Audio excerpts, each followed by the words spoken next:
to not turn it on again. I wish Okay. we go back to some Hello again, broadcast world. messages. We all get too much. It's We my all get too mama. many. Because this is the other problem with texting that I have now. Got me there's shopping from unlimited. home. People feel Video call like you're shopping. obligated to them because they text you because they feel like it's the same as talking. So as soon as they text you, it doesn't matter when they text you. As soon as they text you, that's like them being like, "Hey."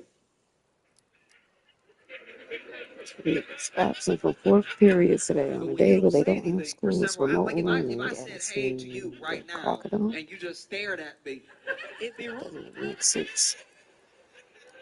It'd be rude.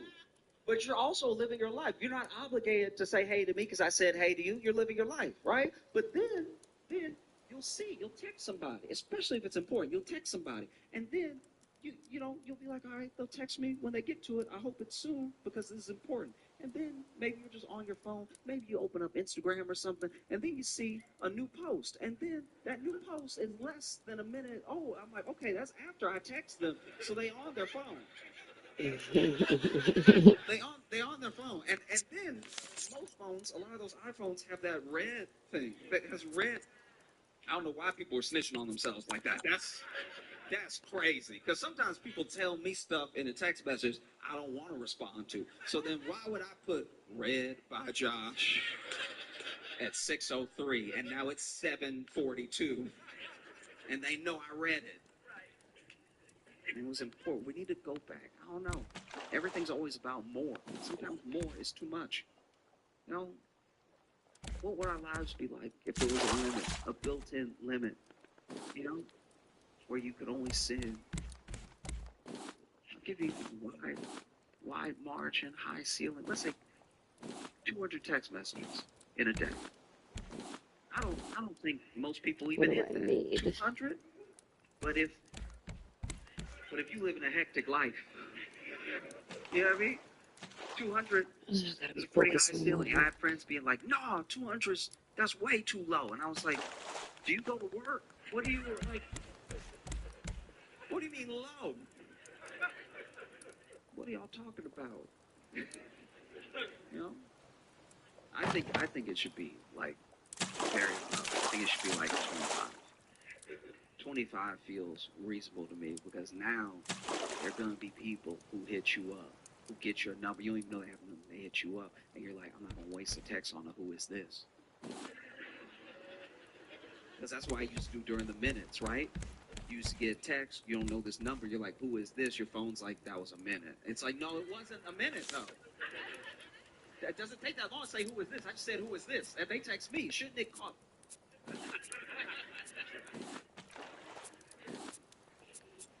Every time you explain how tech used to work to a young person, I've said this before, but it just feels like the dark ages. It feels terrible.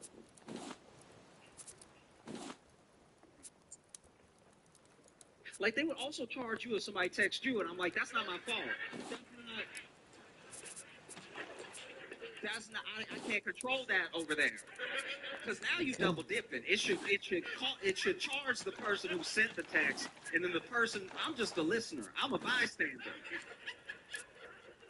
I wasted 5 minutes one time not knowing somebody. They were like, "Hey, how you doing?" I was like, "Who is this?" And they were like, "It's Greg." I was like, "I don't know a Greg." And then they were like, "Oh, sorry, wrong number." 5 minutes. What is my life? Charging me to open it like it's a secret every time. Your phone used to do it. It used to be a phone you could buy at the Dollar Tree, and then you put like 600 minutes on, thinking that's a lot. That's a lot. 600 minutes. That's crazy. I won't get through that.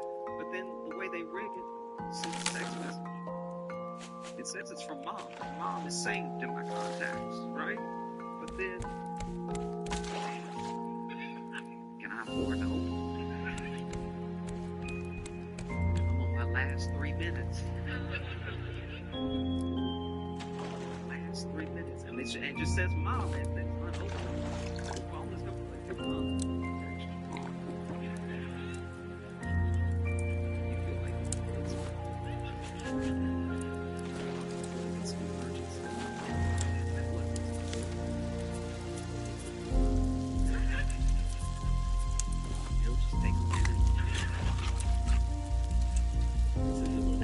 Yeah, I need to take a bite of that.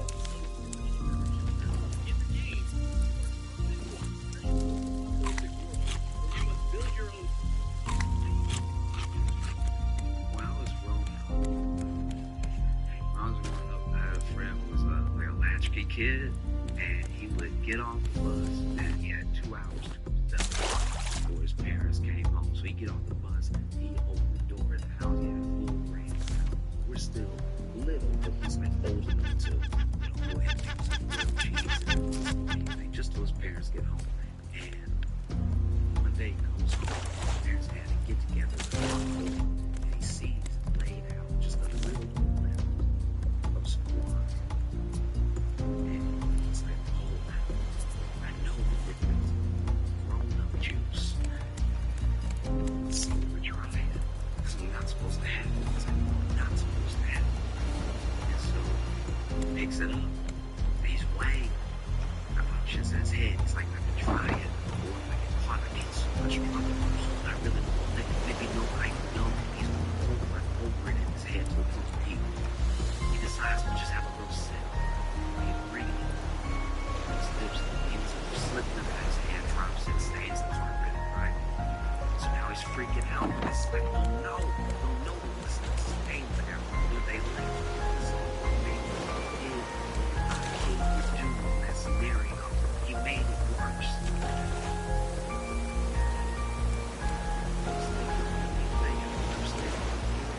Mistake that I don't think I would have made. The best thing for him to do in that moment, he thought, was to make a bigger mess, and then that way the mistake would be so bad. So he grabbed a rock and he threw it through the window.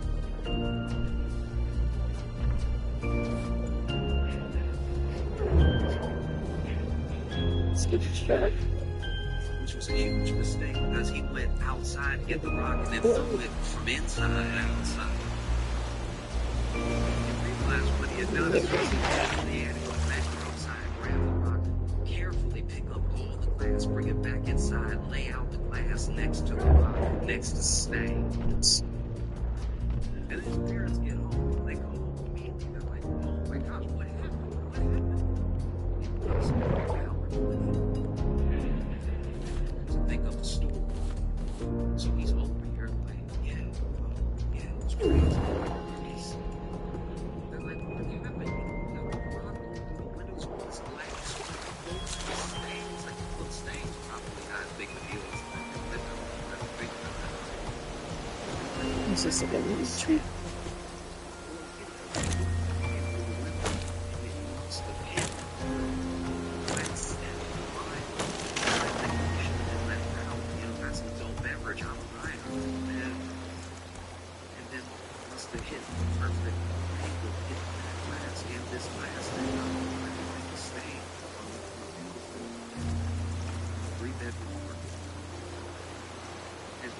But did you see it? Like, this happened, this guy froze. And he's like, uh-oh, because he didn't think that far.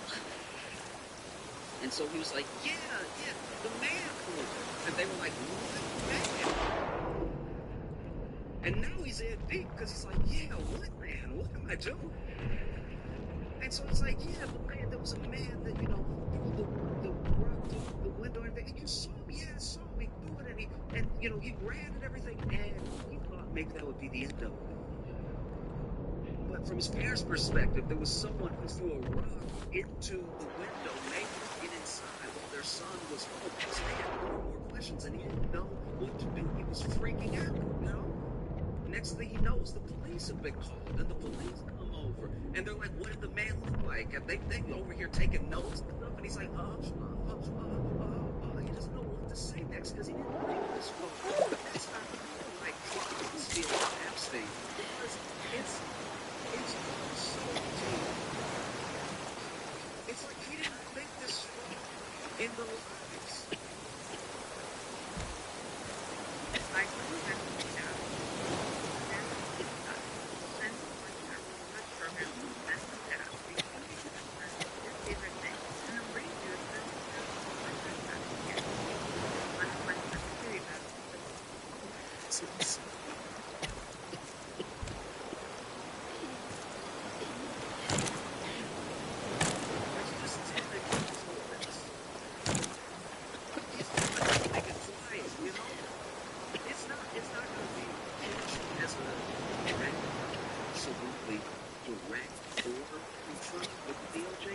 But the DOJ came out after interview setting. There's so much information. We're just trying to figure out how to put it out there in a way that's clear. Oh, there's so many files. There's a list of names. There's laws. There's science. But after saying all this stuff, the DOJ comes out and says, actually, the investigation is closed. We're not going to prosecute anybody else. And I think we got to come out. And thank you for your attention to the matter.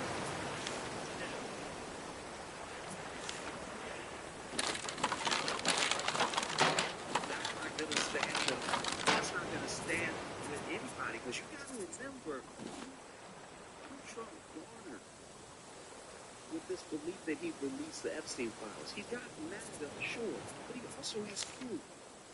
Nobody talks about Q anymore, but they're still around. And they believe deeply that Donald Trump is going to be the one to unleash all of the truth. All the evidence will come out. When Trump is present, he'll turn over everything on the powerful cabal that has been victimizing people across the world. And then he's like, yeah, they're no. Yes. And I think he thought that he could really bury it, that he could truly bury it, but he's wrong. He's wrong because there are a lot of things that he didn't account for. Trump controls. There are people who he orders around, and there are people who blindly follow him, sure. But he didn't count on things like Jeffrey Epstein talking before he died to a biographer for like 100 hours. Like, just a ridiculous amount of time. I have friends I don't think I've spoken to for 100 hours. 100 hours, you probably say a lot of nothing, and you probably say some pretty interesting stuff. Those 100 hours of conversation is how we know that Trump and Epstein were tight for years. Even Epstein said he knows some of the inner workings of the White House because him and Trump would just chop it up. I mean, that's heavy. That's a lot to try to sidestep. And Trump's been making mistakes this whole time. Even when Epstein died, right? Epstein, he was in jail and he passed. Who can say how?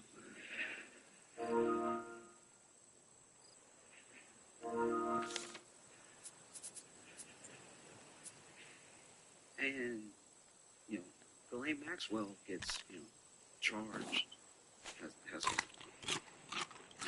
whole trial, gets convicted, sentenced to 20 years in prison. And apparently what we're hearing now is that at the time, Trump floated pardoning her. And the people that heard that almost couldn't believe it. Why would he pardon her? That's crazy. And it's like, actually, it's not that crazy when you see the picture of all them hanging out, like, in the 90s, and they met in the 80s, and they used to fly around together. Like, that's his buddy. And he even said himself, these are his words out of his mouth, when asked about Ghislaine Maxwell during the trial, he said, Raft is gone. Somebody that's on trial for trafficking. Somebody with ties to you. I wish her well. Like, why would you wish her well? And then they brought it up again, and Trump was like, I wish lots of people well. And we were like, no, you don't.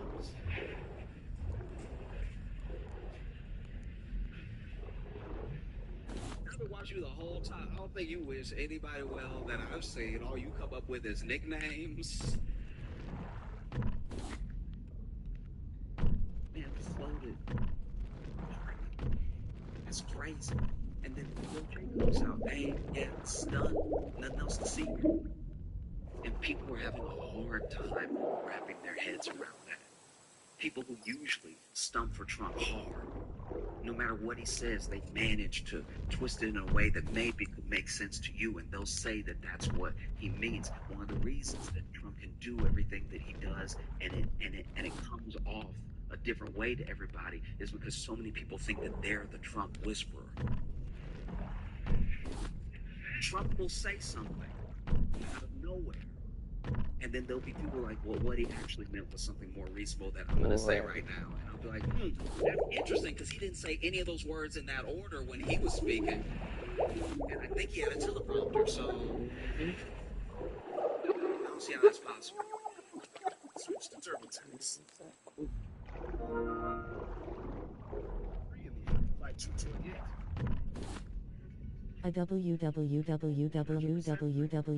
Hey, twins. Now streaming on Hallmark Plus. What it do, Join host Matthew twin? Lawrence and Chili. Are you ready? In a Hallmark. And so everybody thinks that they can be the Trump whisperer, and it's just not working this time. You see people trying to come up with why Trump, why the FBI, why the Attorney General would all of a sudden, What's up? I see what what you feels like on. out of nowhere, try to shut this whole thing That down. just turned it on, too. Alex Jones. I ain't doing Alex shit. Jones. Been up all morning Saw what the DOJ trying to see what it is I was did. going He to made a play. video crying. Ain't doing shit. I ain't doing shit. I think it's very important. Ain't I think it's doing very a important thing. when a man shows emotion, not to just ridicule him for it because it's easy. But Alex Jones. It's got to break anyway. Alex Jones cries Let's weird. break my hook. Come back, we got the home shell. Alex Then Jones die. cried weirder than anybody I've ever seen in my life. I don't wish anything good for Alex Jones, but to see him cry felt like something happened to me too. Like it's Alex Jones up here like, oh,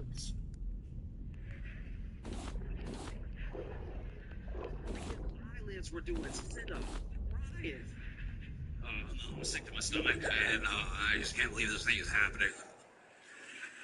Yay, I'm over here trying to finish putting together this entertainment stand. Had to stop and take a dashing away break.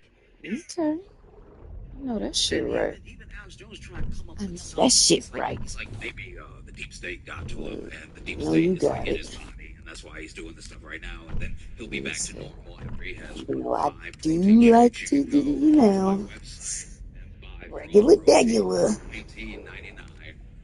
Just going to hook that shit up, though. No, it's crazy. Because Alex Jones, you gotta remember, Hook that this shit guy up. is a proper conspiracy Broke theorist. it now. I found all fucking clay. There's something deeper behind everything. Everything in our lives. And I'm not talking about like chemtrails. I'm not talking about like government operations. There's something deeper behind everything. I've been fucking with this shit since last night. I Hillary gave up and Clinton went to bed. Pretty sure this was on You the know how Tonight that Show, shit and go. she I'm already over it. trying to open a jar Nah, of you got that pickles, shit. right? I don't remember what the bit was. You got it, team. Alex Jones pulled it up. You got it. After she opened the jar, he was like, you see?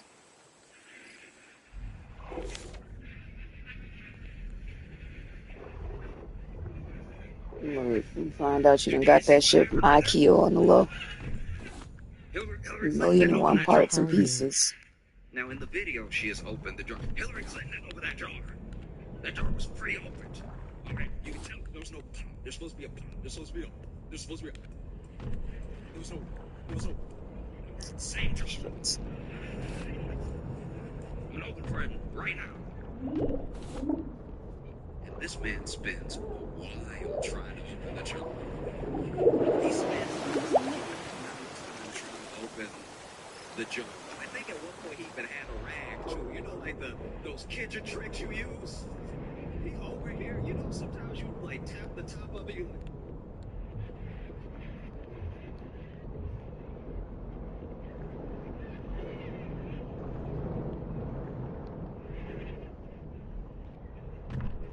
and he's like, I ain't even open it right now, folks.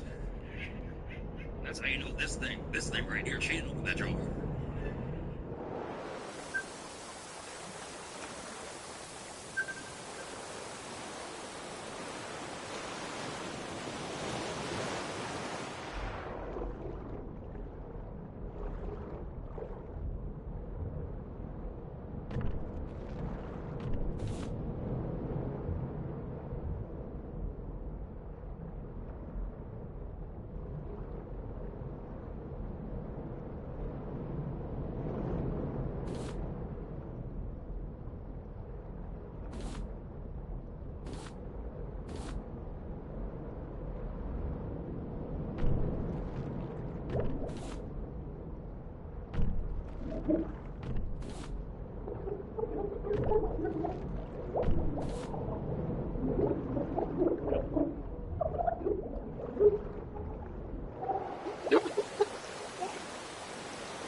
Y'all see these fucking seagulls keep fucking with me.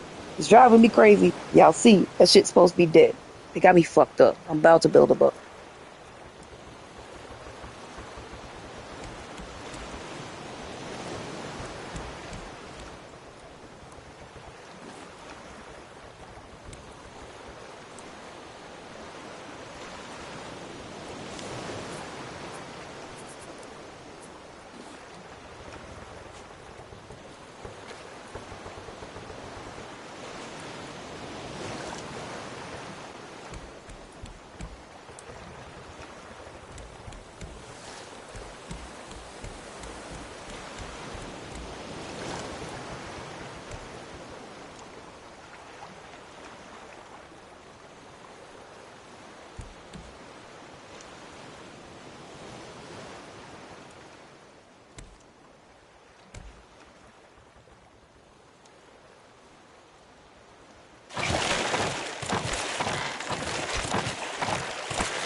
Progress. Epstein.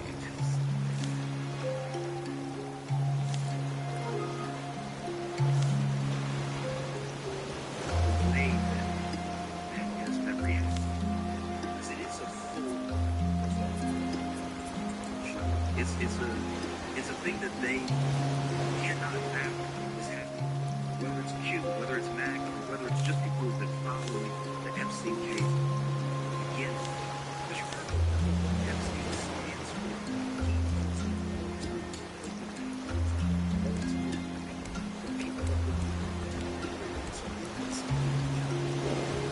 First.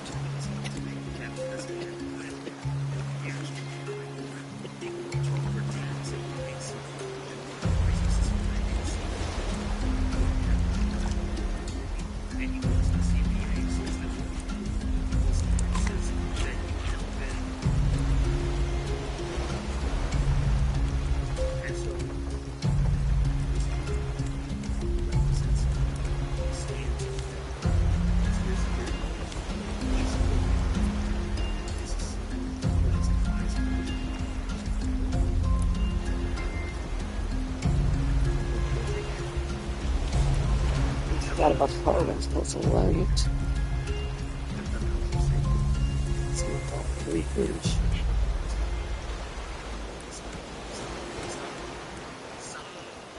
And making sure.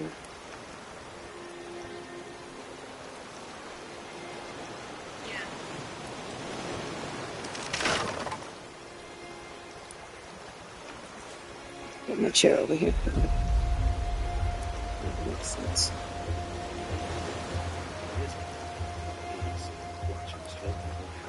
Watching people argue about making fun of people who are in this Oh, administration. baby. On this side, that's what handled back and forth and funny. It's a lot of things. My research table. One signature.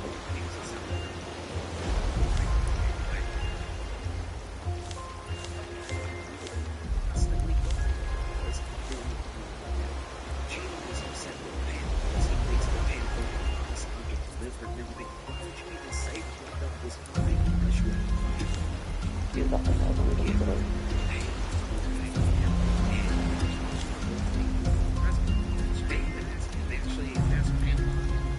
Let's go out.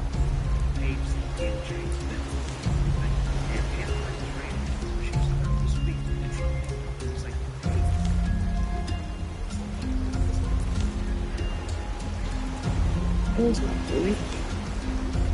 I don't have my food.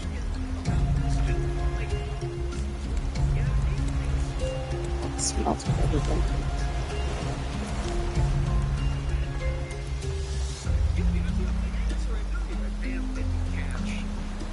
She was like, no, I'm not answering that.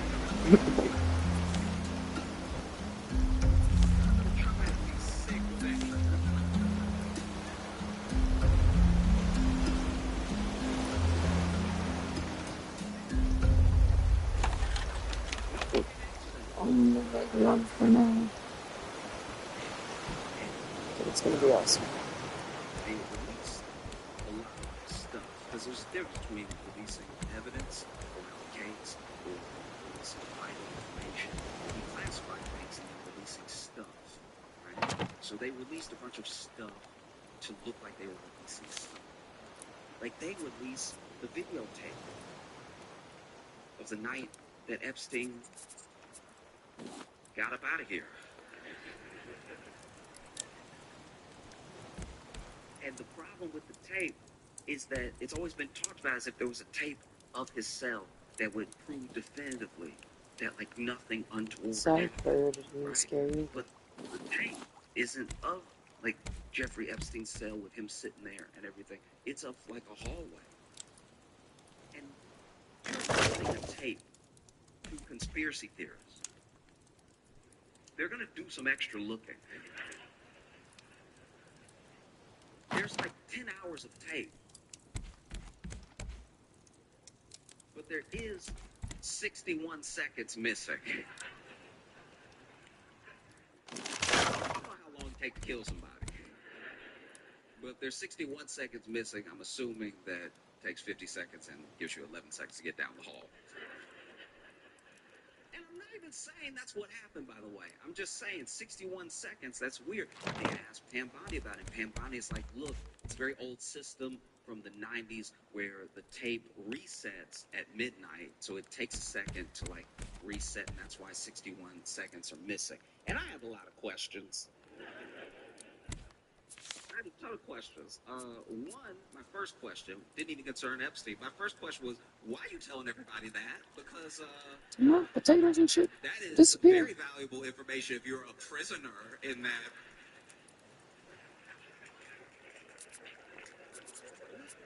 Because you know what they play in prison, the news. You probably sit there in Gen Pop like, wait, it what? Every day?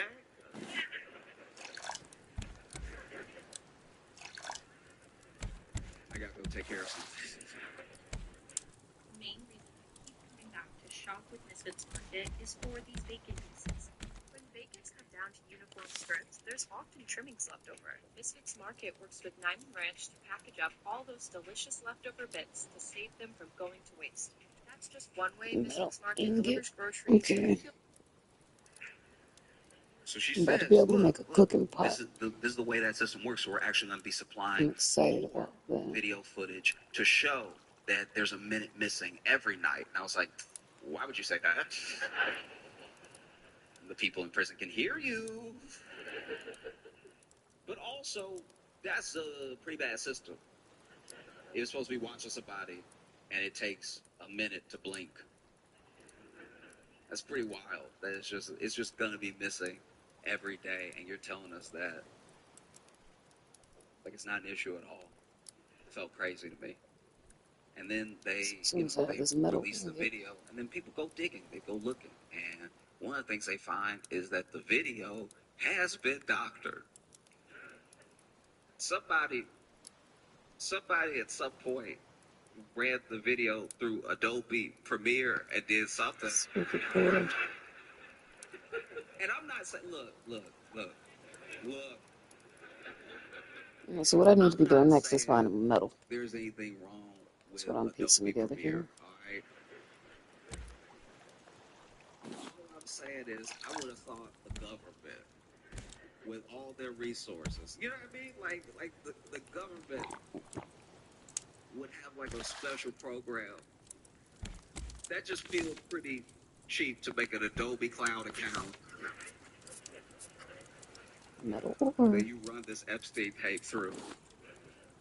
Like nobody's gonna know. So then people are wondering about the missing minute. They're wondering about how this video's been tampered with. And then even people who watch the full 10 hours of the video, because you gotta remember, some of these people are dedicated. They're like, there's actually a guard that leaves one way and never comes back, which proves that there's two ways to enter that hallway. And I was like, oh man, he's so screwed. Trump, he's very good at creating a distraction, and he tries. He did his best. He said that he was gonna revoke Rosie O'Donnell's citizenship.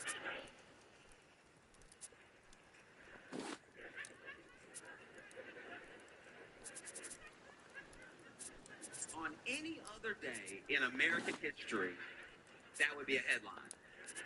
Any other day, that'd be wild. And look, Rosie O'Donnell and Donald Trump have what I think is now like a 20-year feud going on, which is absolutely insane.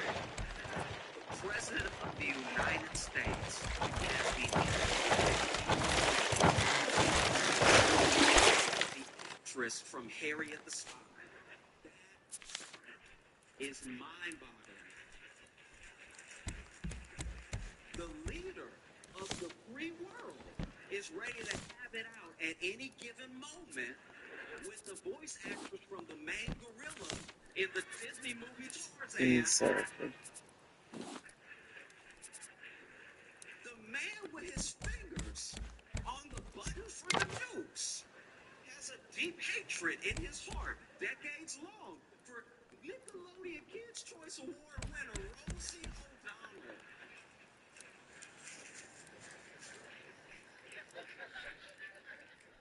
This is an unacceptable timeline. That is crazy. I don't even know what Rosie O'Donnell did that day. Like, I don't know what even brought it up. But he says, I'm thinking about revoking Rosie O'Donnell's citizenship. If Ireland wants to keep her, they can have her. And any other day, this would be the story. He knows that. Who knows? Look, I'm of two minds about this thing because it is clearly a distraction, so I don't want to spend too much time on it. But I'm of two minds about this thing because, one, obviously, there's a world where he's just like saying stuff to say stuff to like swiftly like move the news cycle in another direction, and he may not do anything. But the fact, as a sitting president, that he would even muster up the corner of his thumbs to put that into a phone to go out to the world is so deeply insane, because this thing that he's doing now is not just a step too far, it's the entire field too far. Rosie O'Donnell is an American citizen, a citizen. And so if he can do that, then truly, 100% without a doubt now, nobody is safe.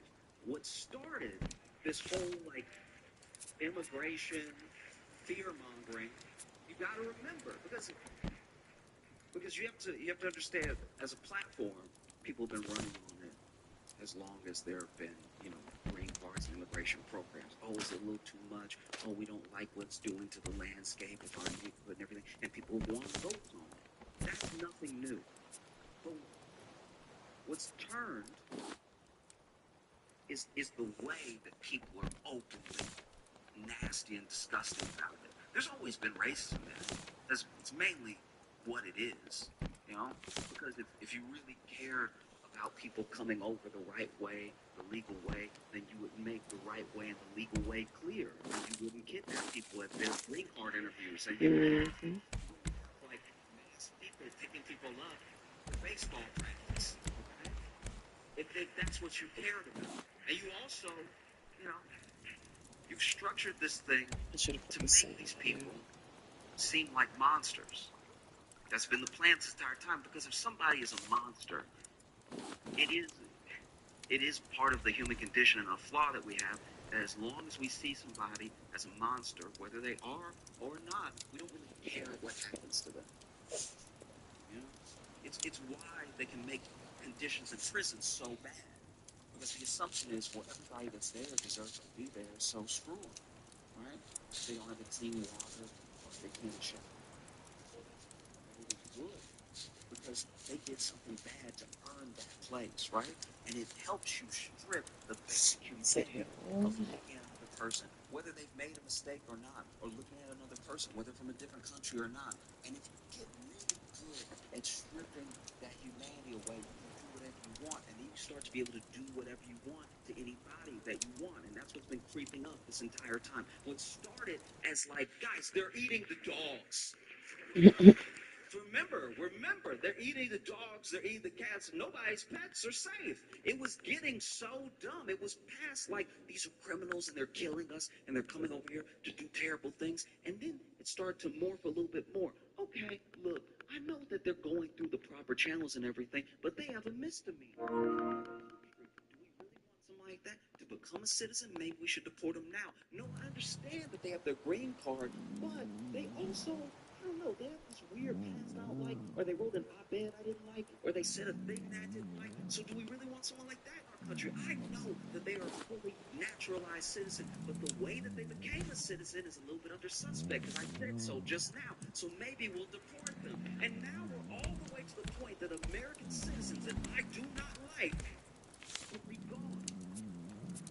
And so, you see, when you let somebody's humanity get stripped away over and over and over again, and it's in the back of your head, and you even go with the lie, they probably did something, or maybe they shouldn't have done that thing, or maybe they have a good reason. When you do that enough, and it finally comes for you, don't be surprised. Because the thing with the Rosie O'Donnell, it's like there's a part of it that I think is nothing. I'm not saying that thing is absolutely going to happen. I'm I'm just also saying that the fact that he even fixed his fingers to put it out is a problem. And normally, on any other day, it would have been such a problem. That's what everyone. It was a different day. This was a day where he doesn't even report into work. He's tired of arguing with Pam Bondi. He might resign. Other people are talking about resigning. This Epstein thing isn't going away. And so then Donald Trump did what he does best, what he does in a crisis, and what he does when it counts. He made it worse. Like a kid throwing a rock through his own window. He makes it so much worse. And now Trump is dealing with that fallout. There are people calling Of stuff. and Trump extra questions, and then Trump crashes out spectacularly while y'all were probably parking. So I'm gonna do this real quick. I don't like Get some to glass real use quick so I can go ahead and research that. but I have to read you what Trump posted. And admittedly, look, I'm gonna read every word that he posted.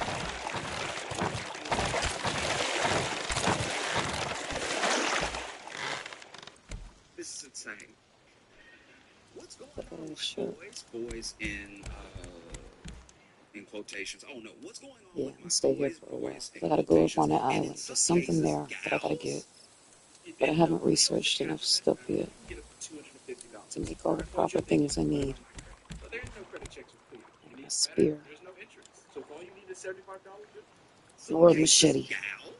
Or a freaking bow for my arrows for these birds. Still looks good. Or are you confused about the gals specifically? We're all going after Attorney General Pam Bondi, who is doing a fantastic job, all caps. We're on one team, MAGA, and I don't like what's happening. We have a perfect, all caps, administration, the talk of the world, all caps, and selfish people, in quotes, are trying to hurt it, all over a guy who never dies. What? Mm-hmm.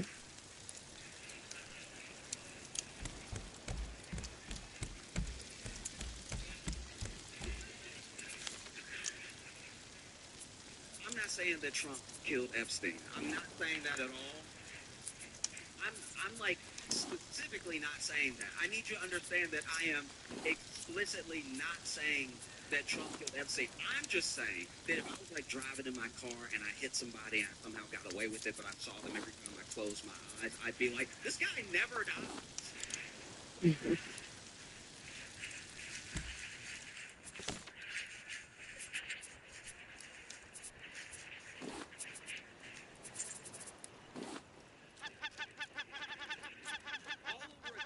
Never dies. Jeffrey Epstein. For years, it's Epstein over again. This is a man who hasn't slept. For years, it's Epstein over and over again. Why are we giving publicity to files written by Obama?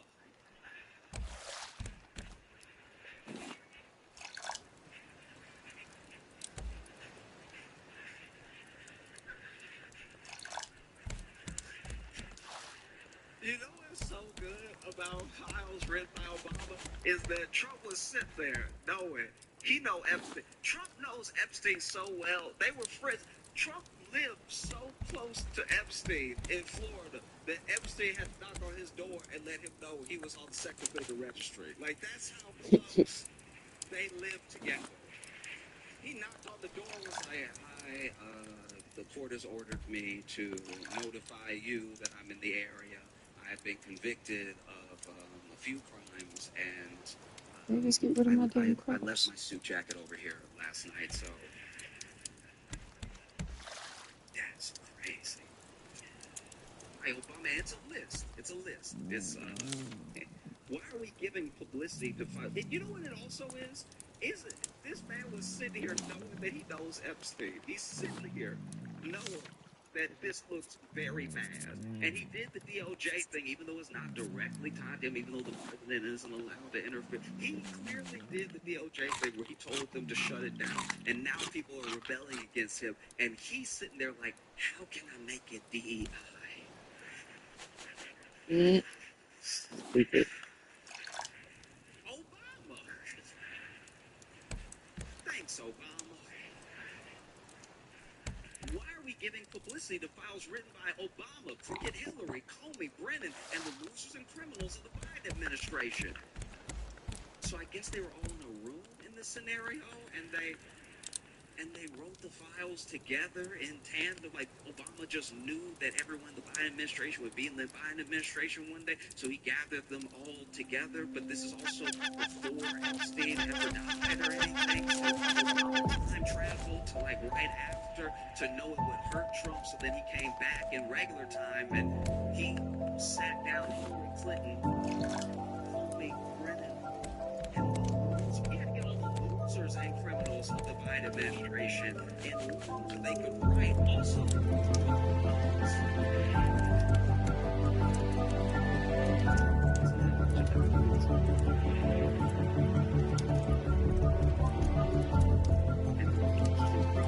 Administration, I don't think that he said there are criminals in the Biden administration, but there are some people who aren't criminals. They're just losers. But I want to make sure you're not safe just because you're not a criminal if you're a loser as well, all right? If you're a loser because you're not a criminal, all right? I have 34 felony convictions, and I'm the president, okay? You out here not even a criminal. You can't even criminal good. Loser. And the losers and criminals of the Biden administration who conned the world with Russia, Russia hoax, 51 intelligence agents, intelligence is in quotes, the laptop from hell. I don't know what that means. I don't know. I really don't know what that is. I don't know if that's like Hunter Biden's laptop with him, or is he even, he just had a bad experience with an HP laptop. But like, that is and they created the technologies and they created the fake caps and the cleaners and the steel caps. Yeah,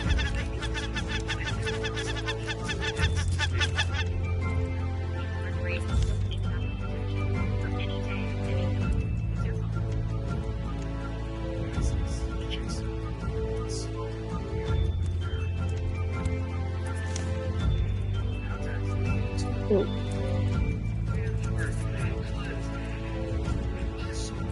friends. As a world leader, my so-called friends is the I've ever heard in my entire life. My so-called friend was mine.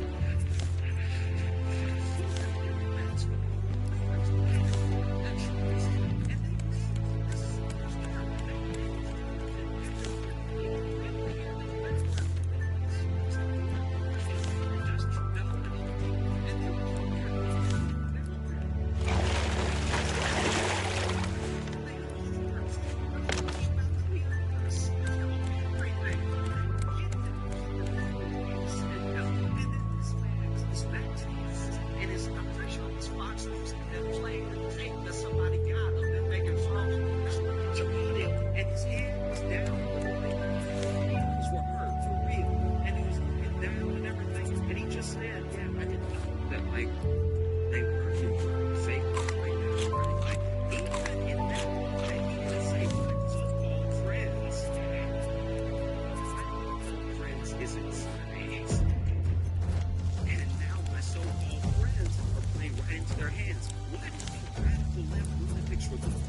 if there was anything in there that could have hurt the MAGA movement, why didn't they use it? This is good. This is So strange. This is the Republicans' talking point. Why didn't release the Epstein files if there was anything in there that could hurt Trump, that could derail MAGA? Why didn't he release it? That's the most I know you all, the one of my logic I've ever heard in my life, because you released that now. So So you could release them. I know that Biden didn't release them, but you could release them. You could release them. Maybe people tell me to go upstairs. You could, like I dare you. I'm saying, like I dare you. I bet you won't. I bet you're too scared. I bet you won't. But you could. I know Biden did, but you're the president now, and I thought you were a better president, so you could. You could do anything that Biden didn't do. You said that. You were like, there's a bunch of things Biden can't do that I can do, that only I can do, and one of those things is release the Epstein files. Like, dude, I bet you won't do it, though, because you're scared. No, it's funny, man. This man, he's going through it. Why didn't they use it? They haven't even given up on the John F. Kennedy or the MLK Jr. files, which is a terrible idea to bring up different conspiracy-laden things I'm while you making a talk main about there anchor. not being Regular conspiracy. anchor. That's crazy. I'm gonna make a little That's a terrible space in move. between. This man is derailed. It's probably where I'll put Remember my how engines much over there. success we have had But securing the border, the core I'm gonna criminals, surround the fixing the anchor economy, energy dominance, with and a wood. safer world So where even Iran if the will not have shark comes and nuclear weapons. attacks, It's never enough for some it's people. not just gonna tear This my man is stuff up. spiraling. It's never enough for some people. It's not what a president says. It's never enough for some people. It's not how you speak as a president. That's how you speak as a dad who just finished a 16-hour shift and somebody tells you to take out the trash. It's never enough for you people. Every day, I've been awake for 24 hours. It's my birthday. Yeah, thanks for the time. It's never enough for some people. We are about to achieve more in 6 months than any other administration has achieved in over 100 years. And that's true. That's true. We're all going to die. Squares, bitch. And we have so much more to do. We are saving our country and making America great again, all caps, which will continue to be our I don't most even know what I important use these priority, feathers to all make, caps. but The left is I'm gonna imploding. make the shit out Ash of it. Patel and the FBI must be focused on investigating voter fraud, political corruption, Act Blue, the rigged and stolen election of 2020, and arresting thugs and criminals instead of spending month after month looking at nothing but the same old radical left-inspired documents on Jeffrey Epstein. Let Ann Bondi do her job, all caps. She's great, all caps. The 2020 election was rigged and stolen, and they tried to do the same thing in 2024. That's what she's looking into as AG, and much more. 1 year ago, our country was dead, all caps. Now it's the hottest, all caps, country anywhere in the world. Let's keep it that way and not waste time and energy on Jeffrey Epstein's story that nobody cares about.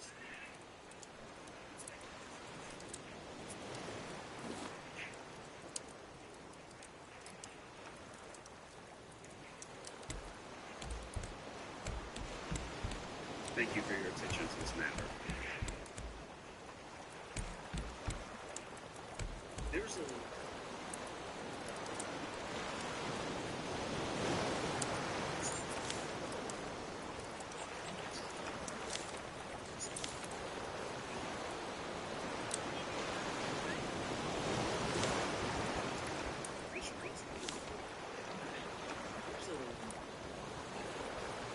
thing I read about.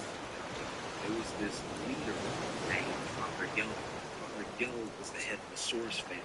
The Source family was this collection of people. Some of you not even speak who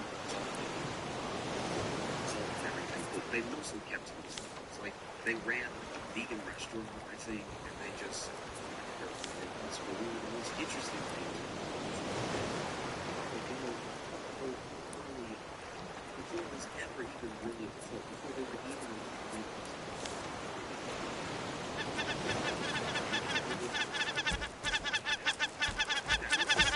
and that happens in a lot of cultures. Like, don't go to the hospital because hospitals are full of experts who can provide answers that I can't. So if I can cut you off from other experts, if I can cut you off from people reasoning, you know, very smart to bring you into the fold in a way that you'll never leave. And so Father Yo would tell them, don't go to a hospital, right? And so they did.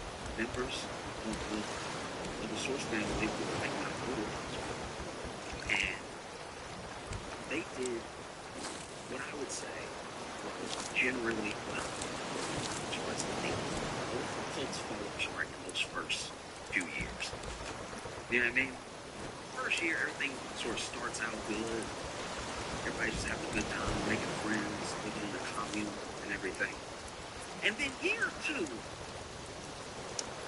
somebody try to get you to like drink something or do something else. Just people start coming for your mouth. You know what I mean? And like all sorts of ways that get uncomfortable, and that's usually when the club falls apart. Because there are people that are like, "Ooh, I'm not gonna do that. I'm not gonna drink that. Ooh, that's weird. No, I'm good." Right? And then that's when leaders sort of fall and start having power grabs, and they get paranoid. This didn't really happen in Israel to the source from the father, and they stayed together looking that the members of the community to start and even having children. And it got to the point they were the first baby born into the source family. They can't go to a hospital. They can't go to a hospital and something like feels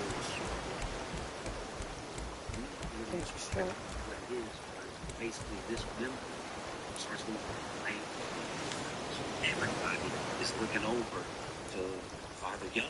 You know, you said you were God. You told us not to go to the hospital. I think you have to deliver this baby. And doesn't he delivered the baby? But when the baby came out, it wasn't making any noise. It wasn't moving. And people started crying. Everyone was devastated. There was so much joy. One person in the family. And Father Yo, he did something. I don't know what he did, but members described it as him just clearing the airway gently a little bit, and out of nowhere, after all that silence, after no movement, the baby was up. It started moving. And if he thought he had followers then, if he thought that they were believers then, they'd be in a hospital. And it got to the point where one day Father Yo was like, you know what, I'm done with this whole like earthly thing. I'm tired of healing y'all and everything. Everybody coming up to me all the time. I got a cold. Because that's what he would do. People would like have a cold and then he'd be like, blah, blah, blah, Really? and then they would So still all have this stuff was cold sitting and here they not just in get my over it in 2 weeks because it was a cold, so I right? knew how to make a But boat then this when they entire finally got time. over the cold, he'd walk by and be And like, I just been did in it? here and And my like, shit. I Same thing with the shovel. It's my dumb ass. Get mad at myself right now. and so one day Father Yo was like, you know what? I'm gonna do? Take vacation. Be away from y'all Thursday, I'll come back, but I'm gonna take vacation. I'm gonna take it in heaven. And so he got on 1,300-foot cliff with the lighter on. Because I guess he thought he was gonna glide up enough to just like get to heaven's front door or something. Like this man is truly like lost in the soul. He's been leaving folk too long. He can leave him now. I wish I had half the confidence. Because that's so crazy to think you just go fly up to heaven and stay up there, but you also need a glider. Do you know what I mean? Like if these people actually think they could just fly it immediately, you know? This dude gets on the glider This is and maybe that's like, what do you do when you're cooked? Put your turkeys on. Well, that's it.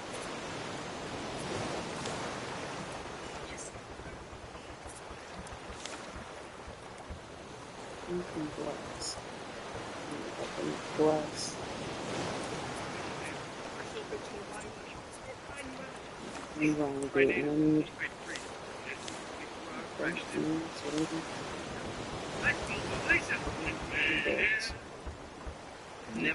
Never did this before in his life.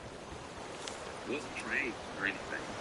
And so he jumps off the cliff with the glider and he goes perfectly down. He goes straight down. This man ice. And so the poles that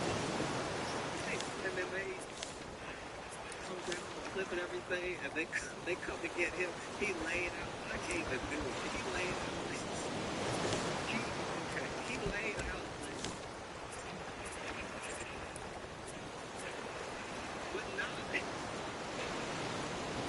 like busted up. He's not dead. He's laid out like this. And didn't have any, for what I read, he didn't have any significant, any substantial, like, bruising or markups on his body. In America, you would think, turns out, everything stayed intact, but his guts were all upside down. Like, this man stayed perfectly in his body, but his arms were in his feet. Like, and so they were, and he was over here laying out, like, I can't even do it. Like, he was laying out, like,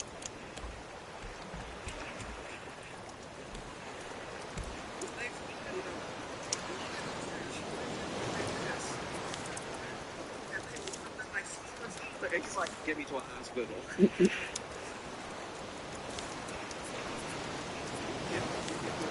to a hospital.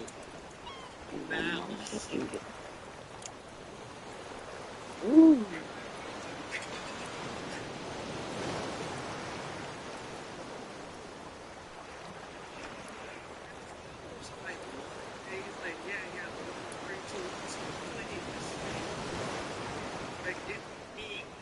Get me to a hospital. And there's different accounts of this. I'm sure there's reports that say he never asked for a hospital. I'm sure there's reports that say he asked for a hospital immediately. But this dude is like, get me to a hospital.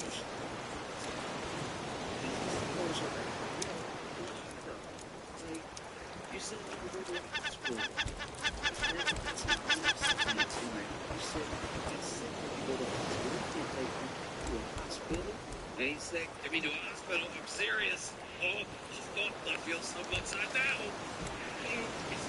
You know, they sounded like, I mean, I'm not there. We don't have the footage or anything. But I imagine if you fall 1,300 feet down, you probably sound like that grape lady. Remember that grape lady that was crushing the grapes? Then she fell, and then she went,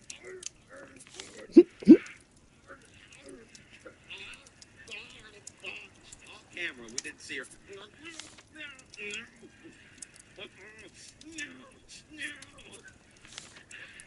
Because I'm sure when he said get me to a hospital, they really didn't understand what he was saying at first, because he was like, my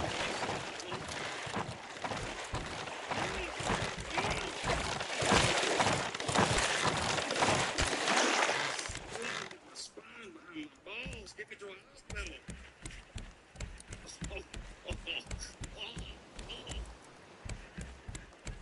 But then my man looked intact.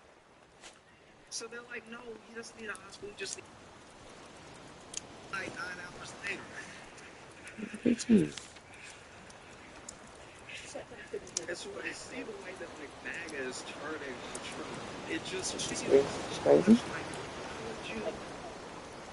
I need to do a heart. Did you walk some videos? It was a long time ago. And it was much longer after I told you. What? Because he doesn't understand people.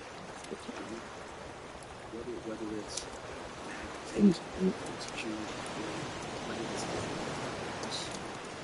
interested or concerned, anything to do with Epstein's, all those people are people. So if you meet people, kind of people, they have a reaction. You can't just get something and give nothing in return. And people won't let it go. They won't give up. Because this man is real. You gotta make me next spirit. And he really destroyed the lives. And for all of our faults, as humans, we care about that. And so no, we're not just going to let it go. It's not like some passing bad before. I think it is because he just uses what he needs when he needs it to get what he wants. And once he has it, he throws the person who gave it to him away. And it's something that some people are afraid of. They will betray you. Nothing matters to him. Because if this thing doesn't matter, nothing matters at all. There's no difference. People care because vulnerable people were victimized for a very long time. Every match, every litigant. Manchester City Champions League season. Street club about river clubs.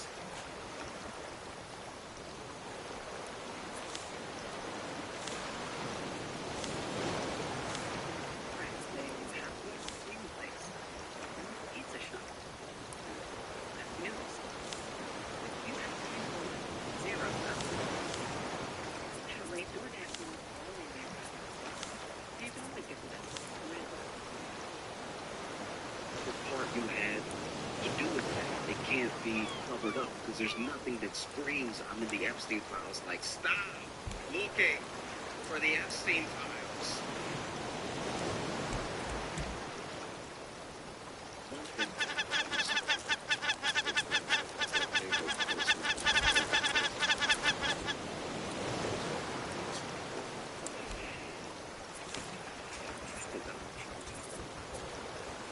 Revoking her censorship. I'm going to read you what she. You can actually look. You can actually this is her Instagram, so you can actually look this up yourself. I'm not kidding. This is crazy. So the first thing she does is post a picture of Epstein,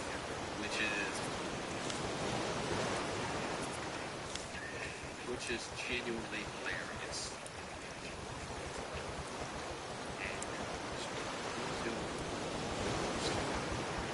Hey, now, you rattled again? 18 years later, it's still been rent-free. That's so ridiculous.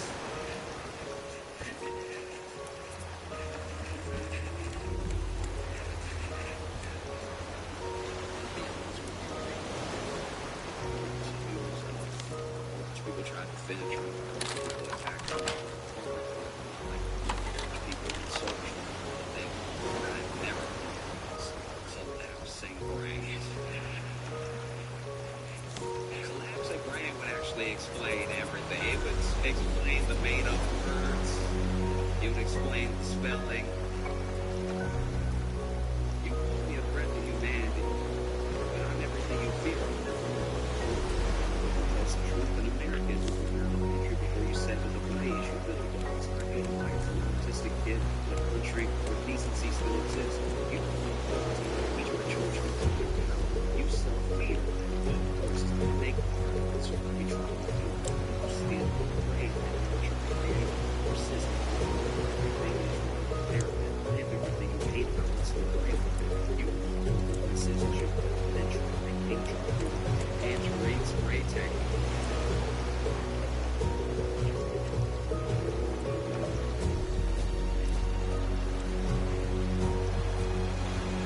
I'm not yours to preference. I never was against the harsh flag sign frozen. And if I'm being honest, I just never You expected. yellow bitches. Just tell somebody shut up. Like I never expected the United States to be so effectively eviscerated by one of the supporting actresses from A League of Their Own. Like it just feels wild that this is life. Really, y'all been phenomenal. Thank you so much. I appreciate y'all. I hope you had a fantastic time. I had so much fun with you. Thank you for an incredible weekend at the Fillmore. Thank you for 8 sold-out shows. I appreciate you so much. When I started my record label, the business side of things, That sounds alright.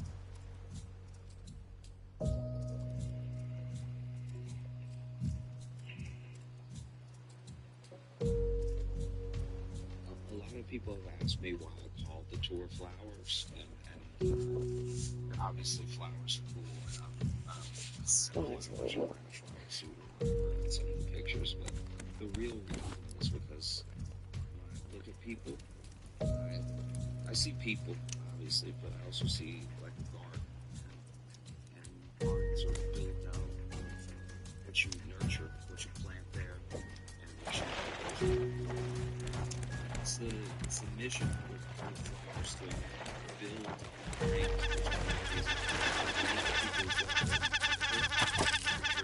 places that do a great job of it. So, you know, whether it's me doing something or it's Yeah, I can definitely live with it. the city as a whole, you know, we're all striving to Definitely live with it. And I get my arrow back. Wow. places that we go to make it feel a little bit more uniform. Definitely live with it.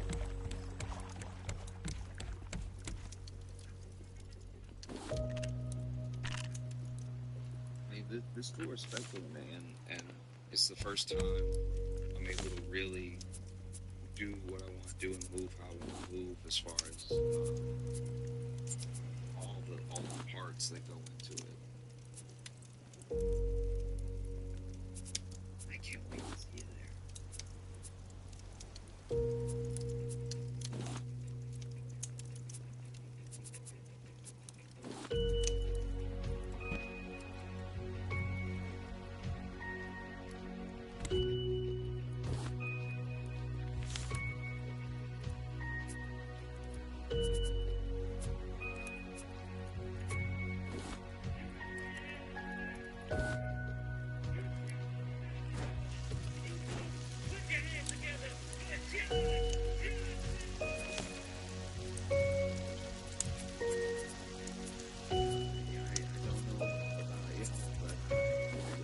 Pay my taxes and they got me. They got me good. They got me real good. We didn't forget about you. We think you're special. We would never forget. And I know they charge me extra. They got me charged me extra because they know I won't survive jail. So they're like, he gonna pay it. Just write a number. He'll make it happen.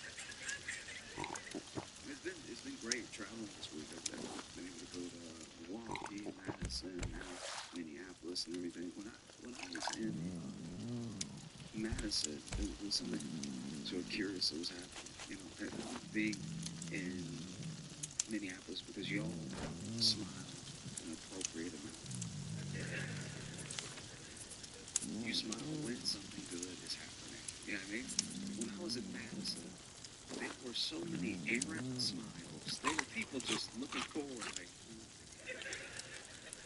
I've never been in a city. I told them this too. I told them this to their face. I'm like, y'all all walk like you walk into the light. Like, this is crazy.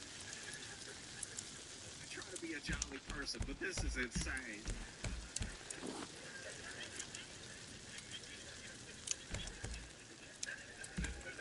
No, man, what? It was wild. And when I was there, I like when people are happy. I hope to make people happy, but when people got a little bit too much of it going on, I do have to get to the bottom of it. And so I did do a couple things. It's something I like to do in any city when I see too many people smiling when I get there. Immediately go to that city's Yelp. Because I'm like, there's problems here somewhere. We just have to find where they are. You know what I mean? Not everything is a 5-star experience. Not everybody gonna give a 5-star. And it didn't take long.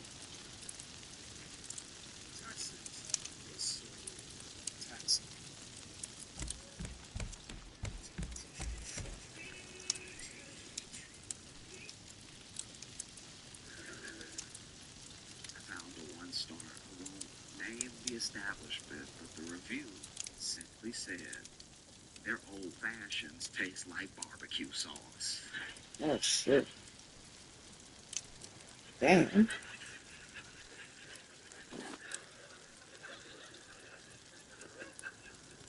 Let's be clear about something. You have to have such a fundamental understanding of how old fashions and barbecue sauce taste. Right. Take a sip of alcohol and go, That tastes like barbecue sauce. no, that's Sweet Baby Ray's. I know Sweet Baby Ray's. I tasted. You're not slick. just Very soon. stand it up a little bit. Last permanent income. It's tough too because when you're dealing with some of this happiness in different places, you wonder, did y'all get taxed? I mean, they must have skipped over y'all if y'all so happy all the time. And well, I think sometimes taxes feel extra difficult because when you pay them, you feel like you're paying them for everything that comes next, not to pay for the life you were living up until that point. Does that make sense? Like it's like when you pay rent, you're paying rent to keep living there. But when it comes to taxes, you're mostly paying for everything that they already enjoyed or did enjoy paying. And I think that if you put something back, your taxes, even your taxes, your tax return, say what you want. And then they live next to that what they pay for with. You know, because we don't know where our tax dollars go exactly. So then something happens and you feel like you're paying for that. And you're like, this is what I paid for. And somebody should tell you, oh, that's your life. You know what I mean? Like paying taxes is hard. See a little rough right now. When the bill comes either split between your parents,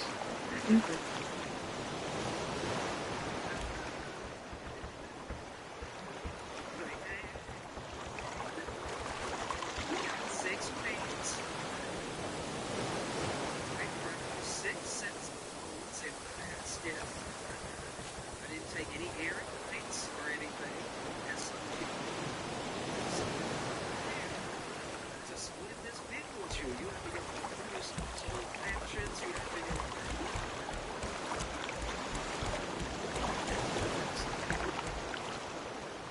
It's everybody's house.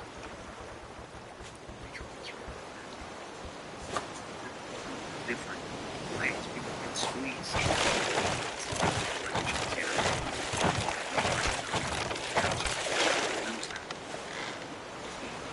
Individual. Well, the Dow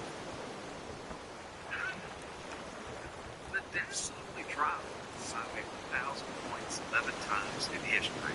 And 4 of them were in like the last 2 months. Like this is very, if this was close to this would be your decades. Like this is engineers don't feel this way. This is nuts. And you see it through the tariffs. Those people, money channels, they're still nervous. It's still freaking out. You know, they still come every day. Favorite things now is they to us like we're the news. They're there doing the news, but they looking right in the camera like.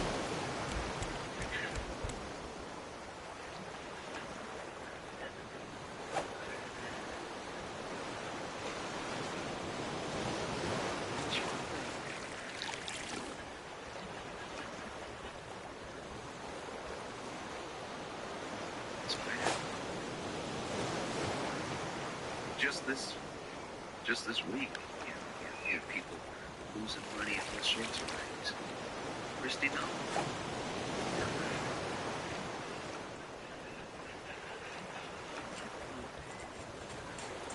Christy Nolan was in the restaurant the other day, so,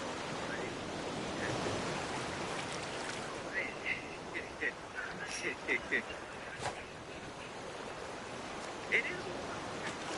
You have to try to figure out how to put it over.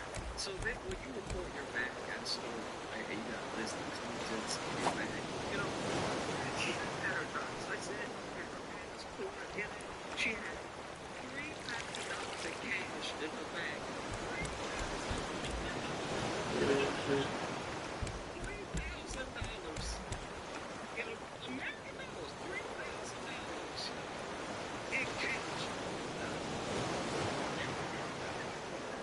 What you doing, Christy? This.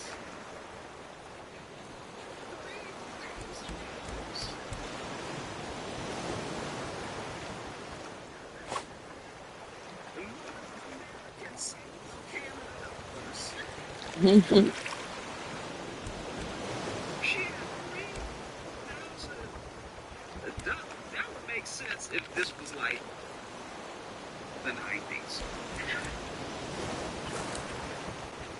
You know, it's the 90s. You got it like that. You got 3,000 on. You know, you might see a food truck on the treatment tank.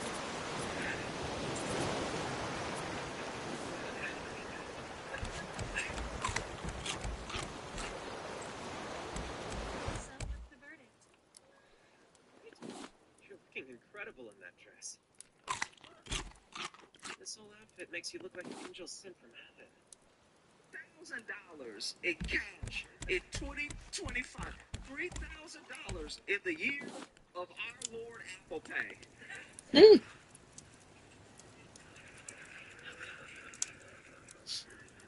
If I had been the cop that she reported to, that the business, and she told me, listen in the back, oh, my DHS badge, my passport, my driver's license, so much stuff was in there, and a couple of Jolly Ranchers, and oh yeah, $3,000 in cash. I'd be like, oh.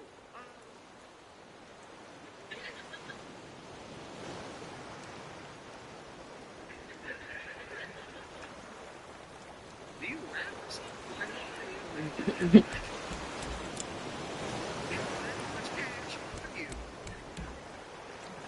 she had $3,000 in cash.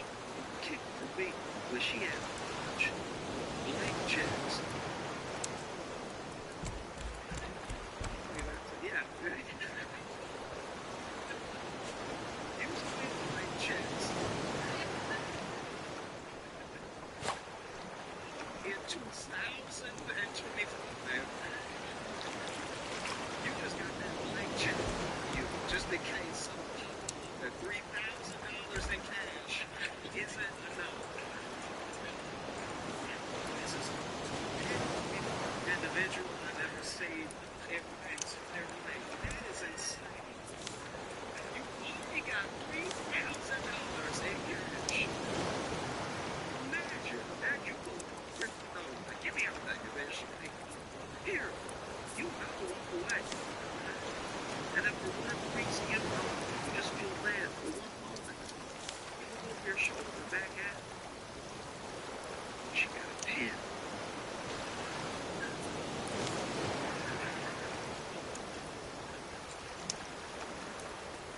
You say I give you everything.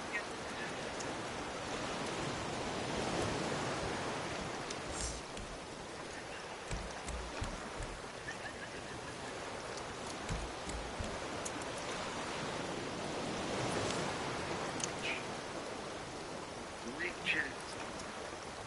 I don't even know if the thief would know what to do.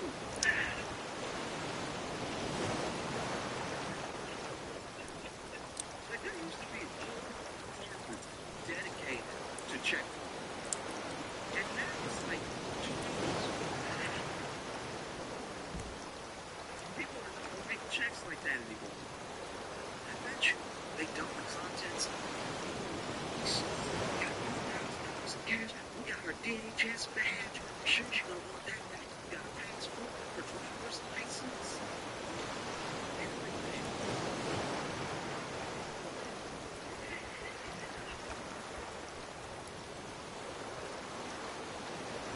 She got a bunch of papers with her name on it. Some people sow the seed in.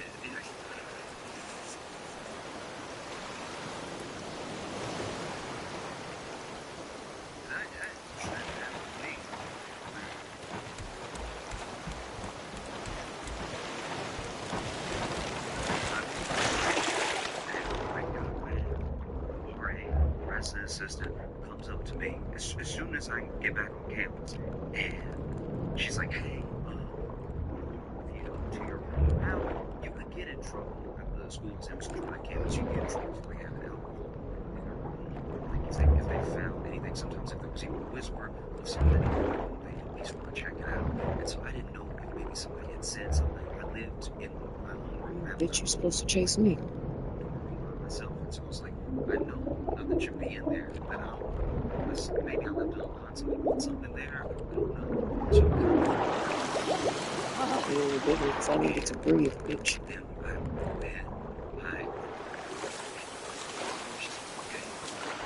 went, Nipples and shirts. I was like, that's not how you start. It's the least helpful way. Just to show to work night. Break-ins and your office weapons is me being like 4B, but everything I have is everything I need. Right? So I like the stuff that I left there, I lay back and same kind of stuff at home. And so I'm opening the door, thinking like, oh my gosh, like replace things that might be good. So I open the door and the door is trashed. It's like fully ransacked. And then she's like, you just make a list, okay? Make a list of everything that's missing, and we'll figure out if like say the campus and then the school which can like help you recover some of it, or maybe who knows, maybe the school can like funds to help you get the stuff that was missing. And so I look around and I'm moving clothes out of the way, and all of a sudden I open my closet, they rip my closet too, everything, and it takes a little while, but quietly I realize to myself that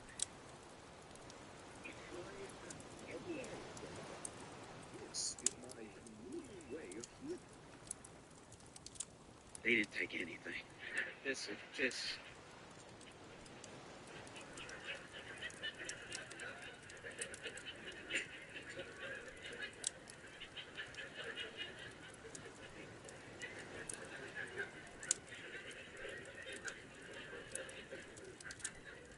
Do you know how embarrassing it is to get your place broken into? And a thief is like, I'm good.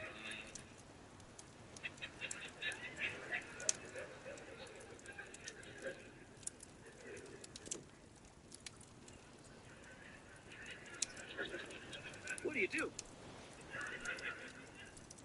What do you do? I'm in my head, quietly walking around. RA is still standing in the doorway and everything. I'm getting defensive in my head. I'm like, all right, I got a couple of good DVDs. All right, they not Fight Club fans. Like, I got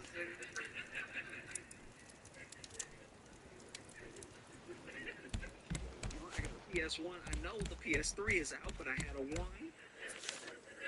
They could pawn that. They don't even have imagination. So finally the RA is like, so, anything? And I was like,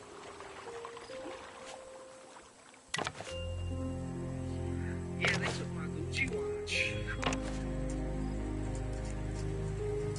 I had 2 Chanel bracelets. You got them. The bracelet. Please write the bracelets out.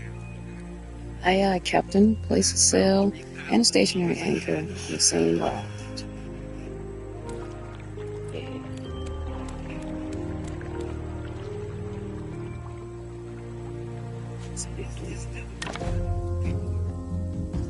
Feeling like they're squeezed so much financially, like there are things that you have to pay.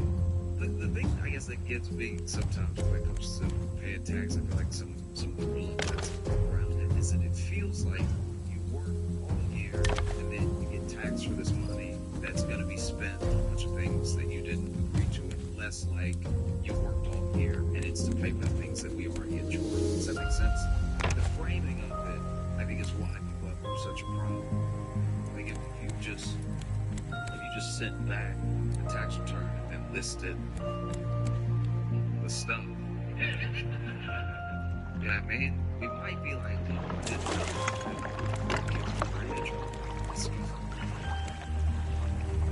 that's pretty good. I mean, I use that bridge every day. I'm glad it's not in shambles. Oh, that's fantastic news. You have to pay your taxes not just because the government is telling you to. It's not the government being some big bad meteors. It's you live here and you use the road so that you chip in so it doesn't fall all the way apart. You know? And like that's not to say that's not to say that I just pay my taxes blindly and never question because it is your money as well. So to serve them, say and wear gloves. It's why we elect people to Congress. It's why we pick the officials that we pick, even on it's why like you work for me, employee, and you're the thing that I want to see. These are things that I don't want to see. It feels like in this moment we're in a real predicament of I guess the best way I can describe it is I used to work at a store, and when I worked there, they promoted this one guy that was like, one of the store cashiers. They promoted him, and they really shouldn't have done it. They clearly weren't paying attention. Like I was barely a good employee, and he was worse than me by far, and they promoted him. I was like, that blows my mind. And I wasn't jealous. I was like, my duties to my little commitment were right on. Like I was like, let me snap the grapes, let me stop the juice. No, ask me to do more. It's not to do less. Okay? But he was actively bad, and they promoted him, and his example was he wanted to go to business school, and one of the assistant managers said, I used to, go to business school. Like I graduated from business school. I tell you what, I will give you all my old business school books. I don't know how much it will transfer, how much it will actually help you, but it can get you started before you actually start school. You might be able to learn some of the basic concepts. It'll help you. Right? And that was a very nice thing to do. He didn't need to do that. I respected that very, very much. He saw somebody with a dream. He wanted to help them, And so he gave him these books. And I'm not even kidding. The next day, this dude comes to work and accidentally knocks over about a pallet's worth of wine. 10 out of 10 friends say you have to go to that new place, which you have 0 time for. Because he was walking while reading the book. The book, I'm not even kidding, was called How to Understand Business. And this is who you promoted. We're in the business of selling groceries. We buy grocery places, we hold them until people want to buy them from us, and then we sell them to them. We're in the business of buying and selling groceries. We will stand in direct conflict with our ability to buy and sell groceries. And you promoted it. We're very good luck. a similar predicament now.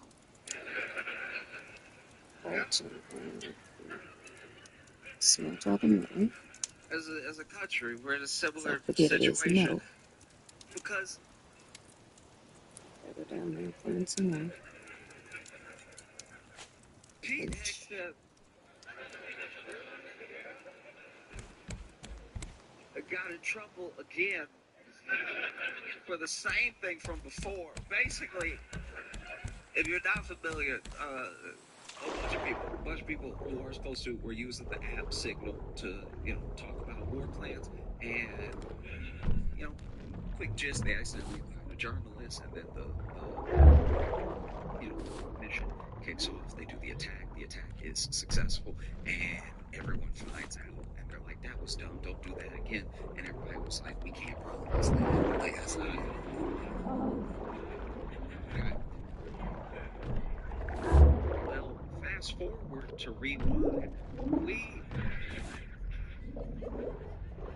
are in the same situation again, because unbeknownst to, I guess, Pete Hegseth had not only been using Signal to discuss war plans, he had another channel where he was just talking to his wife his author and his personal attorney. And you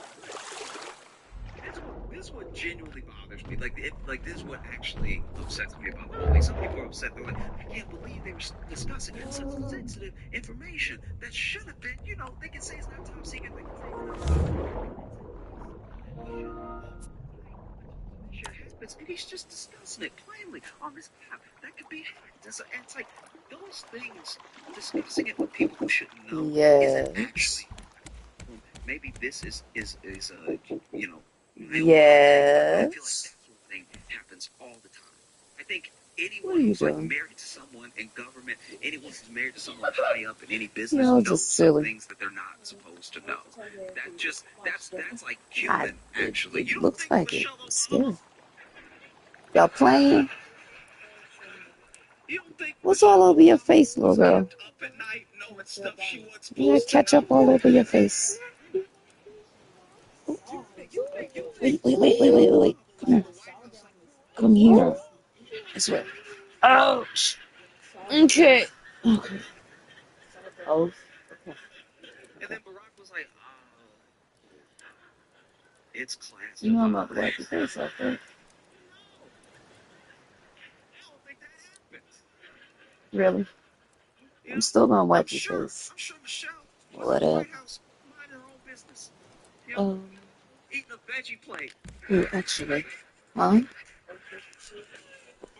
halfway kicks open the door. I've had it up here with them. Is that what? Okay?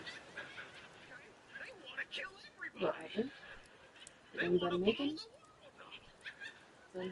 Now you're sitting there, you Michelle, you're like, oh, You got comfort. I don't even want my carrots anymore.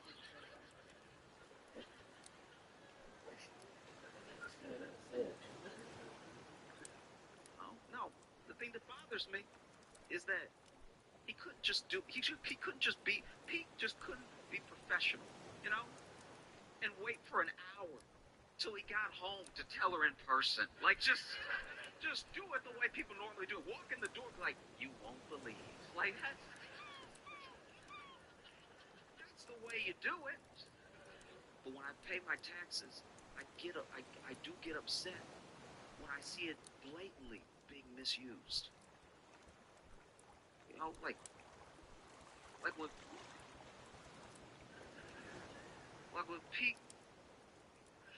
Pete Hegseth is supposedly building a $40,000 studio in the Pentagon to do his makeup before he goes on TV. I'm like, that, if even $1 of that is mine, I'm very upset. Like, I'm not saying I'm a whole 40, but like, that's so insane.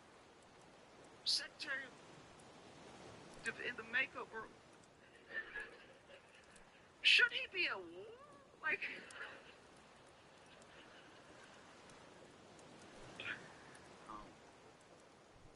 Every once in a while, you come into contact with somebody that you know from.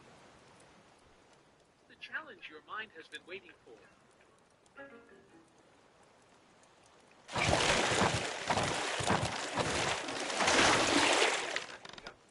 Yep, I was right. Go ahead, start raining down them arrows. Oh, I love that. Look at all that coin. Go ahead, give me another one. Oh my God, let's put up another one because I like this. Go ahead, put him down. And it slows down the big guy. I love that. He's not getting tired down. Go ahead, take him out. Take him out. Let's do it. Oh, look at all that gold. Yes. No problem. Oh, we got two big guys. I might have to open up the third one. Go ahead, pop that open. Let's see how much damage we're gonna do. Let's see how much damage. Go ahead. Yes. Look at that. It doesn't matter how many you throw at me, how much you pile up, you're not getting my town. I'm better than you. I'm better. All right, slow down. We're loving this. Look at all that gold. Oh, my town people are gonna eat well. Yes, absolutely, dude. This is King Shot. Like it was literally no hack. Just super addicting tower defense fun with some really insane twists. You can explore, battle, and build your kingdom however you want. Sounds pretty sick, right? Join the 50 million of us who've already downloaded and claim your throne.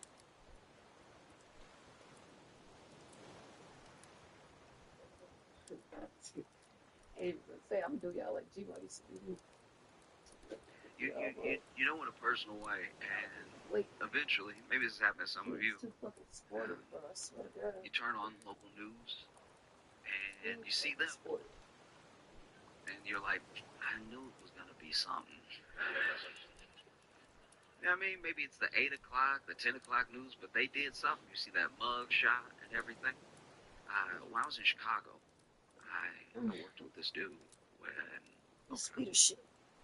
at our job, in the break room, we had a light sensor for the light switch. So you could just press it, lights Start on this the back a room, little or, bit. you know, if, you know, quick gist, they accidentally invited a journalist, and the mission kicks off. They do the attack. The attack is successful, and everyone finds out, and they're like, "That was dumb. Don't do that again." And everybody was like, "We can't promise that. Like, that's not okay."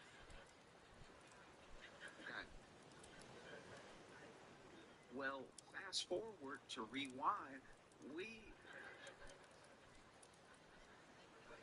are in the same situation again because, unbeknownst to, I guess, anybody at the time, Pete Hegseth had not only been using Signal to discuss warplay, he had a whole other channel where he was just talking to his wife, his brother, and his personal attorney. And you couldn't. This is what genuinely bothers me. Like this is what actually upsets me. Sensitive information that should have been, they can say it's not top secret, they can say it's not classified, but it's at least something that we should hold tight until the mission happens. And he's just discussing it plainly on this app that could be hacked. It's like those things. Discussing it with people who shouldn't know isn't actually my problem. Maybe this is my own hot take, but I feel like that sort of thing happens all the time.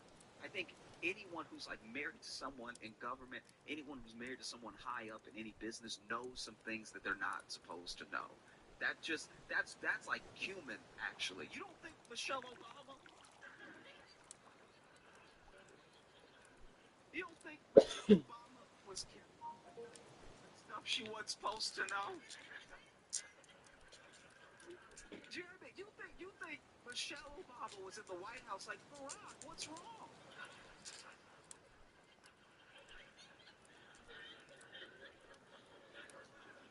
And then Barack was like, oh, it's classified. No, I don't think that happened. Was in the White House minding her own business, eating a veggie plate. Barack halfway kicks open the door. I've had it up to here with them. Okay? They want to kill everybody. They want to blow the world up. Now you sitting there, you Michelle, you like, oh, I don't even want my carrots anymore.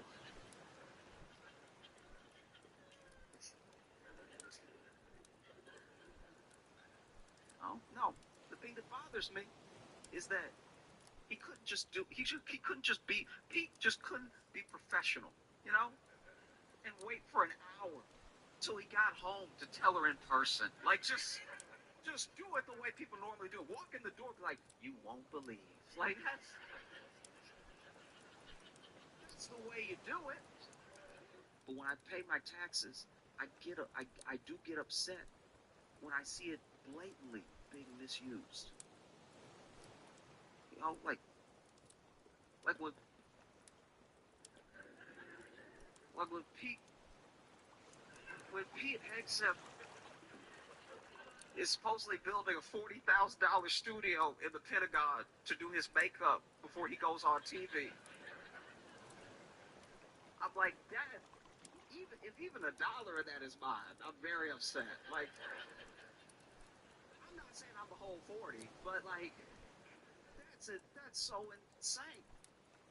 Secretary in the makeup room. Should he be a war?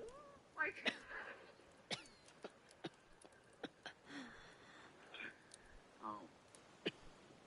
every once in a while, you come into contact with somebody that you know from you know in a personal way, and eventually, maybe this has happened to some of you. You turn on local news and you see them, and you're like, I knew it was gonna be something. You know what I mean? Maybe it's the 8 o'clock, the 10 o'clock news, but they did something. You see that mug shot and everything. When I was in Chicago, I worked with this dude. At our job, in the break room, we had a light sensor for the light switch. So you could just press it, lights come on, or, if nobody was in there, or if you didn't move long enough, lights go off, right? And one day, I get up and put all the stuff in the box. break room, We head into the island. lights are off. I walk in, Good. lights come on, and he's sitting there, already in the break room, eating barbecue. And let me go out on a limb right now and say that if you eat barbecue in the dark, you are a murderer, okay? You're already guilty in my mind. If you are that comfortable with bones in the dark, there's no telling what else you're capable of. If you are that comfortable slipping and sliding on your teeth and tongue, barbecue is messy enough in the light. You should have seen his face when the lights came on.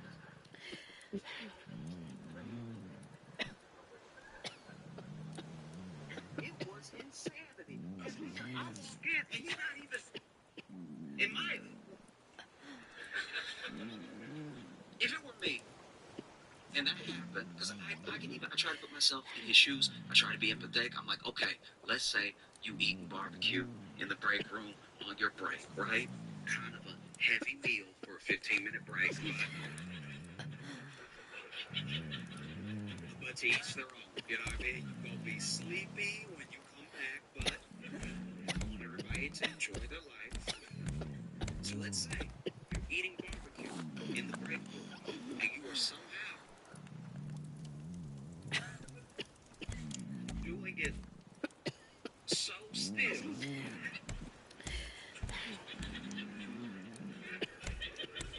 I'm not saying he should be hitting the rib like corn on the cob. You know what I mean? I'm not saying he should be digging into it with his face. Like,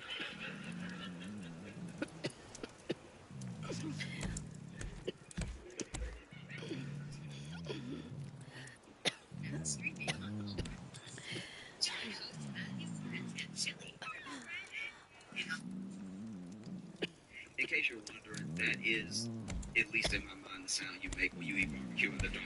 Like that. If you eat barbecue in the dark, you don't eat like the rest of us. The rest of us chew like self-made people, but if you in the dark eat barbecue, you are wild.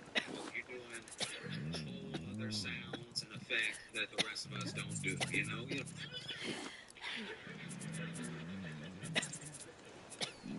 I'm not saying that you need to be doing a bunch of extra movements when you eat your barbecue. I'm just saying if you're doing it so still, munch, munch, munch. Munch, munch, munch. Munch, munch, munch, munch. Munch, munch, yum. Munch, munch, munch. If you're doing it so subtle that a light sensor, that technology was like, ain't nobody know. And then they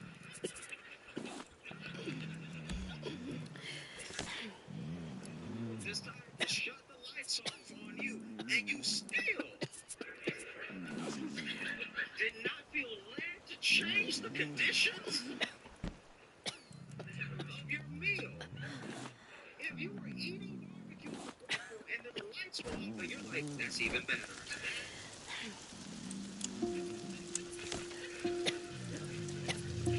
That tells me you're not right in the head. Something's going on with your mind or your spirit. Something is evil in you.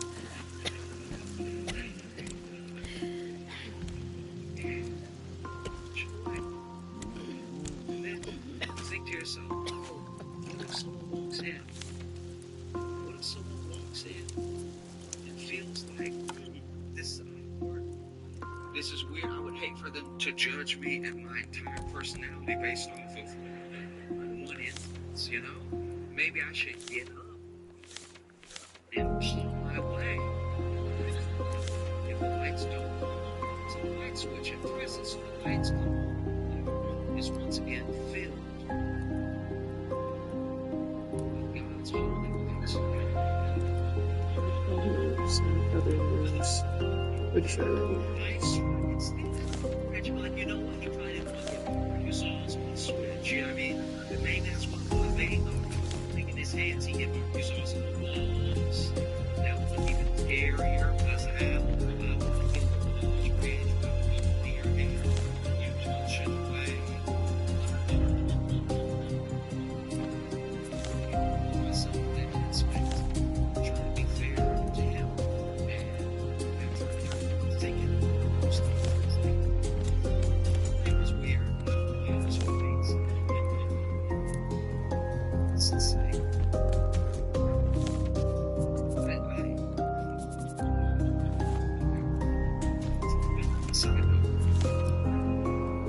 Left that job. One day I was catching up with a different coworker. I was telling them what happened. I was like, hey, this is weird. Get in there. And, you know, he been in the dark, so he wasn't phased. It wasn't like something just happened. Then right after. And they were like, tell anybody. But the same thing happened to me.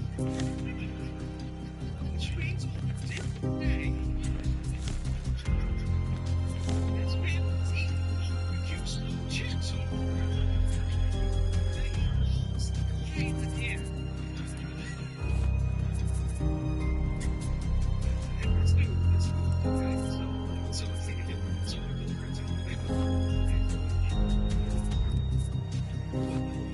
That light, it was genuinely broken because I walked in and it was still dark. It didn't just come on because I swung the door open, right? So we at least know now he didn't turn the lights on himself.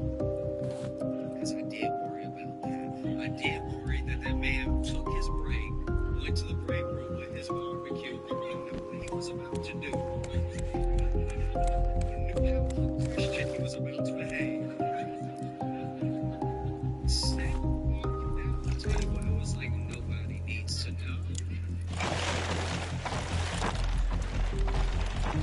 But yeah, so apparently there was a problem in the break room, and they did. He was eating the barbecue, and I'm pretty sure he was choking. Which would make you feel bad for him for a second, until you really put yourself in that situation. Because if you walk in to a door, you assume nobody's in there. And the sound of someone choking on barbecue in a dark room does sound like a demon. It does. If you walk in, it's like,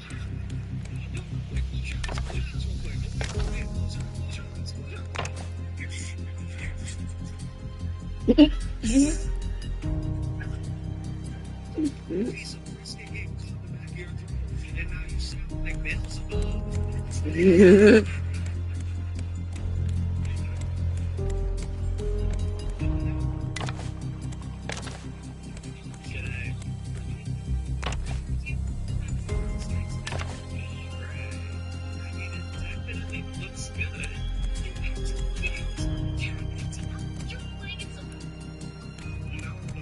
So then, with the light, from the door, and they couldn't really think about, because they were kind of blinded, the light themselves just standing in the doorway, and they said that they just saw it eating in the corner, which, why are you facing the wall? I forgot to mention that happened to me too. He was facing the wall. It's already dark. You don't need to worry about being safe, but he's facing the wall.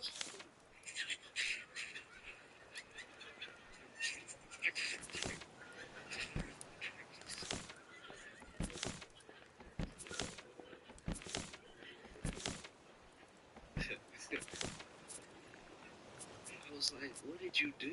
What did you do when that happened? And they were like, it was a demon. I yelled out, I rebuke you.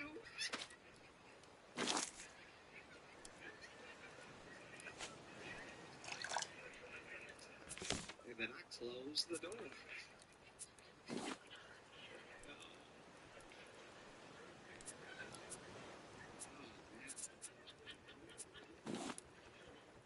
So then, you know, I'm chilling in Chicago, watching the news.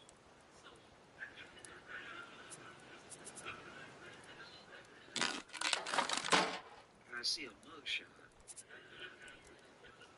with a familiar face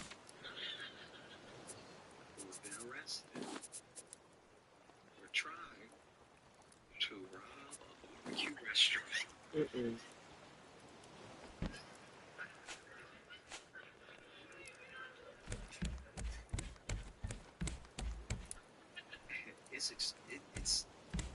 It's especially tough right now because I think people are getting squeezed from more angles than we thought was possible, right? It's like, you know, wages aren't increasing, jobs are hard to come by because of layoffs. Some of the layoffs are like seasonal layoffs when, you know, Yes. restructure and everything, things that we're actually used to. But then some of them are people losing their jobs. What's the matter? People are losing their jobs in the private sector in place of potential like AI advancements and stuff. All you have the tariffs going on. And I truly believe that some of it is preventable.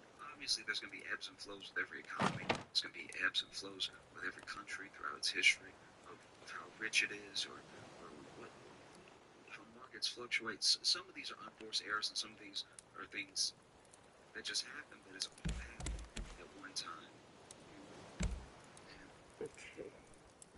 I think very basically, I wish everyone could agree on it, but we're not there yet, that just by being human, just by virtue of being alive, you deserve access to basic necessities, the most basic of things.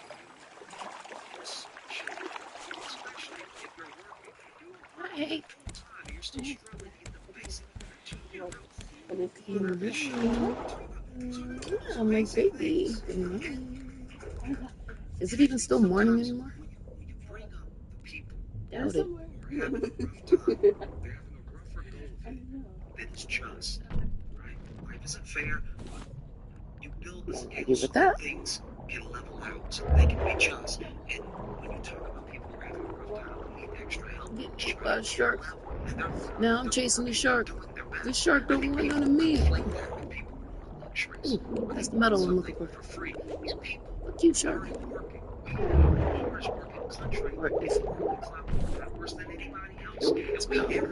Dying for copper. Looking for metal. So, I did it. I kind of want to show you my. Just turn this back on for the first time in forever. Hit you with that Disney ride. Quick. Yeah. If you just do it this way, oh, I'm smart, I figured it out, you want to. It's people who are not addressing the fact that everyone does not get a fair shake. You know? If you only need Yeah, shark bait. I hate the shark. Could make some shark bait. Keep it away from me. Could murderize it. They put me in this bed instead of my hammock. I just put a hammock up. I shot the ball, I did the running, I did everything. And then I laid in the hammock. Maybe I need to move the other bed. To an open tryouts. And shoot my shot. Couldn't do whatever team will have me, they will be calling security. I think I would have moved it. Which you want from me? Come later. Finances work. Get a simple not coming down on anybody. We'll see. Well, went to a good school, and then through that good school, you made a connection, which got you into college.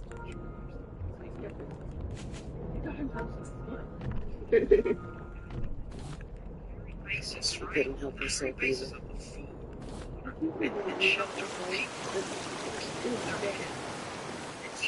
Even What a shelter statement. Ew, Ew, gross. lavish things. To get by, everyone's fighting to get by. You don't have what they want to be level. You know, they're not asking for expensive, lavish things like I mean, it doesn't sound like that when you say, oh gosh, you see a shark try to get me, but he missed. See a punk emoji? furniture's ridiculously expensive. It doesn't make sense. It's eating this tongue. Does make a difference. You don't even want it in your home. Right in my face, huh? I need to go to the store. You literally let it get I don't know if you would let me go or not. You buy it from a store. Let's go to the store. Just to take it out to the backyard. Stupid shark. And leave it there. And it's too expensive. It's Be crazy. clay. In fact, when And it is. Stupid shark. that's when you know it's bad. I was living with some friends in college. That shark doesn't like me. The chairs. And I was like, we in a bad situation. Don't die then. Shark is coming back.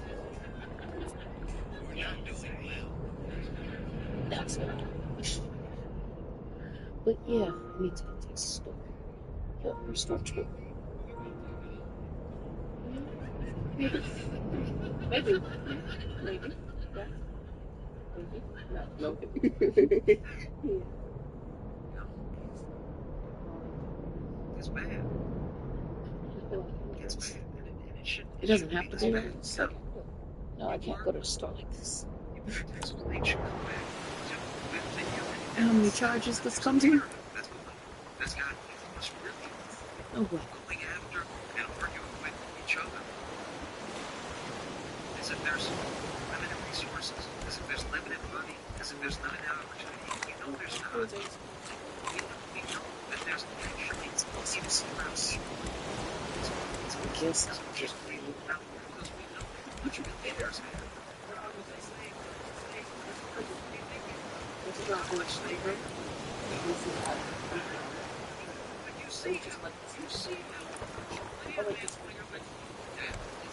It's very, very cute. Super cute.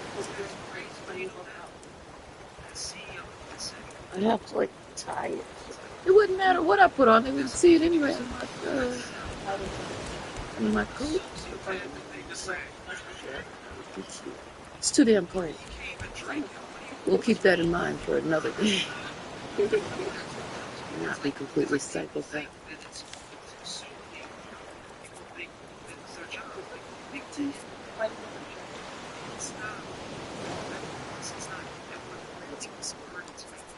Keeps me up at night is that these people are siphoning all this work. They siphon it. Oh? They get out of this from nothing. They get Of course. Siphoning wages for the fact that they for the reason they siphon shrinkflation when they buy more and they charge more and all that. They siphon all this money to what? To tell you people how money. Spend it. They siphon all this money out there and really parasitic. They dress like me.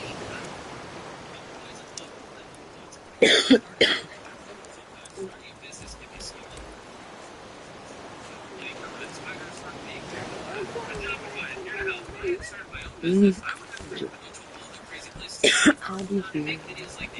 How do you care?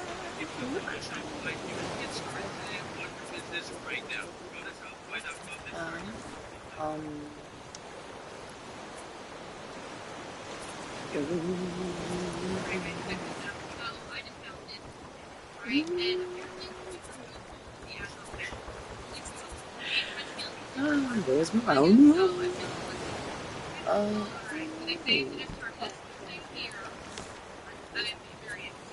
It's like meatballs? Red button here, yeah. Right now, Good, good, good, good, sorry. website and I get Keep.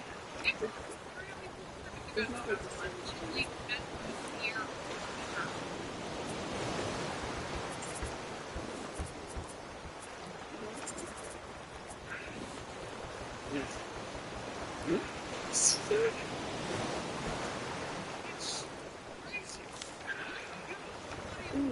good locally best year order. I love soup. Soup is delicious. It's so easy.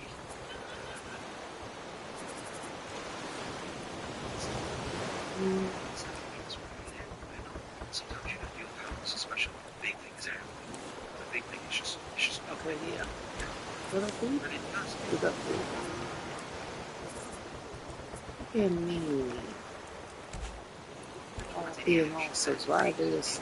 People's wishes enhance the Yes. In the instance, and you see it. You see people rise up in Cool. gangs to make their voices heard. And it's very much. I know that there's a narrative out there that you're like a cop. Nothing you can do, and that you might as well just scrounge up as many pennies as you can. That's good. That'll be the best you can have. Everybody had a great time. Like that was super it's to the I went to my cousin. Okay, okay. I went to school. Okay, that $1 million threshold, they enter that tax bracket, they still The feel best. that way. You can make He $500,000, was. you can have $300,000 saved up, and you might sell. You might sell something within your industry, make another $200,000. You might cross that $1 million threshold, even by just a little bit, and still be like, I'm barely getting by. And people will rise and raise their scones at that. But the way that things are set up, unless you are I gotta get some money. Your mama's bristle. Oh, you go. Doing them lunch. Stupid shark. millionaires, they'll tell you they're like my cultural business, and the people that Hated I care that shark. for, the employees that I employ. That's right. I don't see him again though, because I need to come back down into the water. Let's go stick with that. Look at him up on the land. Land shark, cheat. Stabbed you right in the belly. You up on the beach. Just try to be like me. Shoot it with a bow. Come back this way, bitch. Stab him right in the belly. Nah, don't run. Not that shark. Shark is a bitch. He'll be back.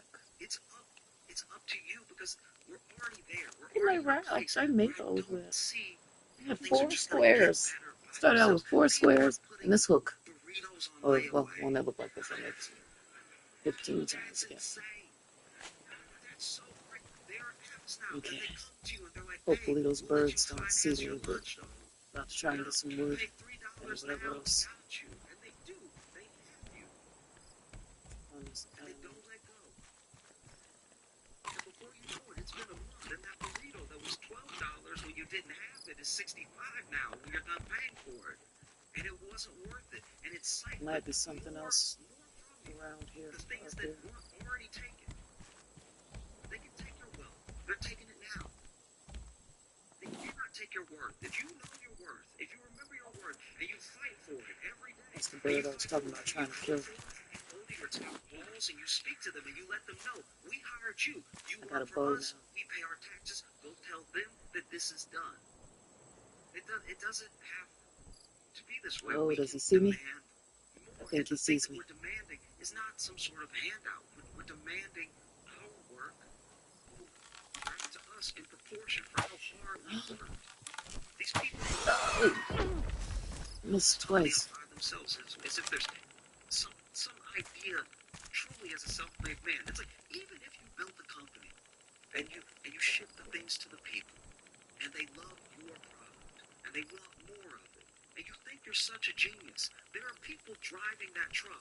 There are people packing up those packages, and then there's the road that you didn't build. You know?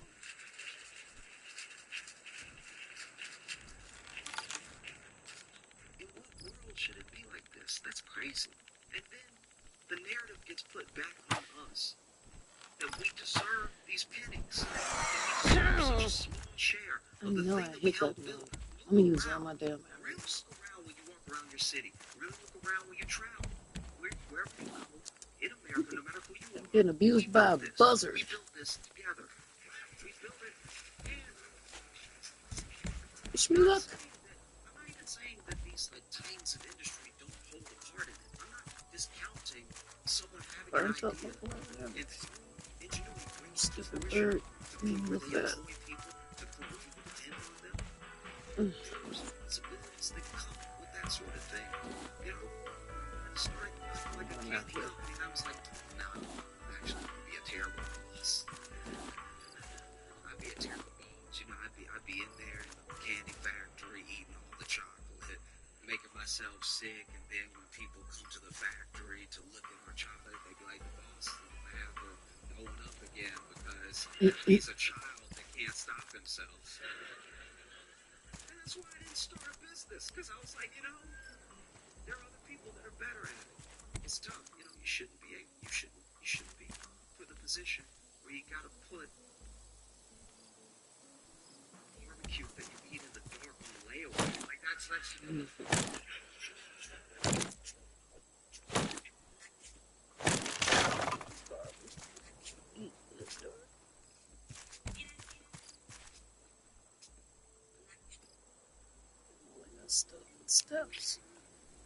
Steps and stuff.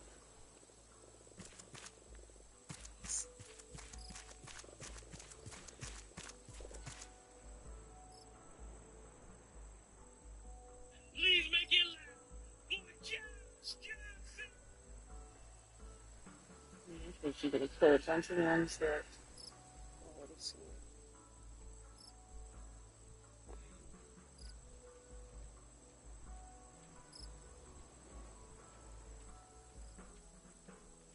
Okay.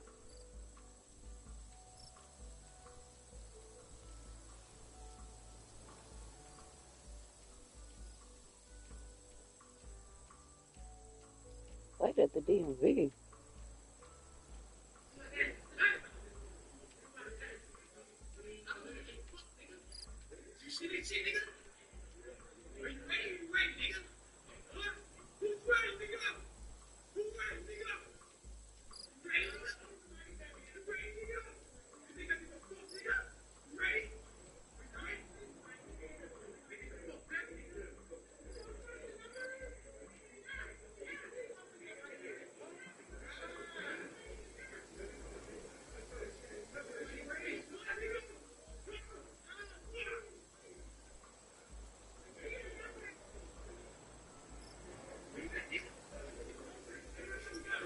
Mm.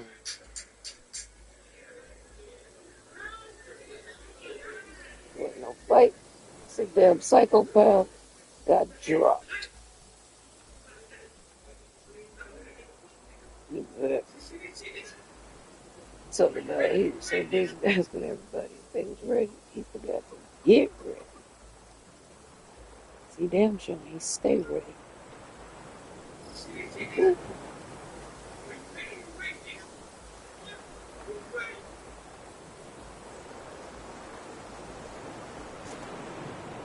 That's probably it.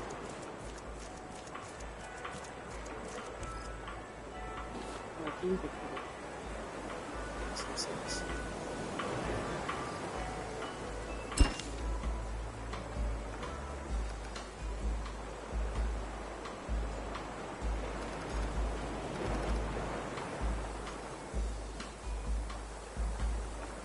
That's good.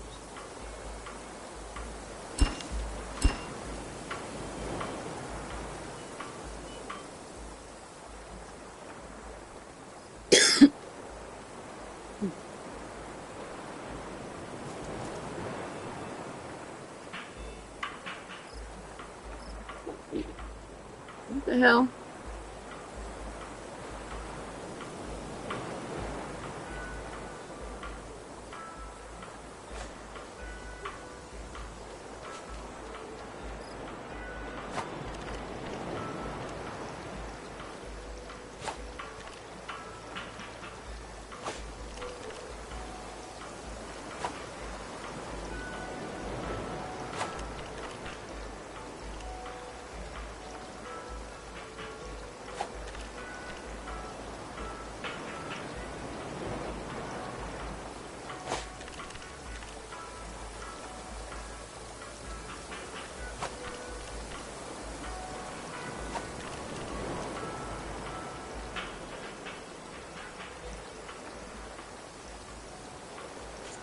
Okay.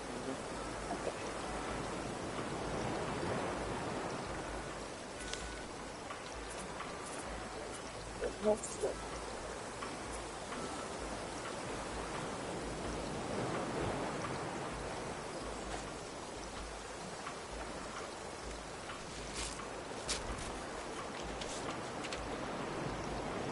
So,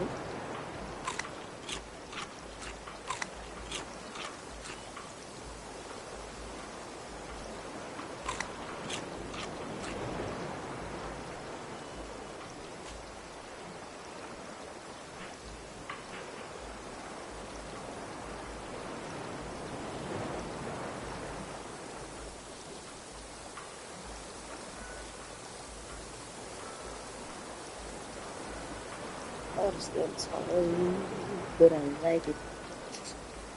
The chocolate street and will be interesting.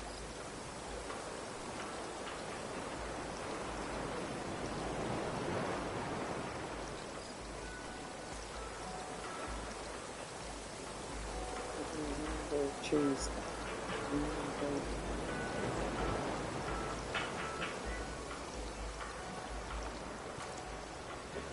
Still on the side.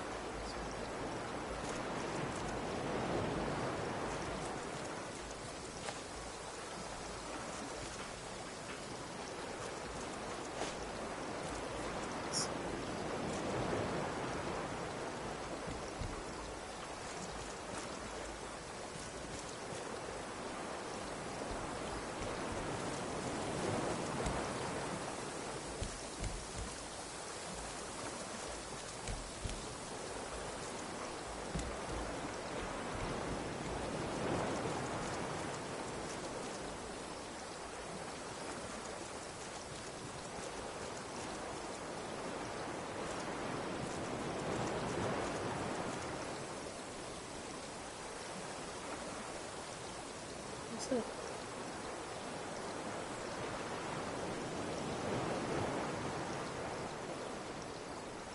I don't see anything. Oop. So, might be able to get that done. Let me find out what I live here until I get this phone.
Stupid bird.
Bird. Stupid shark.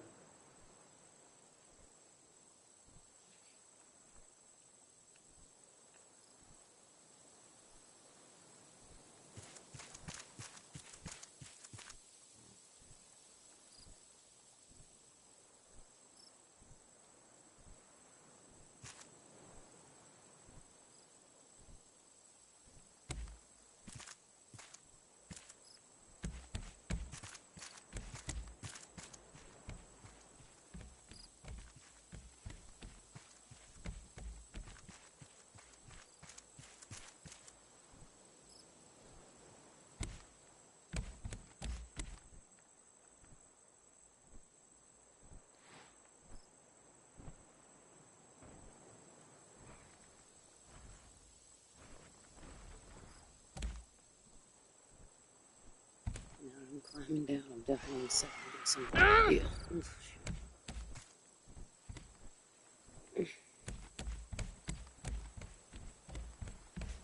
Oh, them motherfuckers.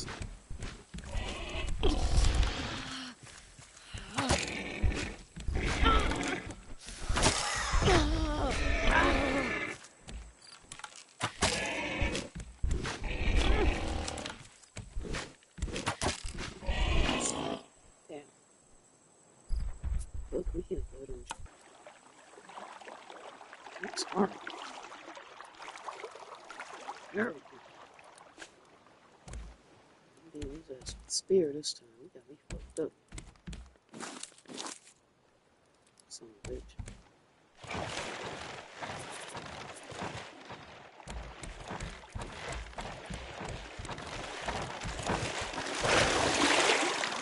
Fucking piece of shit.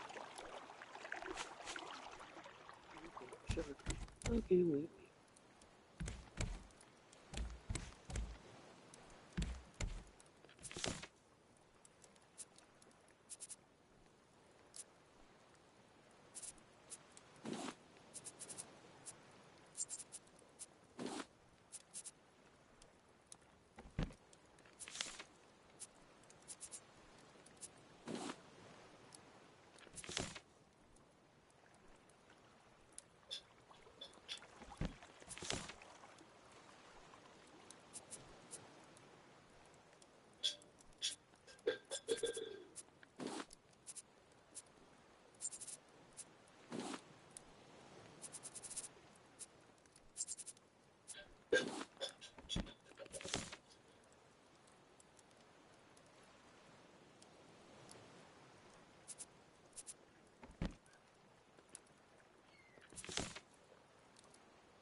this weekend, wow, it's for everybody. I imagine this weekend was weird. It was weird because for like half a day, we did things.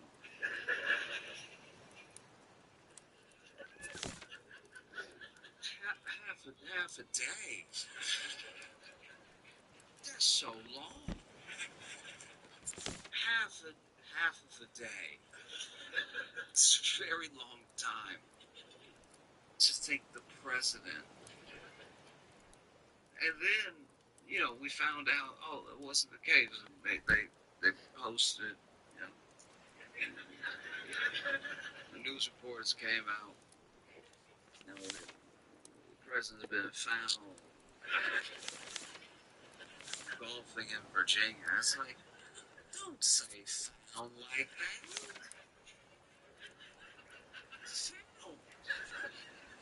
Like a Lord Senior found. It's insane. Just say he was golfing in Virginia. Found in Virginia? Makes it sound like the White House didn't know. I'm pretty sure they called him. Found.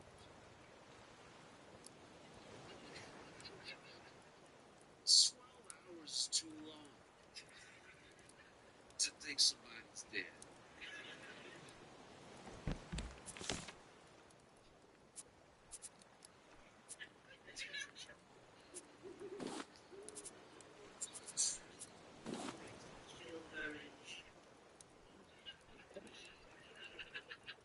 My buddy lives with his grandpa. And every time he thinks his grandpa's dead, he finds out in about 5 minutes.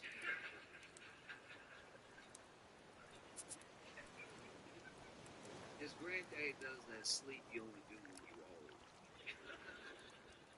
You know that sleep where you like,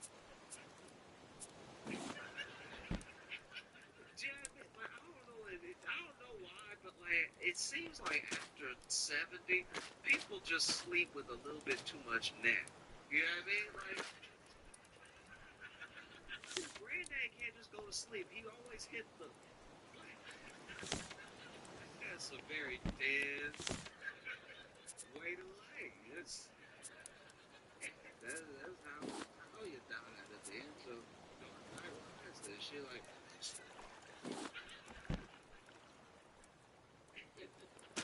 The neck crank is a surefire way for somebody to put a spoon in front of your nose to see if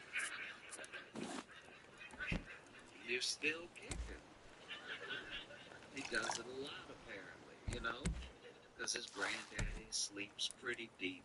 There's that whole thing about sleep being a cousin of death, and I think it's his granddaddy's half-brother, because not even a snore, not even a, you know what I mean? He said he always thinks his grandpa come home when he take a nap, because the way he falls asleep, which, to be fair to my friend, this is, I've never seen this in anyone else, but he said he brings it up and take a nap. He'll announce it too.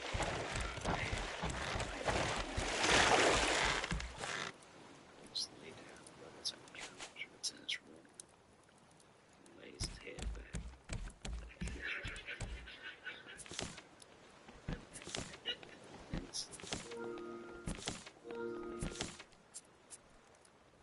If he takes a deep breath, that's a great way to look dead. This man goes, take a nap, lays on the couch and goes.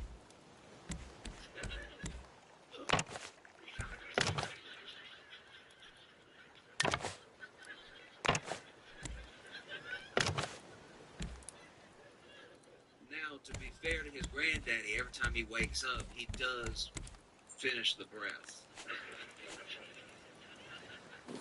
Said his granddad never wake up peaceful.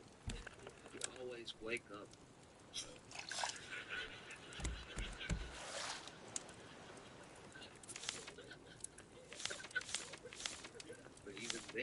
never wondered if his granddaddy was gone for 12 hours.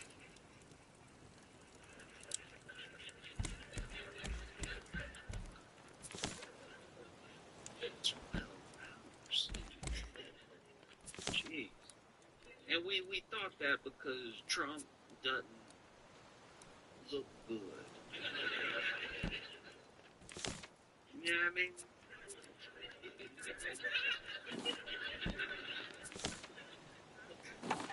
He just finally looked like he act like. You know what I mean?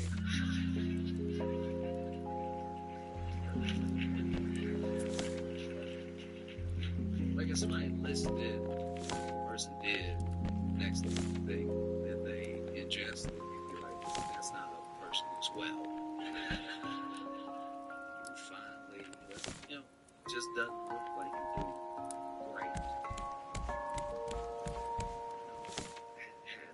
I even know the term. He had some famous thing. Turns out that famous thing was his ankles. His ankles. No, I've seen them. World leaders have seen them.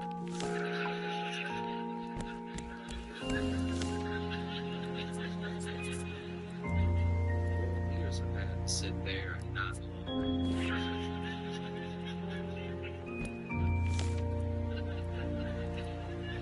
In case you're not familiar with Trump's ankles.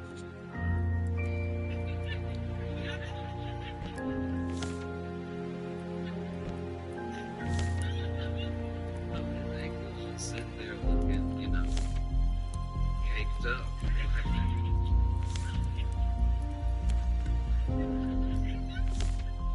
You got some thickums under those socks. Trump's ankles and stuff like this. I can't imagine what that must be like to be an aide in the White House and walking next to the president, taking orders from the president of the United States, but all you can hear is his ankles clapping.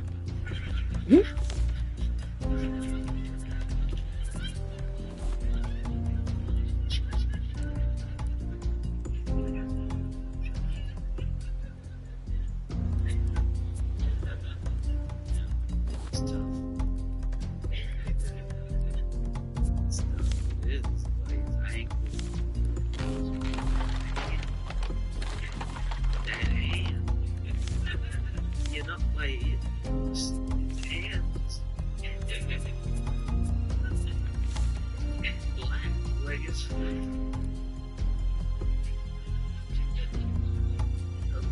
Imagine being Donald Trump and turning black.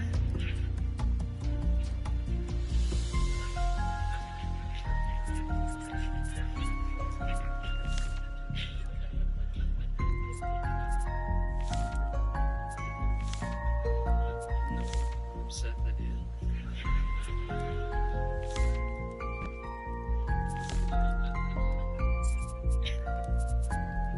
It's bad. It's tough. It's over here. Trying to live. You just don't have stuff on the schedule. People assume.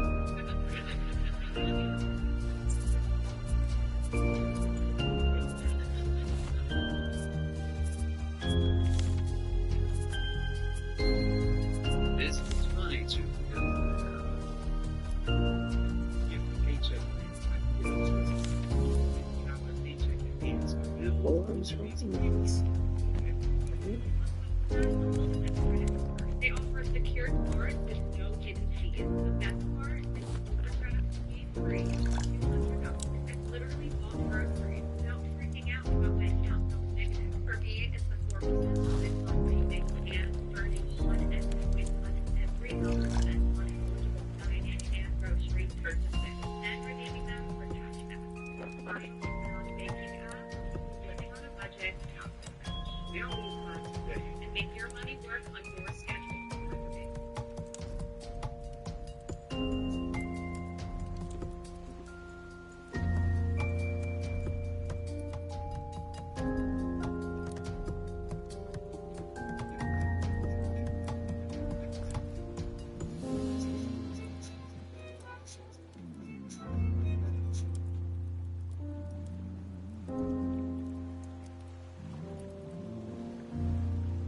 I go back and forth with friends. I have friends that are sort of across the political spectrum. You know, I have these friends who, whether they tell me or not, I know that they voted for Trump. At least one of them, I'm pretty sure, voted for him 3 times. Every time he could, he did. And so we'll go back and forth all the time. You know, we'll mostly be arguing all the time. And we argue about a bunch of things that aren't Trump as well. Like sometimes we'll just argue about like whole social issues, whole different policies and everything. And maybe it's because I've known him longer than Trump has been president that I feel like having those arguments is, to me, worth it. You know, I don't ask anybody else to do everything that I'm doing, but I think that there is something to get to the bottom of, and it's what we are gonna do when he's gone. Do you know what I mean? Because I think that right now it's easy to put everything that's happening and how we feel about each other on one person, because sort of the catalyst for all this stuff. But the groundwork was being laid long before he ever became president, and so whenever he's gone, you know, we're all gonna have to figure out a way to relate to each other. Because it's not as if all of the problems begin and end with him. You know, he's just one of them.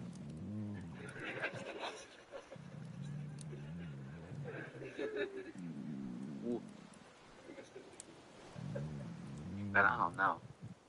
No idea. It's maybe. We don't know. It could be any day now. It could be 200 more years. I truly, like, my grandma was in the nursing home before she passed, and I would go visit her and everything. My grandfather as well. At different times, they were in nursing homes, and when I go to visit them, you'd see people who had to be 3,000 years old. And it's like,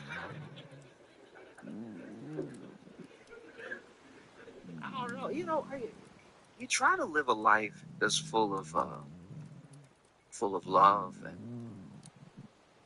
like you try to make memories and moments with family, with strangers. You want to have a full life. You want to have a life that you look back on and you're proud of the impact you had on people, you know? And along the way, try to maybe, I don't know, eat right when you can, but enjoy yourself, you know? And drink sometimes, not too often. Maybe party a little bit when you're younger and wean off of it as you get older, but do your best to have a really impactful life, even if you never become whatever it is, rich, like rich, famous, popular. You're someone who, by being in other people's lives, their lives are richer. And same way that trees in the forest have roots that overlap, your life impacts other people's lives. You create ripple effects. Well, this sounds important. Create positive change. I want to hear it all. Because Sorry, not sorry. You about to die? You gonna die now, probably?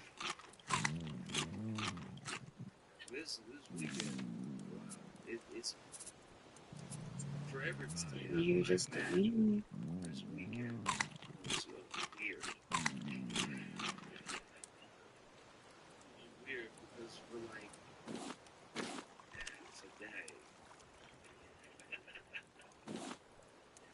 we did things.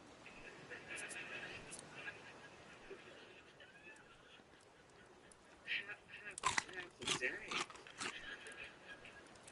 That's so long. Half a day. It's a very long time. Just think the president. And then, you know, we found out, oh, that wasn't the case.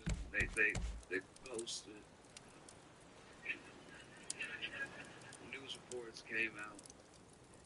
You know, like the president's been found Virginia. It's like, don't say found like that. Found. Like a lost senior. Found. It's insane. Just say you was gold big in Virginia. Found in Virginia makes it sound like the White House didn't know. I'm pretty sure they drove it. Found.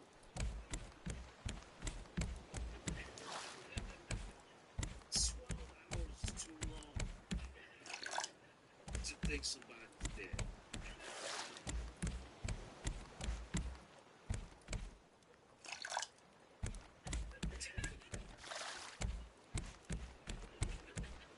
My buddy lives with his grandpa. And every time he thinks his grandpa's dead, he finds out in about 5 minutes.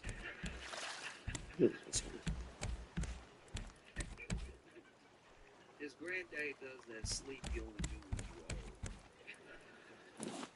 You know that sleep where you like. I don't know why, but like it seems like after 70, people just sleep with a little bit too much neck. You know what I mean? Like his granddad can't just go to sleep. He always hit the. That's a very dead way to lay. That's how at the end of Dark Knight Rises, she like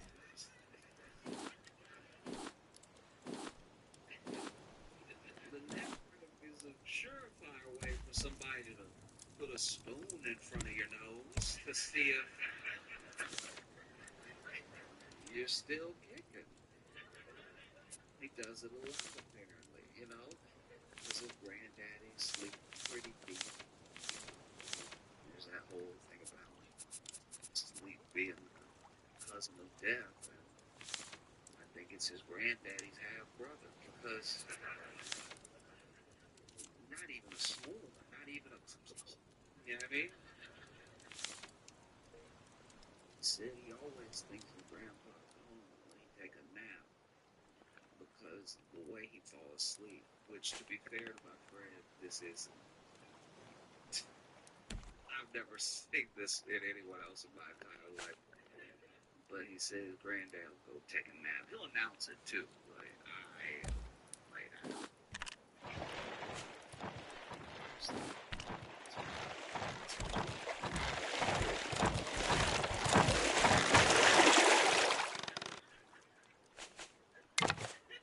And he said the way his granddaddy falls asleep is he takes a deep breath. That's a great way to look at it. This man goes, take a nap, lays on the couch and goes.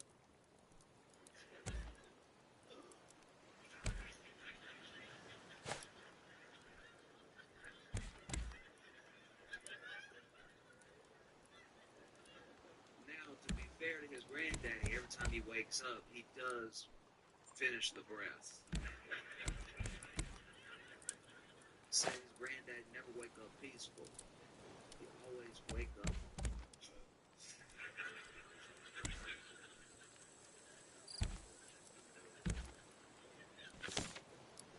But even then, he never wondered if his granddaddy was gone for 12 hours.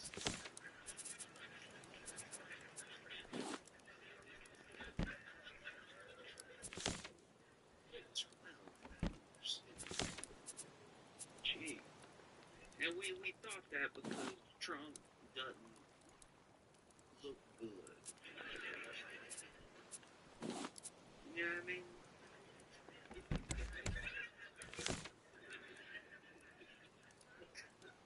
He just finally looked like he act like. You know what I mean?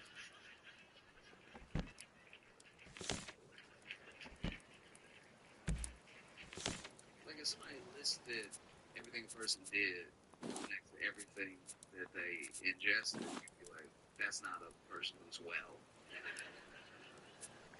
Finally, you know, just doesn't look like you're doing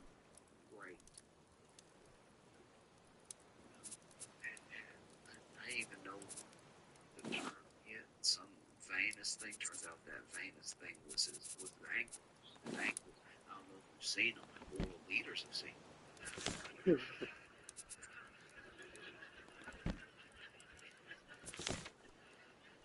World leaders have had to sit there and not move.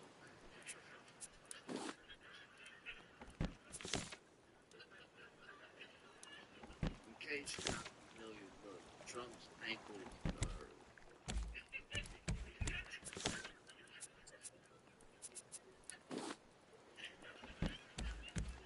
his ankle was just sitting there looking, caked up.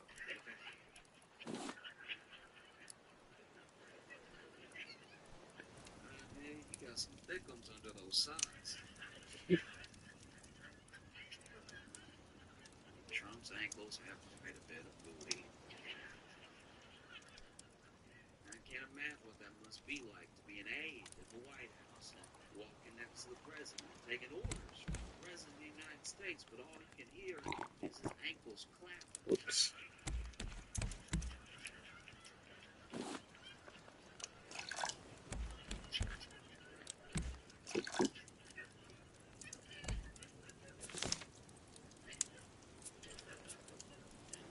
It's tough. Hey, baby. It's tough. It is. Like his ankles. Whoa. That hand. Thank you. Hey. His hand. Where'd it go? Hey. Black. Like it's. You want the cup? Okay. You got it. Hey. Okay. You want some? It's hot. It's hot. You want some? Look, feel it. It's hot. No one's more upset than him. Hot. You want some? It's already. No, that's bad. It's tough. Now, It's hot. it's over here. Trying to It's hot. live and don't have so long schedule. People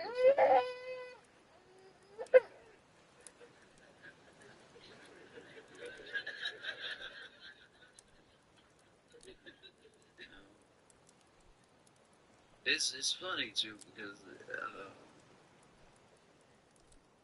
I go back and forth with friends. I have friends that are sort of across the political spectrum. I have these friends who, whether they tell me or not, I know that they voted for Trump. At least one of them, I'm pretty sure, voted for him 3 times. Every time he could, he did. You're welcome. And so we'll go back and forth all the time. We'll mostly be arguing all the time. All that ruckus. And we argue about a bunch of things that aren't Trump as well. Like sometimes we just argue about whole social issues, whole different policies and everything. And maybe it's because I've known him longer than Trump has been president that I feel like having those arguments is to me worth it. I don't ask anybody else to do everything that I'm doing, but I think that there is something to get to the bottom of, and it's what we are going to do when he's gone. Do you know what I mean? Because I think that right now it's easy to put everything that's happening and how we feel about each other on one person, because sort of the catalyst for all this stuff. But the groundwork was being laid long before he became president. And so whenever he's gone, we're all going to have to figure out a way to relate to each other. And not as all in him.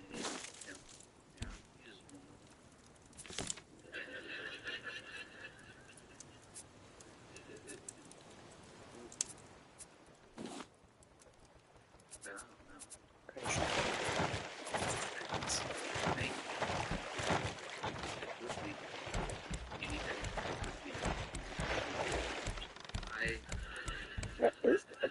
Truly, like if my grandma was in the nursing home before she passed, I would go visit her my grandfather as well at different times. They were in nursing homes, and I'd go to visit them and see people who had to be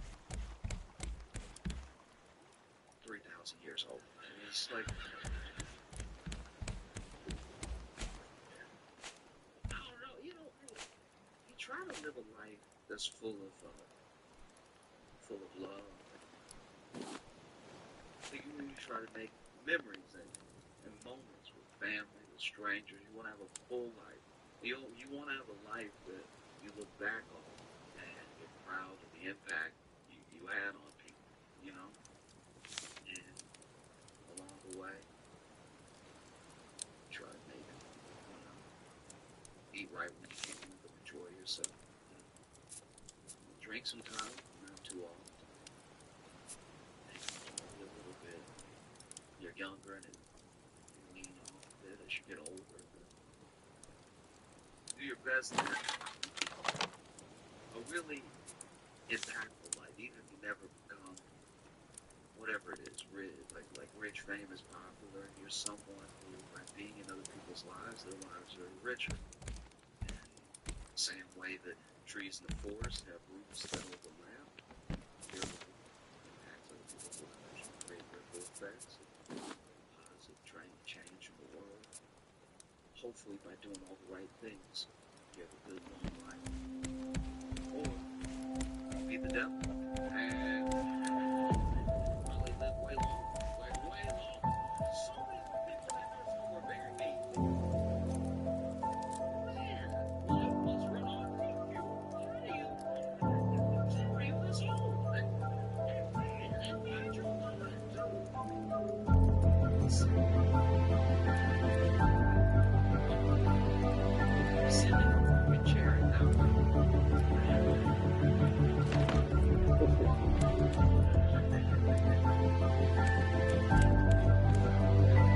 I have a recipe somewhere downstairs.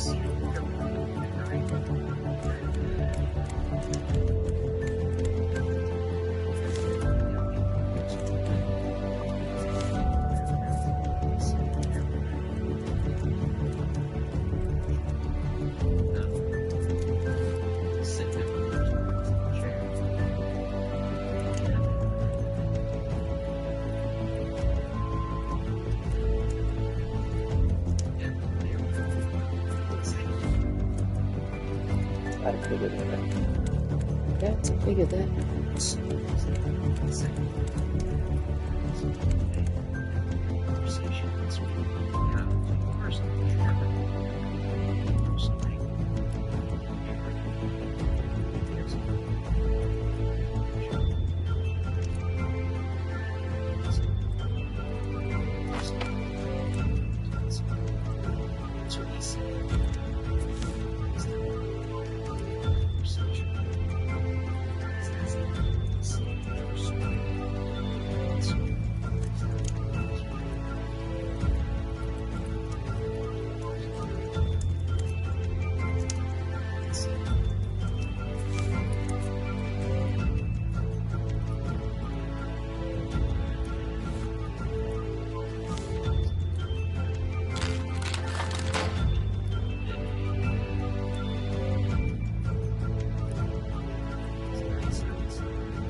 easy. Everything in the way you are now. It's just one person. It's easy to do that, especially when one person is like around this person. Sort of picture that in like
That person never showed up. But like,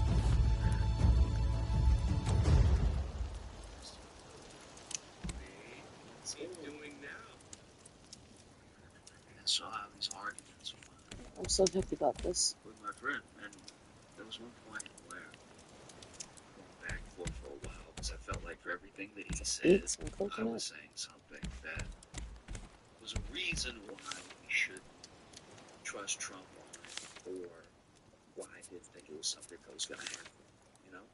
And finally he goes, well, you know, he's a businessman. And I had heard this before, and he said he's a businessman. And I was like, oh, he's a businessman. He's a businessman. He is a businessman. He's a businessman, though. No, like he is a businessman. He is a businessman. He is a businessman. And he's a businessman. I'm just making Oh, sure good bitch ass the last time. he's a businessman. He is a businessman. He's a businessman. So even you didn't say good businessman. You said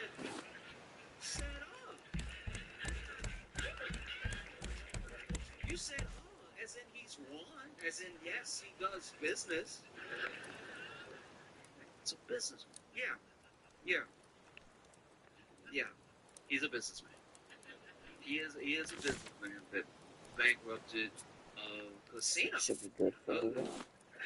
You know casinos. You know those things you don't generally leave money with. He bankrupted a casino. He's a businessman. He bankrupted a casino. A casino, though. He's a businessman. He's a businessman. Bankrupted a casino. And look, I'm not a businessman. And I don't own a casino. In fact, whenever I go to the casino, I don't even gamble. I just do the show. I've done some shows at casinos. And then, you know, I do the show, and then I go back to my room. I leave, like, I don't know the ins and outs of running a casino. I don't know what it's like to really, like, enjoy yourself at a casino, walking through and playing games and stuff. You know, I've walked with other people as they walk and gamble and stuff like that. I've been, like, awkwardly standing there, but I don't know what it takes to run a casino. And maybe this casino, maybe, I'm throwing this out there as an olive branch. One of many I'll extend. Maybe this casino, this one, maybe had those slot machines that really give you credit for how hard you pull. You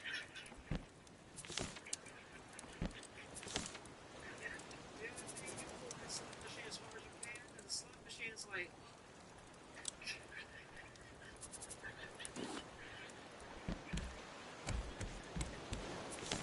okay, Daddy.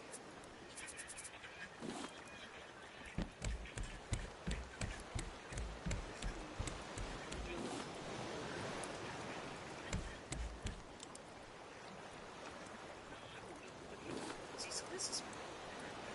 He's a businessman. And in this casino, they have blackjack tables, deckers, and Let's be backwards.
some think this is bad and bad to fix everything. So they think that it's terrible. So much like business, even in the parts that should, that obviously think everything translates to business. And I didn't. This was where I was like, say right now, I could. And it was natural community or even in some sort of there are things and very cool the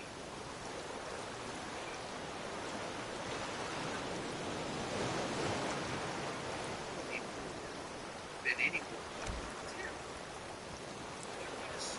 And that's what they in a sense I get away with it. That's what they yeah. But then you see people already been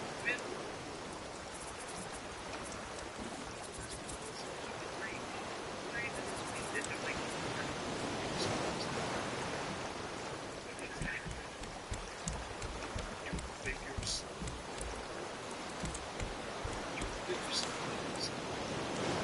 that's crazy. That's a great thing to say. Especially when they're screaming things.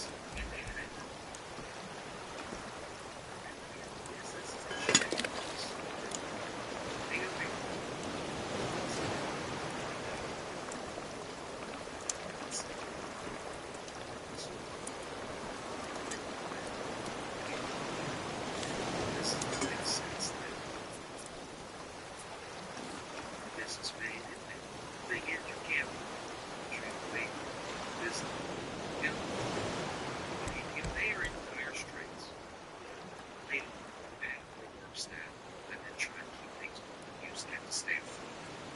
They can buy back its own stocks in an effort to enrich itself as a company, make those stocks worth more. The company has a fiduciary responsibility to its shareholders. The company technically does more for its shareholders than the government does for its people. And so you can see how people are like, oh, we'd at least like to get that. That'd be nice. Dividends, equity, some. We'd at least like to feel soft. But it just doesn't Almost damn time work it's that way. taken. I don't think it should. I think that the business now is very different than a business before. Like there's a thing that happened, and maybe it's only like my frame of reference because of age and everything, but I think that something happened in 2008 that we have, which is like, for the first time ever, companies that truly screwed up beyond measure, like actually beyond measure, like they should have crashed everything. This is the type of stuff that you read in the textbook, and then they, hung everybody. Like that's we don't realize it, but that's the level of like nasty that it got in 2008. If you would, knocked off a couple hundred years and put it in France, there would have been a guillotine. You know what I mean? And instead, it was a bailout. But instead of a bailout of people, it was a bailout of companies because we believe in business so much. We believe that everything works like a business to the point where even the politicians, naively, maybe some of them sincerely, were sure that if we keep the business afloat, it'll keep the people afloat because then people won't lose their jobs and then people will still be able to get these services and people will still buy these products, right? And what ended up happening is that, so many people were foreclosed on. So many people lost their jobs anyway. People's like 401ks and retirements were destroyed. And then the people that they gave the bailout to sort of, trickle down the economics. Something got stopped up right at the top. And so people who had wreck the economy beyond measure got a bonus. They got a bonus for wrecking usually when you break something. And ever since, it feels like business is about not being left over. That's what real business seems to be now, is that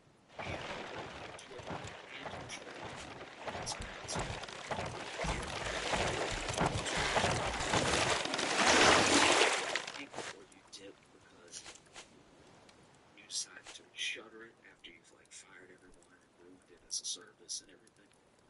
Basically. So I believe he's a businessman. I do, because I'm sure,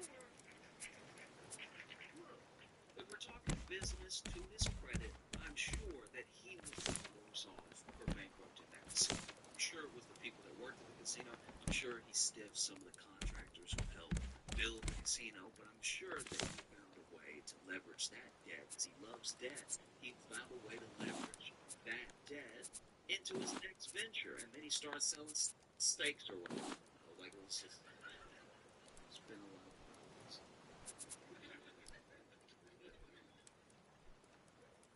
You know what else it is too, is that you can't focus too much on this one person. It makes him more important than he really is. I understand that he's president, I understand he's one of the richest people in the world, but as far as importance, it's about what lasts, you know?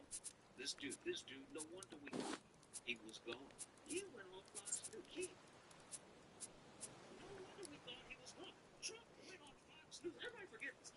Trump went on Fox News and just started randomly. No one asked him. Randomly talking about how he was trying to get into heaven. And it's like, then you know.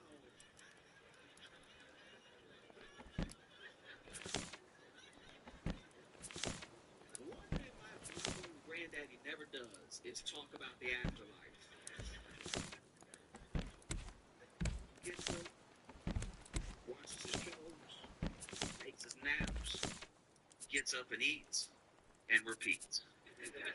If he was pontificating on heaven, I think people would just start assuming that every nap really was the last nap.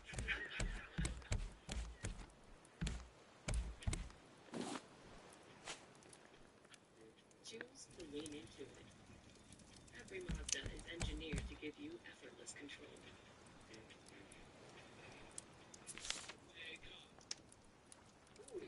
Guys, is that a warning? Let's get an arrow barrage going to play safe, because I think we got to prepare for war. Yep, I was right.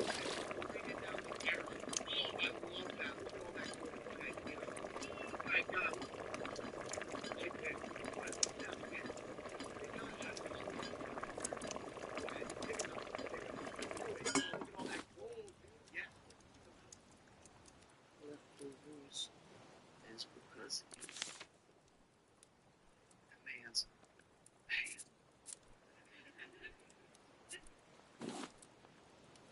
Guys, he's turning black.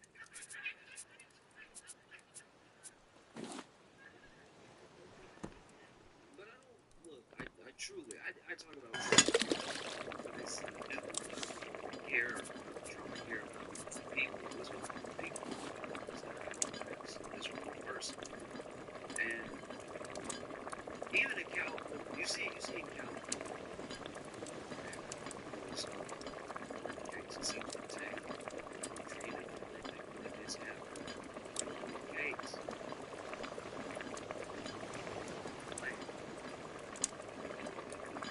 you know, like,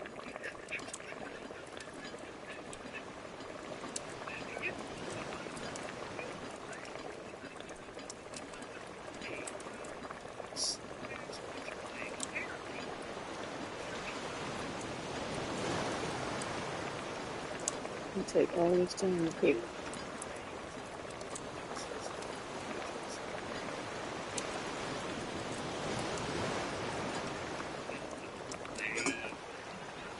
Look at me. I got a trophy. A more complex concoction. Cook a meal by following the recipe. I never follow a recipe. I didn't have that recipe. I followed a different recipe. It said it was leftovers. Coconut to fucking beat. Oh, goes in the juicer, not in the pot. Makes more sense. So much more sense.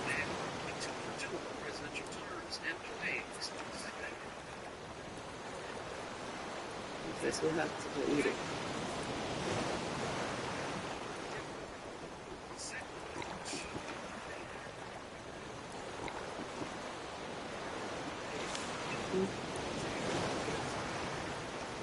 Good.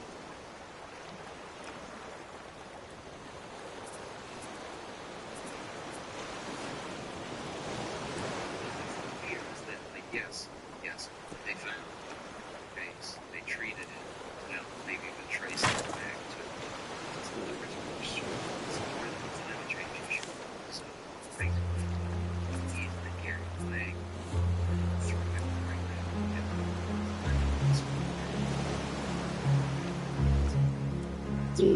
Good. So there's fear. It's just that it's just hey. There's this island. There's a bunch of people. Listen.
Need to look at that. Yes.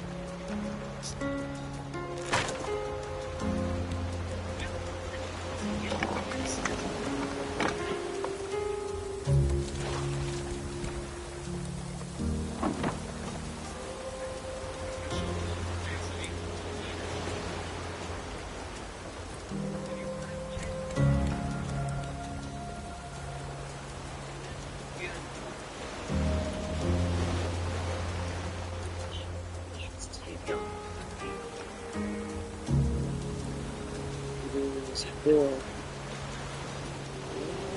What's that?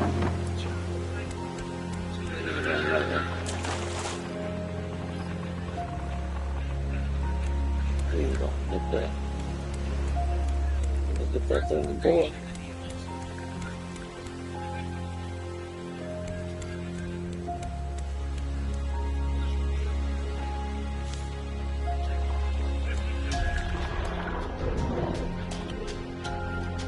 And sniffing.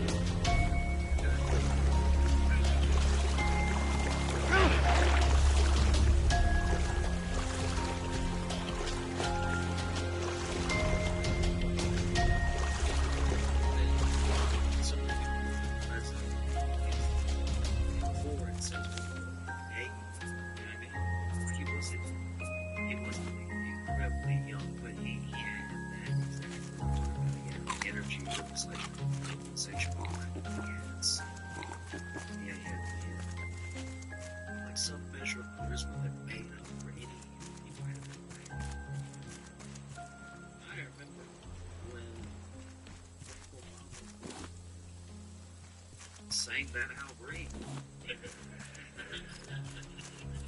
That was a privilege.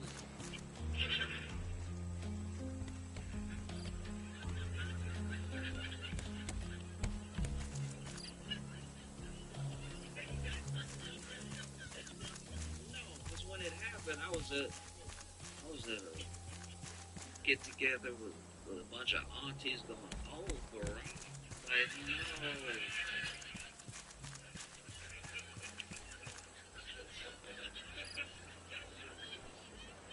no. Yeah. I'm trying to have my dinner right now. What you doing?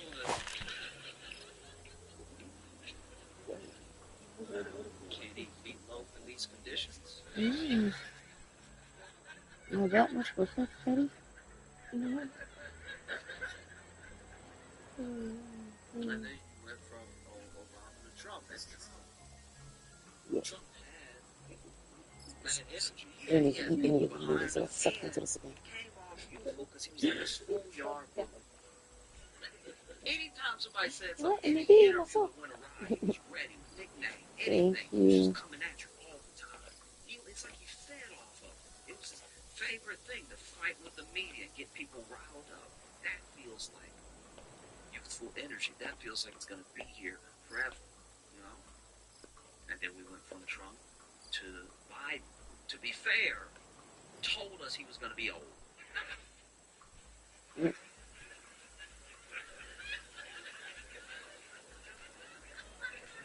I've talked about this before. We asked Biden. We were coming at Biden. We asked Biden, and Biden was like, are you sure?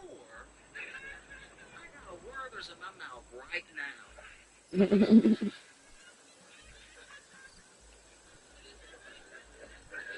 I'll do it if you want me to do it, but my car does smell like potpourri, so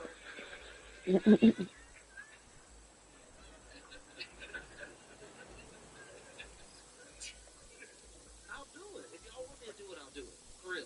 If y'all, like, no. Like, if I'm the only one that can stop them, if I need to do it, I'll do it. But just know, when I shake world leaders' hands at the G7, G20, whatever,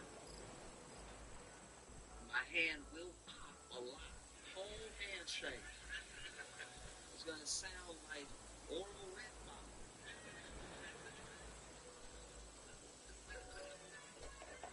But if y'all insist, and then we got Trump again after Biden, and this feels very different. You go back and watch a rap of Trump 2016, 2017, and then you watch a press conference now. Very different. It's very, very different. I mean, it seems like he's died. Like it's because look, I'm not. It's not lost for me that to be an American, to live in the U.S., you have to become, or at least have an understanding of what you need to do to be a semi-good capitalist. All right? And there are people that ask the question, how do you fight for a more equitable world while you're living in a system that is corrupt? And I look at it the way I look at when I travel and I meet people who live in the country, but they don't speak the language. Right? Like your native language is compassion and charity.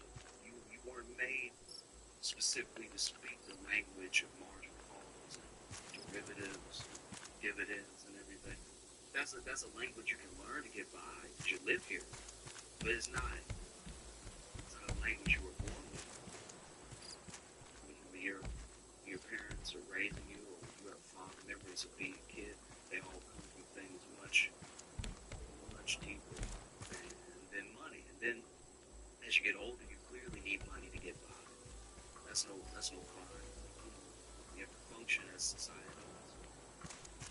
You will kind of have a little bit of money as best as possible.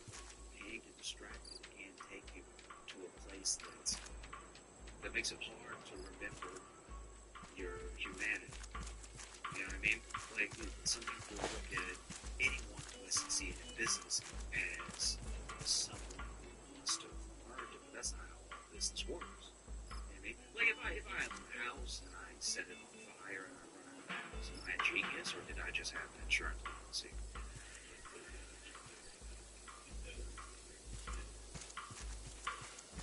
Maybe both, but maybe I'm a pro. The only that you have to contend with is your soul. You know what I mean?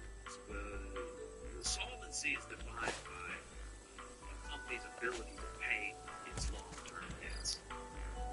If the company's not solvent, you don't trust that company, you probably shouldn't invest in that company. And as long as we're keeping it to financial terms, soul works a similar way. Depending on your belief system, depends on your solvency, your long-term debt is to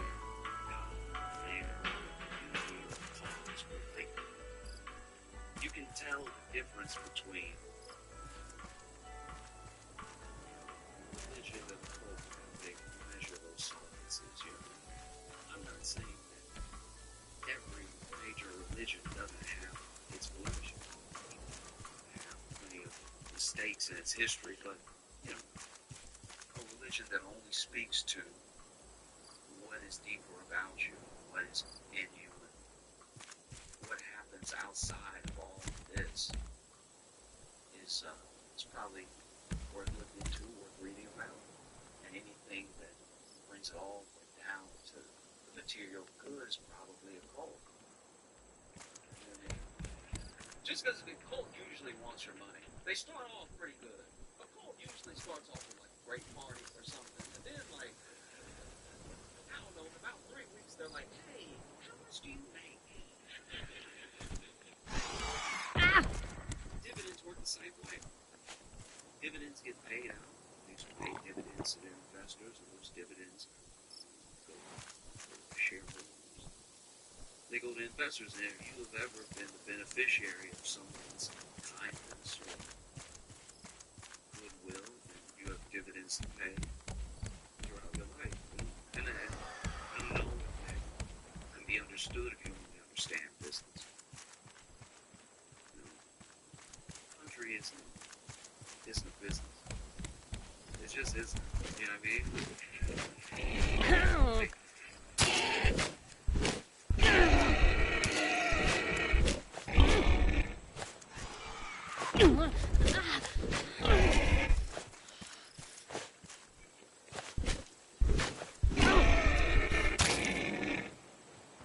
Trump is a businessman the way JFK Jr. was a pilot. You know what I mean?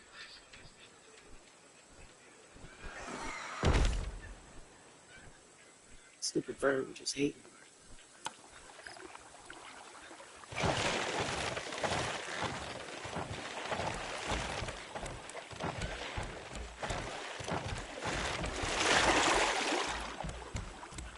Stupid shark hating. Stupid bird hating.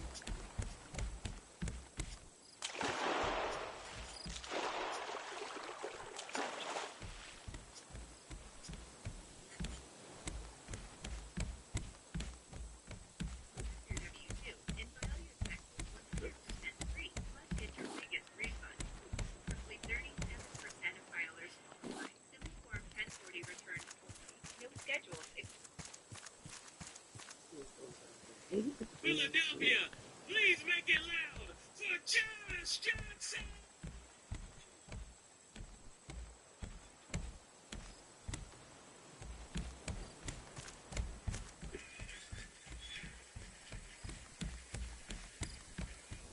When I was growing up, I had a friend who was like a latchkey kid, and he would get off the bus, and he had 2 hours to himself before his parents came home. So he'd get off the bus, he'd open the door of the house, he had full reign of the house, and we're still little, but he's like old enough to go ahead and make himself grilled cheese and just to his parents. And one day he was home, and his parents had to get together the night before, and he see laid out a little bit left for some. And he's like, oh wow, this is grown-up juice. I want to try it. So supposed to happen. It's like, no, it's supposed to happen. And so picks it up, options in his head. He's like, I could try it. All he really wanted, maybe not right now, over and over it in his head to the point where he decides I'm gonna just have a little sip. He's bringing it to his lips, and then he ends up slipping it out. His hand drops and stains the carpet. Right? So now he's freaking out. It's like, oh no, he's laying there when they left. This is all It doesn't matter. and he Gotta did watch good what shit. a lot of kids would do in that scenario. He made it worse. He was like the only thing, and I can understand he's a kid, but this is a mistake that I don't think I would have made. The moment he thought was to make a bigger mess, and then that way the stain won't be so bad. So he grabbed a rock and he threw it through the window.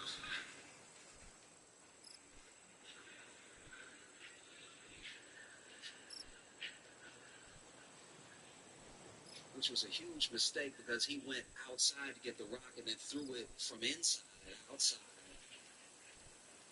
He realized what he had done as soon as he did it, so he had to go back outside, grab the rock, carefully pick up all the glass, bring it back inside, lay out the glass next to the rock, next to the stain.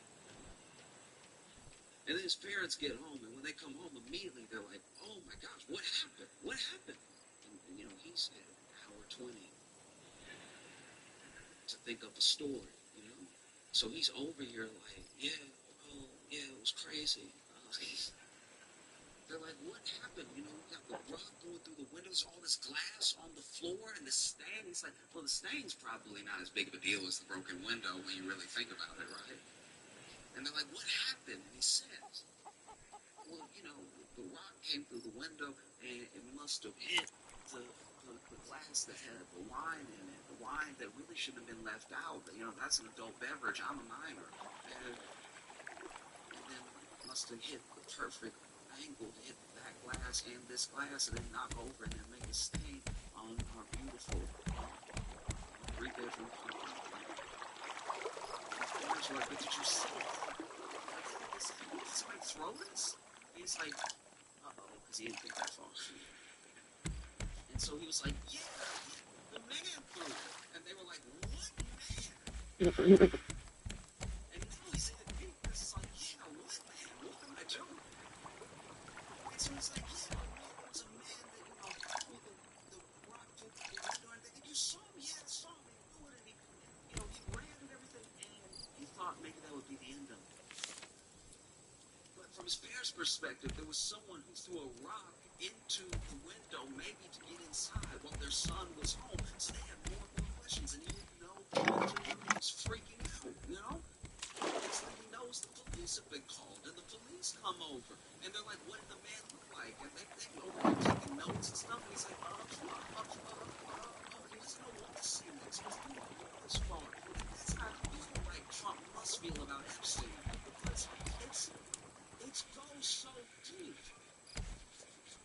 It's like he didn't think this far in those eyes.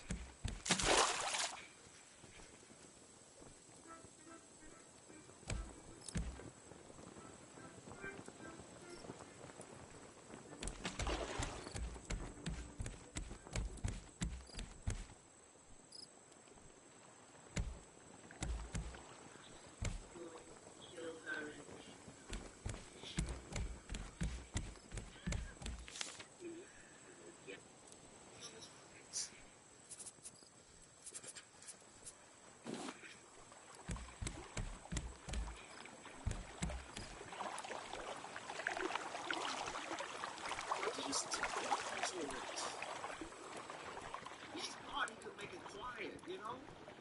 It's not going to be pitched as a direct and absolutely direct order from Trump, what the DOJ did, but the DOJ came out after interviews saying, oh, there's so much information, we're just trying to figure out how to put it out there in a way that's clear. Oh, there's so many files, there's a list of names, there's logs, there's a client list. After saying all this stuff in the media, the DOJ comes out and says, actually, the investigation is closed. We're not going to prosecute anybody else, and I think we got to the bottom of it. Thank you for your They better attention to me this and my matter. dad fit 40 something in this thing. This is some of my faces. That's not going to stand at all.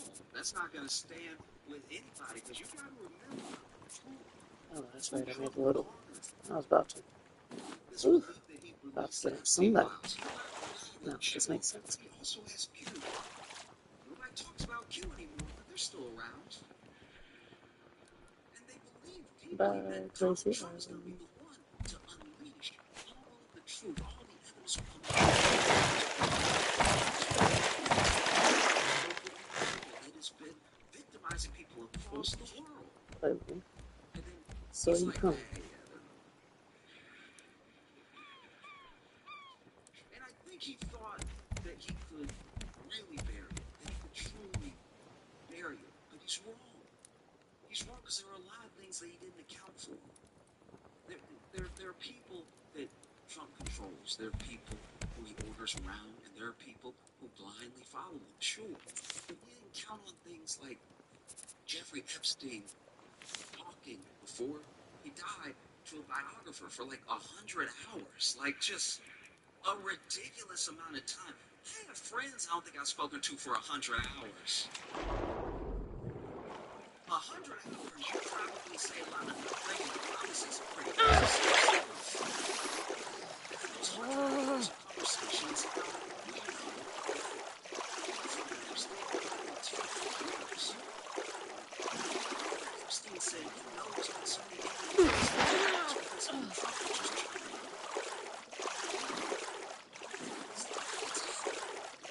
It's a lot of stress. Trump's been making mistakes this whole time. Epstein dies. He was in jail and passed. You can say how.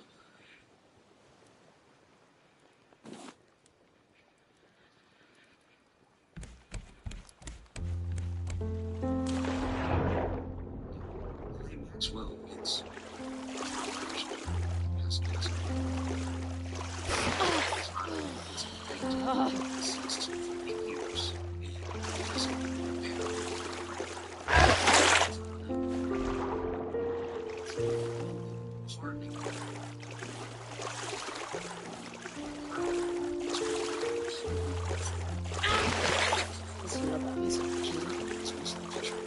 It's me, face. I got my flippers on. It's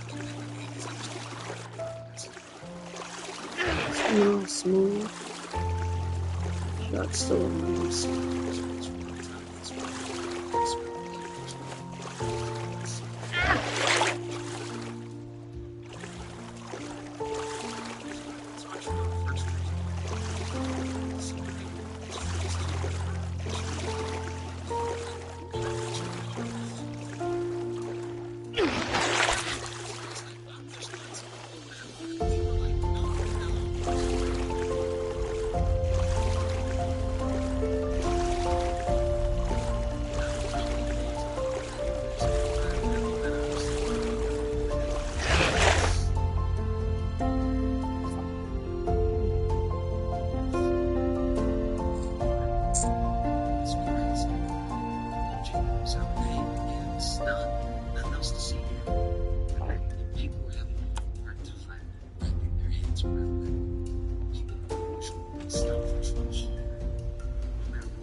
Actually met with something more reasonable than I'm going to say right now. Words in that whole thing, he was speaking. I told him, so that's what's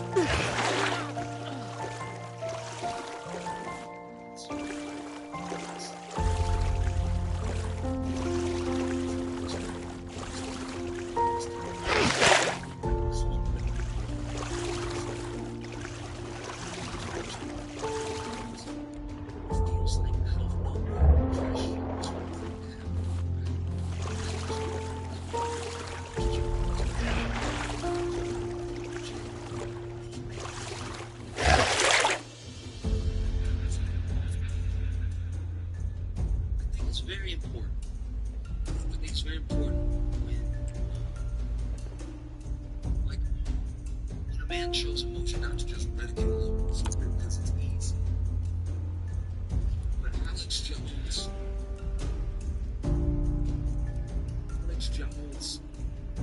fries weird.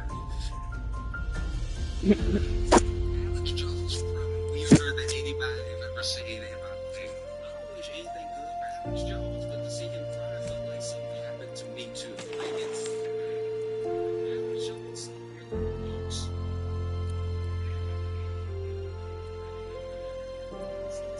As we're doing sit-ups, frying. I'm sick of my stomach, and I just can't believe those things happening. Wipe your face.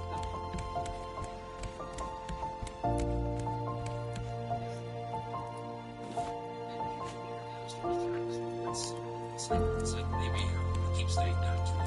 The deep state is like in his body, and that's why he's doing this stuff right now. He'll be back to normal whenever he has protein shakes. You can go to my website, protein for $19.99. It was crazy. Because Alex Jones, you gotta remember, this dude is conspiracy theorist. Old school. There's something to everything all times. And I'm not talking about trails. I'm not Give me talking that. about Hillary Clinton went on the Tonight Show. I'm sure this is the Tonight Show.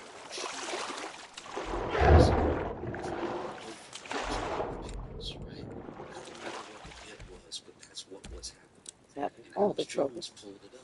And after she opened the jar, he was like, "You see?"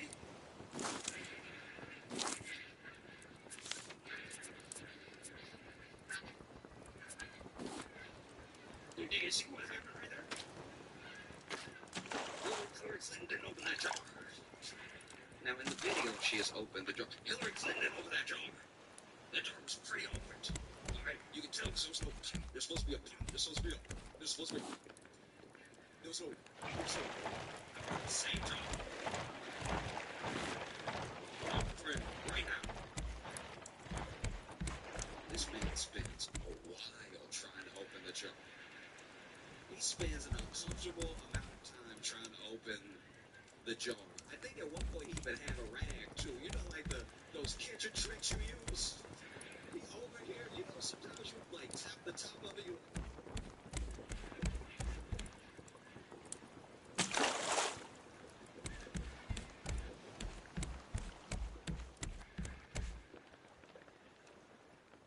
like I ain't even open it right now, folks. This thing right here, she didn't open the jar. So imagine Alex Jones on Epstein. I just think about the way America has been reacting, because it is a full revolt. Truly, it's a thing that they cannot fathom is happening. Whether it's Q, whether it's MAGA, or whether it's just people who've been following the Epstein case from the beginning. Because you gotta remember what Epstein stands for. He is the ultimate boogeyman. He is the ultimate beacon for people that believe that all the elites were in line together. And it's easy to make him that because he had an island, billionaires around. People went to him for tax advice and for law advice. He was this financier, even though I don't think he had a law degree and he wasn't a CPA. So it's like, what are you doing with people's taxes that you help in? And so this dude, he represents a lot. He stands for a lot in the conspiracy theory world and in just the regular world. This is someone who has ties to billionaires, to royalty, who come to him for horrific acts. And now you're telling us there's nothing else to see here. There's nothing else to see between me and him, especially. There's nothing. Don't look. Stop. Stop. Stop. Stop. The challenge your mind has been waiting for.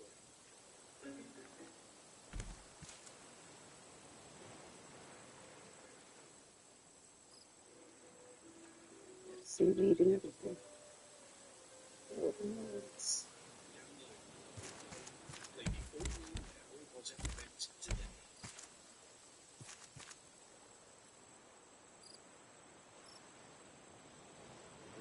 Trump, for his part, is watching this whole thing go down, and he's watching people argue about it in front of people who are, in his administration and on his side, argue about the best way to handle it, going back and forth.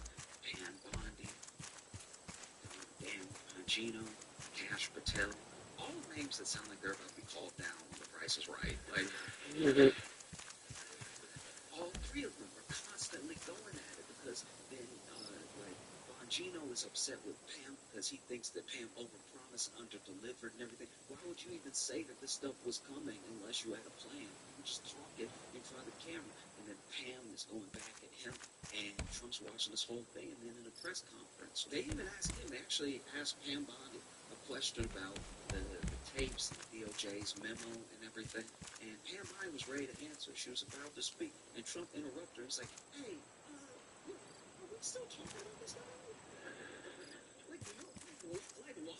Like years. Like, why? Like, everybody's talking about this dude. Like, what's the point? You know what I mean? Like, it's just, I'm sick of this for you, Pam. You don't even feel like answering, do you? And Pam didn't catch. She wasn't quick enough. She was like, no, I don't mind answering that. I know Trump had to be sick when that happened. It's like,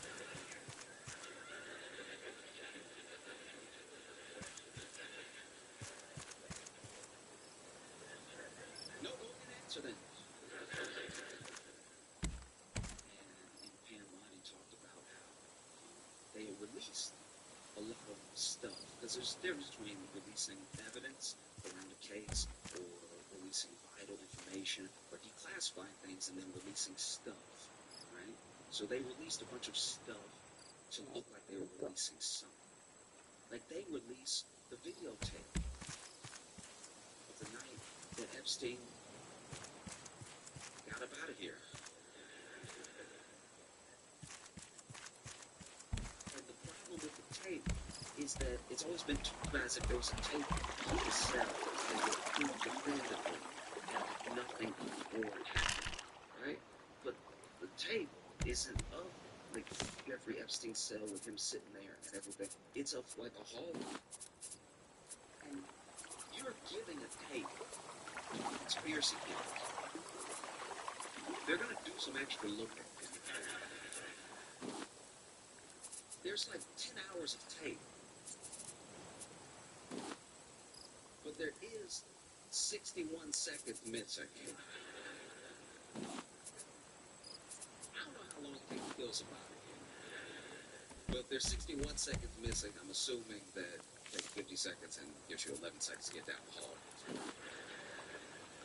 I'm not even saying that's what happened, by the way. I'm just saying 61 seconds, that's weird. And they asked Pam Bondi about it, and Pam Bondi's like, look, it's a very old system from the 90s where the tape resets at midnight, so it takes a second to, like, reset, and that's why 61 seconds are missing. And I have a lot of questions.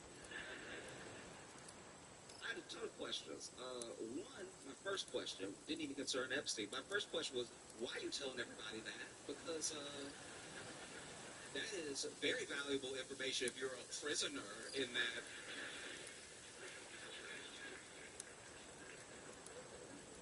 Because you know what they play in prison, the news. You probably sit there in gyms like it was. Every day.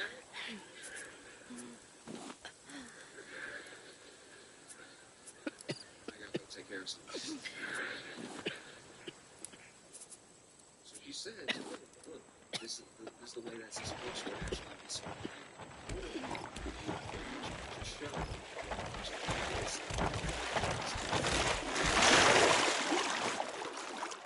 People but also, that's a pretty bad system. You're supposed to be watching somebody, and it takes a pretty wild. It's just gonna be missing every day, and you're telling us that it's not an issue at all. It felt crazy to me.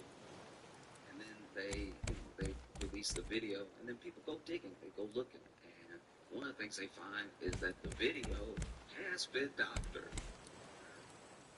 Somebody at some point read the video through Adobe Premiere and did something.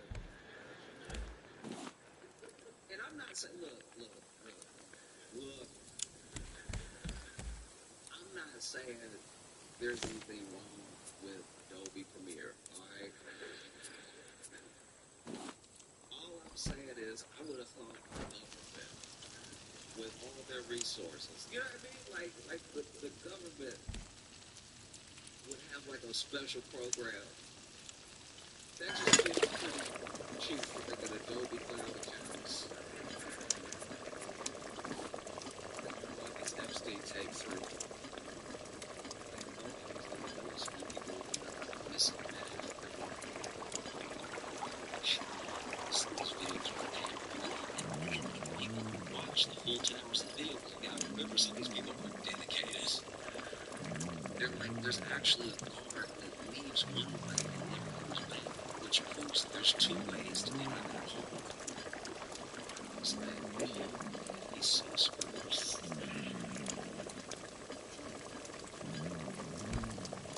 very clear.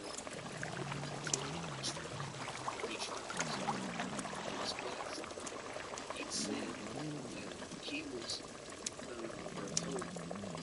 Rosie O'Donnell's citizenship.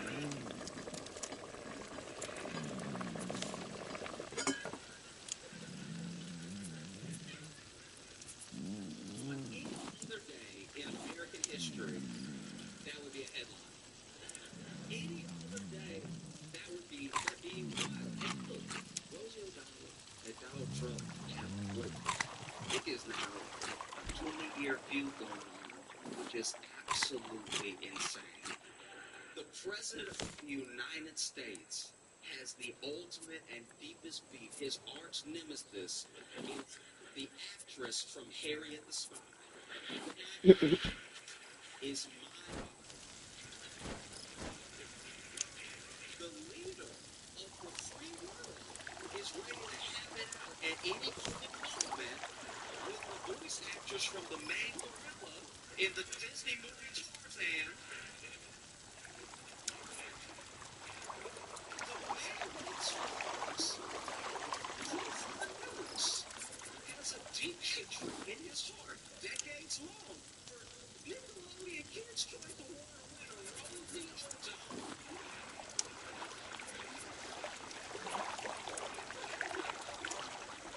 This is an unacceptable time. That is crazy. I don't even know what Rosie O'Donnell did that day. Like, I don't know what even brought it up. But he says, thinking about revoking Rosie O'Donnell's citizenship. If Ireland wants to keep her, they can have her. And any other day, this would be the story. He knows that. Who knows? Look, I'm of two minds about this thing, because it is clearly a distraction, so I don't want to spend much time on it. But I'm of two minds about this thing, because one, obviously, there's a world where he's just like saying stuff to say stuff to like swiftly like move the news cycle in another direction, and he may not do anything. But the fact, as a sitting president, that he would even muster up the corner of his thumbs to put that into a phone to go out to the world is so deeply insane, because this thing is not just a step too far, it's the entire field too far. Rosie O'Donnell is an American citizen. And so if he can do that, truly, 100% without a doubt, nobody is safe. What started this whole immigration fear mongering, you gotta remember because you have to understand, as a platform, people have been running on it as long as there have been green cards and immigration pressure cooker. It's a little too much. Oh, we don't like what's doing to the landscape. And people have won votes on it. That's nothing new. What's turned is the way that people are openly nasty and disgusting about it. There's always been racism in it. That's mainly what it is, you know? Because if you really cared about people coming over the right way, the legal way, and the right way, legally clear, and you wouldn't kidnap people at their recall interviews, and you wouldn't have like mass people beating people up over baseball practice, right? If that's what you cared about, you also you structured this thing to make these people seem like monsters. That's been the plan this entire time, because if somebody is a monster, it is part of the human condition and the flaw that we have. As long as we see somebody as a monster, whether they are or not, we don't really care what happens to them. You know, it's why they can make conditions in prison so bad, because the assumption is, well, everybody that's there deserves to be there, so screw them. Right? If they don't have a clean water, or if they can't shower, or if their food's contaminated, good. Because they did something bad to earn that place, right? And it helps you strip the basic humanity of looking at another person, whether they've made a mistake or not, or looking at another person, whether they're in a different country or not. And if you stripping that humanity away, you can do whatever you want, and then you start to be able to do whatever you want to the body that you want. And that's what's been creeping up this entire time. What started like, guys, they're eating the dogs. Remember, they're eating the dogs, they're eating the cats, nobody's survive. It was getting so dumb, it was getting so ridiculous. They're killing us, they're coming over to do terrible things, and then start to warp a little bit more. Okay, look, I know that they're going through the proper channels and everything, but they're a misdemeanor in another country. Do we really want somebody that to become a citizen? Maybe we should deport them now. No, I understand that they have their green card, but they also, I don't know, they have this weird past that I like, or they wrote a novel that I didn't like, or they said a thing that I didn't like. So do we really want someone like that in our country? I know that they are a fully naturalized citizen, but the way that they became a citizen is a little bit under suspect, as I said so just now. So maybe we'll deport them. And now we're all the way to the point that American citizens that I do not like can be gone. And so you see, when you let somebody's humanity get stripped away over and over and over again, it's in the back of your head. They probably did something. Maybe they shouldn't have done that. Maybe the racist will do that enough, and if they're going to come to you, don't be surprised. Because I think there's some part of it that I think is not. I'm not saying that it doesn't completely not happen. I'm just also saying that the fact that he even fixed it is a problem.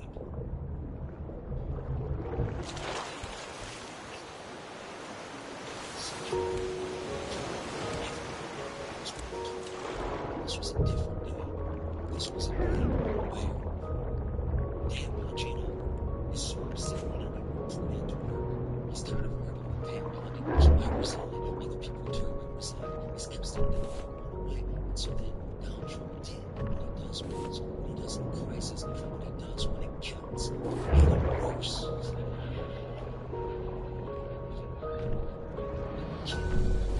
So he makes it.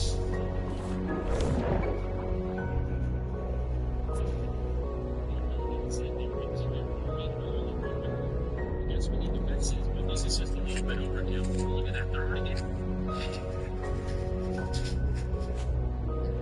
Trump's dealing with that phone. There are people calling for Pam Bondi to resign. There are people that are asking Trump extra questions, and then Trump crashes out spectacularly. You know, we're parking. That's what I do this real quick. I don't like to use my phone to bring my phone out often. I have to read you what Trump posted. And admittedly, read every word that he posted. Right? But I will be doing it the way that I read it in my head. Since I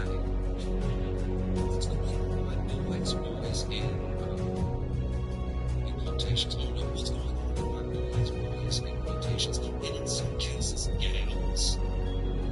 Also reputations. Are you asking some questions? What's going on? Are you confused? And get specific things. They're all going after Attorney General Pam Bondi, who's doing a fantastic job. One team back, and we're like, it's perfect all-caps administration. All-caps and selfish people, in quotes, are trying to hurt it all over a guy who never dies. What?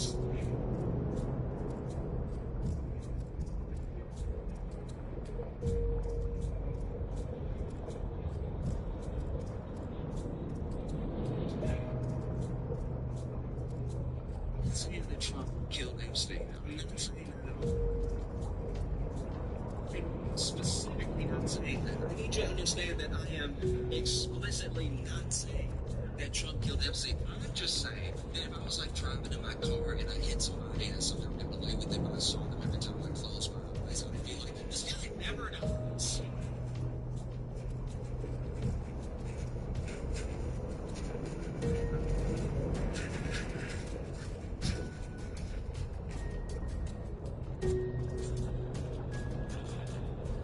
Over a guy who never dies, Jeffrey Epstein. For years, it's Epstein over and over again. This is a man who hasn't slept. For years, it's Epstein over and over again. Why are we giving publicity to files written by Obama?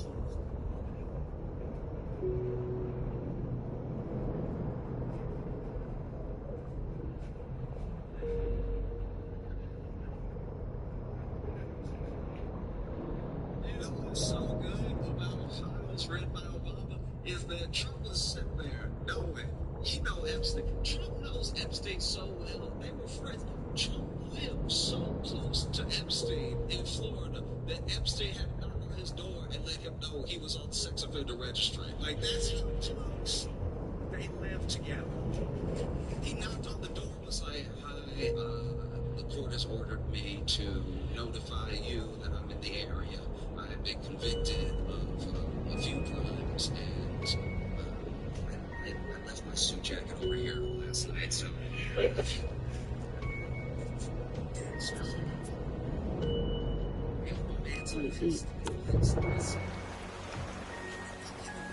just want to enjoy it.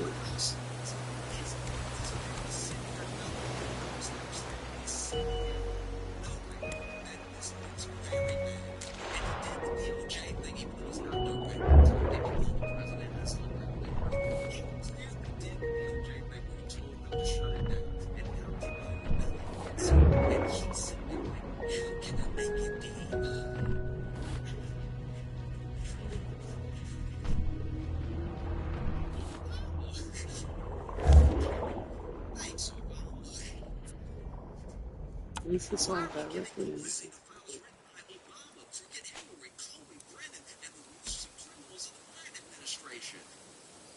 So I guess they were holding a room in this scenario, and they wrote the files together in tandem. Like Obama just knew that everyone in the Biden administration would be in the Biden administration one day, so he gathered them all together. But this is also before Epstein ever died or anything, so Obama timed Trump to like right after to know it would hurt Trump, so then he came back in regular time and he stacked down Hillary Clinton, Comey, Brennan, and the losers. He had to get all the losers and criminals of the Biden administration in one room so they could write. Also, wrote the files.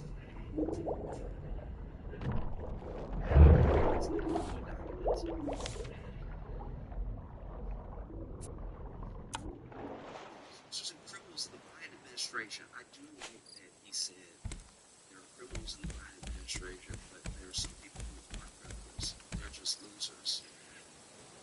So I want to make sure I address them too. You're not safe. You're not safe just because you're not a criminal if you're a loser as well, right? In fact, you're a loser because you're not a criminal, right? I have 34 felony convictions, and I'm the president, okay? I'm out here not even loser.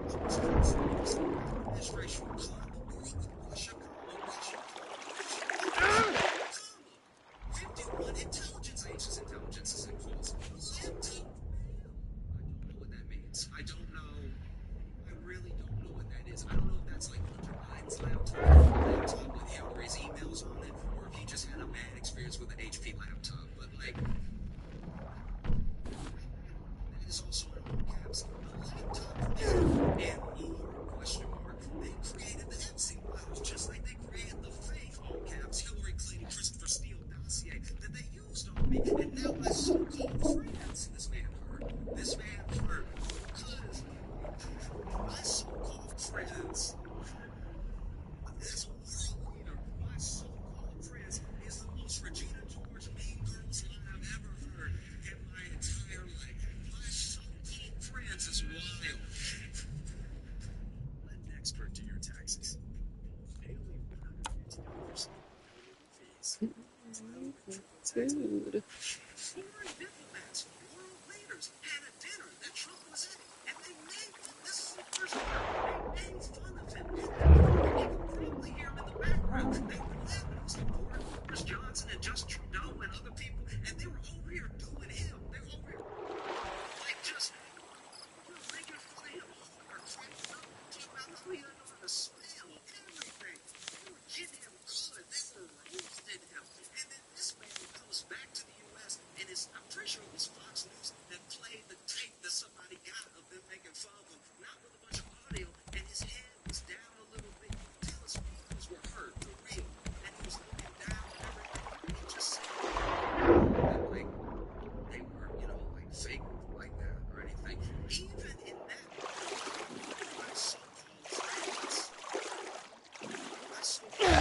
is insane.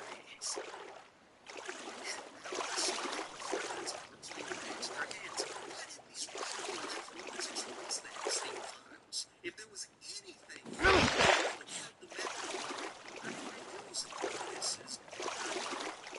this is crazy. What he did.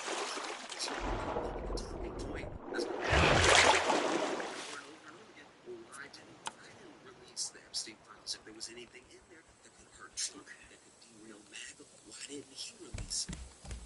That's the most, I know you all, but one of my logic I've ever heard in my life, because you're the president now, so you could release him. I know that Biden didn't release him, but you could release him. You could release him if you want. You could, like you could. You could, like I dare you. No, I'm just saying, like I dare you. I bet you won't. I bet you're too scared. I bet you won't. But you could. I know Biden did it, but you're the president now. And I thought you were a better president, so you could. You could do anything that Biden didn't do. You said that. You were like, there's a bunch of things Biden can't do that I can do. The only I can do, and one of those things is release the Epstein files. Like, dude, I bet you won't do it, though, because you're scared. It's funny, man. He's going through it.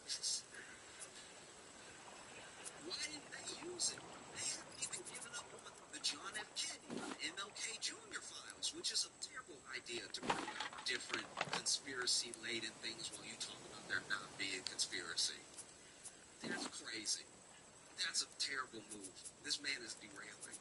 No matter how much success we have had securing the border, deporting criminals, fixing the economy, energy dominance, a safer world where Iran will not have nuclear weapons, it's never enough for some people. This man is spiraling. It's never enough for some people is not what a president says. It's never enough for some people is not how you speak as a president. That's how you speak as a dad who just finished a 16-hour shift and somebody tells you to take out the trash. It's never enough for you people. Every day, I've been awake for 24 hours. It's my birthday.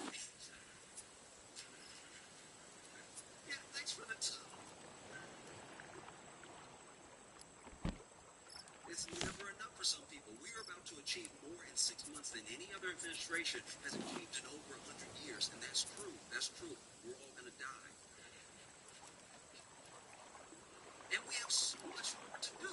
We are saving our country and making America great again, all caps, which will continue to be our complete priority, all caps. The left is imploding. Cash Patel and the FBI must be focused on investigating voter fraud and political corruption. The rigged and stolen election of 2020 and arresting thugs and criminals instead of spending month after month looking at nothing but the same old radical left-inspired documents on Jeffrey Epstein. Let Ann Bondi do her job, all caps. She's great, all caps. The 2020 election was rigged and stolen, and they tried to do the same thing in 2024.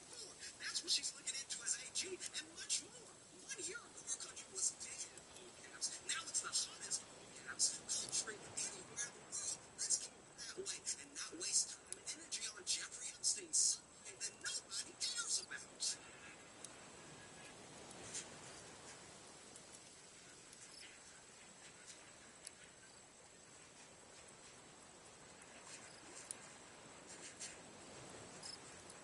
Thank you for your attention to this matter.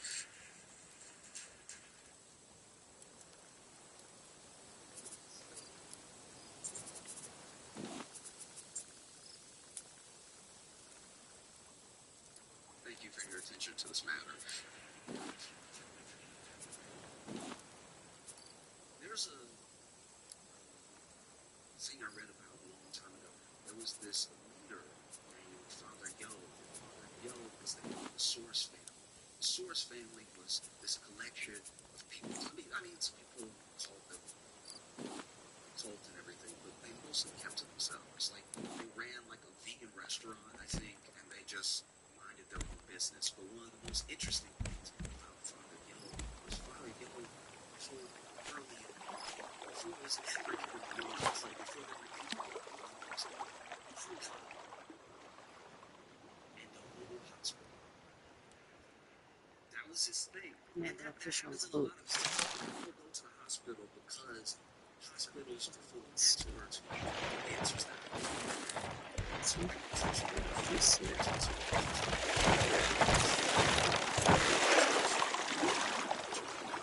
very sorry that she followed the way they so they would tell them to go to a hospital, right? And so they did. Members of the Source family would like not go to a hospital.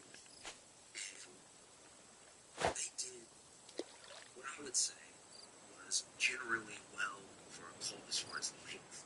Most of the cults fall apart in those first few years. You know what I mean? First year, everything starts out good. Everybody's just having a good time, making friends, living in a commune and everything. And then year or two, somebody try to get you to like drink something or do something else. It just people start coming for your mouth. You know what I mean? And all sorts of ways they get uncomfortable, and that's usually when the cult falls apart. Because there are people that are like, "Oh, I'm not gonna do that. I'm not gonna drink that. Oh, that's weird. No, you go right." And then that's when sort of crumble and then start having power grabs and they get paranoid and everything. This didn't really happen, at least from what I read, to the Source family, Father Yo, and they stayed together long enough that there were members of the community that started coupling and even having children. And it got to the point where they were about to have the first baby born to the Source family, but they can't go to a hospital. They can't go to a hospital and something like feels wrong. No one can really describe what it is, but basically this member starts going into labor in real time, so everybody is looking over to, you know, you said you were coming. You told us not to go to the hospital. I think you have to deliver this baby. So this man who delivered the baby for making any noise. It wasn't moving. And people were crying. Everyone was there. There was so much joy around having a new person in the family.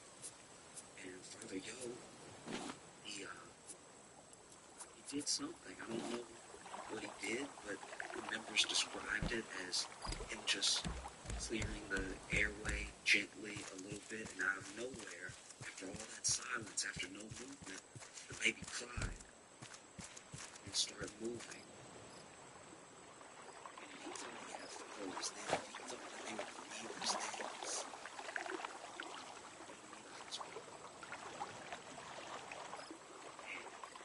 He got to the point where one day Father Yo was like, you know what, I'm done with this whole like earthly thing. I'm tired of healing y'all and everything. Everybody coming up to me all the time. I got a cold.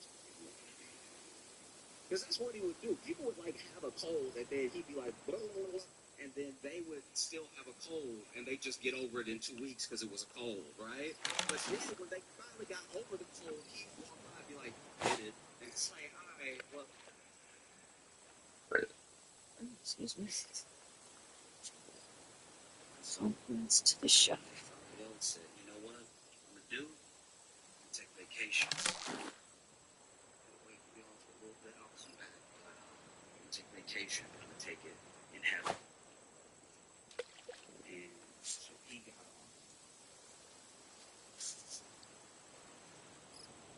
1,300-foot cliff with a glider.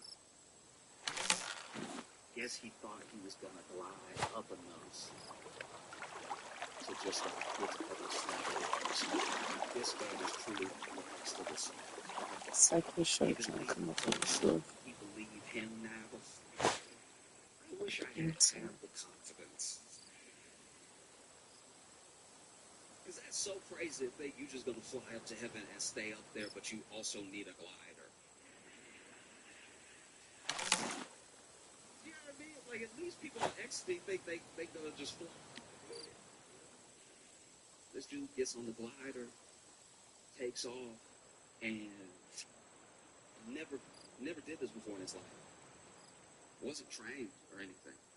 And so he jumps off the cliff in the glider, and he goes directly down. He goes straight down. This man, wow, right? And so the followers like, so you went the wrong way. And then they come down the cliff and everything, and they come to get him. He laid out. I can't even do it, but he laid out. He laid out like, but not like busted up. He's not dead. He's laid out like this, and didn't have any, for what I read at least, he didn't have any significant, any substantial, like, bruising or markups on his body. A miracle, you would think. Turns out, everything stayed intact, but his guts were all upside down. Like, this man stayed perfectly in his body, but his lungs were in his feet. Like, and so they run up on him, and he over here laid out like, I can't even do it right. Like, he laid out like, when they find him, glider crash, he laid out like this, and they run up and like, Father, Father, and he's like, get me to a hospital. Get me to a hospital now. And the followers are like, what? And he's like, yeah, the one on 32 Roscoe, please hurry up and get me to a hospital. And there's different accounts of this. I'm sure that there's followers that say he never asked for a hospital. I'm sure there's followers that say he asked for a hospital immediately. But this dude is like, get me to a hospital. And then the followers are like, what? Why though? Like, you said never go to a hospital. You said that that's not real science anymore. You said that you get sick with it. We can't take you to a hospital. And he said, get me to a hospital. I'm serious. Like real something upside down. You know what it probably sounded like? I mean, I'm not there. We don't have the footage or anything. But I imagine if you fall 1,300 feet down, you probably sound like that grape lady. Remember that grape lady that was crushing the grapes, and then she fell, and then she went,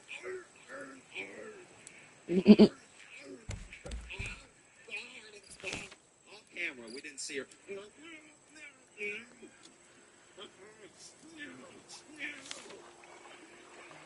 Because I'm sure when he said get me to a hospital, they really didn't understand what he was saying at first, because he was like,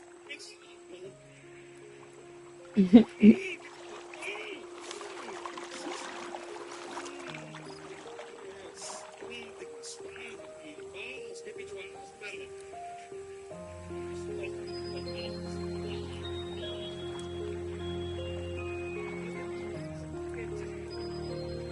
So they're like, no, this man just needs rest. And then he died 9 hours later. And so I see the way that the MAGA is turning on Trump. It just feels so much like you.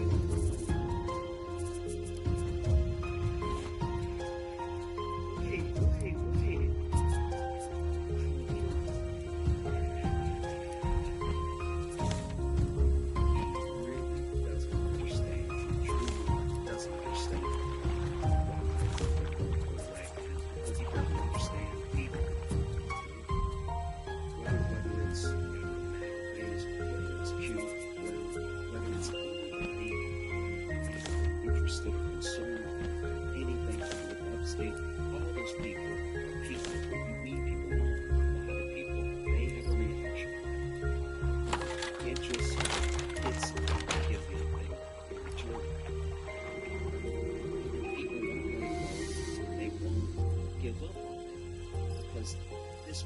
was real. He really existed. And he really cared about all of us. And for all of our faults, as humans, we care about that. And so, no, we're not just going to let it go. It's not like some passing fad of thing. Like it is to him, because he just uses what he needs while he needs it to get what he wants. And once he has it, he goes give it to the person who gave it to him away. And it's something that some people are finding right now. They'll betray you on a dime. Nothing matters to him. This thing doesn't matter to him. Nothing matters to him.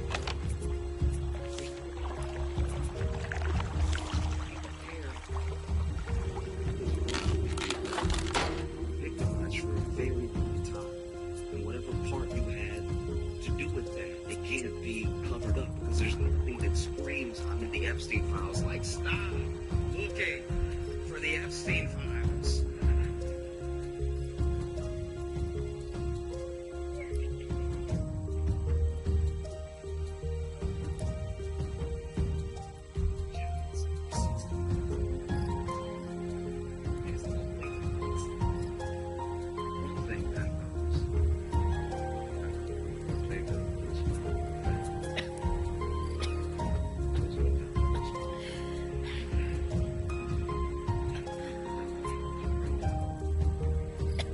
Citizenship. She said, you can actually listen to her Instagram so you can actually look this up for yourself. It's crazy. So the first thing she did, post a picture from the next thing together, which is genuinely hilarious.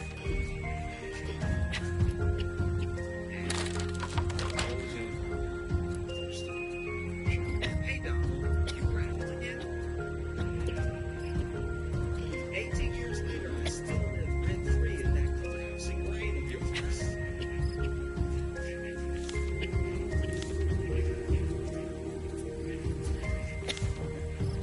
I'll be honest with you right now.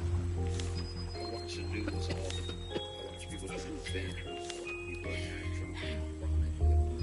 So I watch people insult Trump all day long, and I have never come across collapsing brains.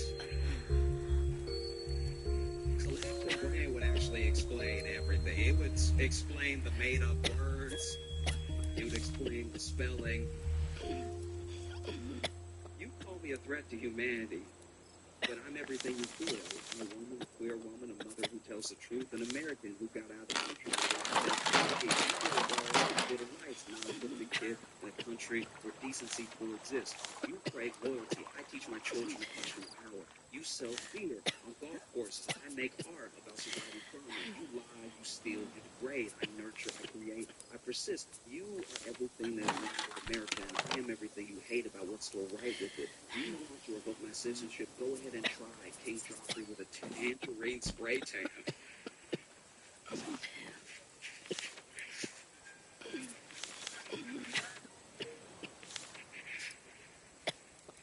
I'm not yours to silence. I never was. And then the Irish flags. And if I'm being honest, I just never expected.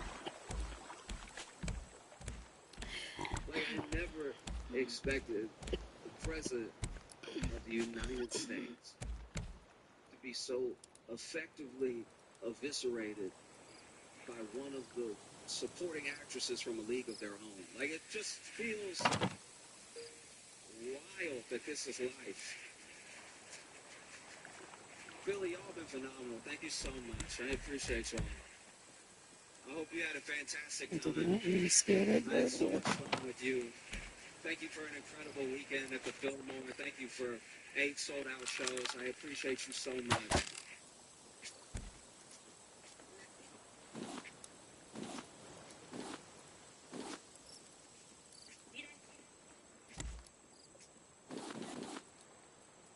If you didn't know, deals to catch your best offer, you can get up to $250. I already know what you're thinking. What about my credit? Well, there's no credit check to steal. And even better, there's no interest. So if all you need is $7, you don't have to pay for it. Minimum direct deposit needed for pay stubs, W-2 form. And to top it all off, you can choose the weekend Name a date that works best for you. So if you're ready to stop ghosting those bills, here's a...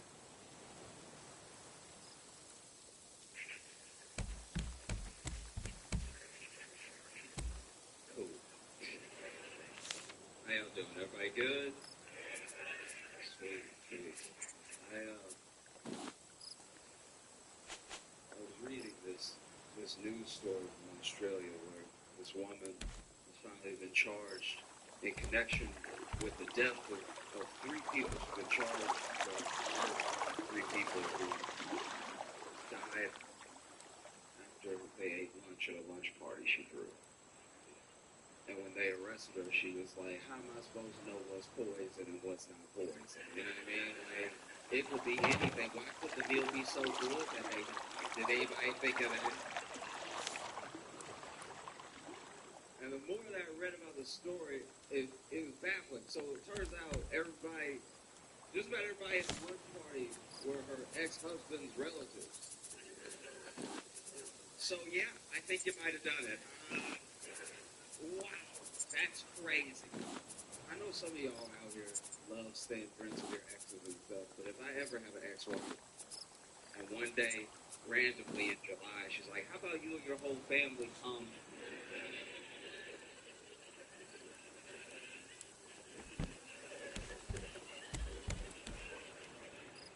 And eat a meal I cook while I watch. I'm gonna have to decline all the poisoning. I'm not gonna lie.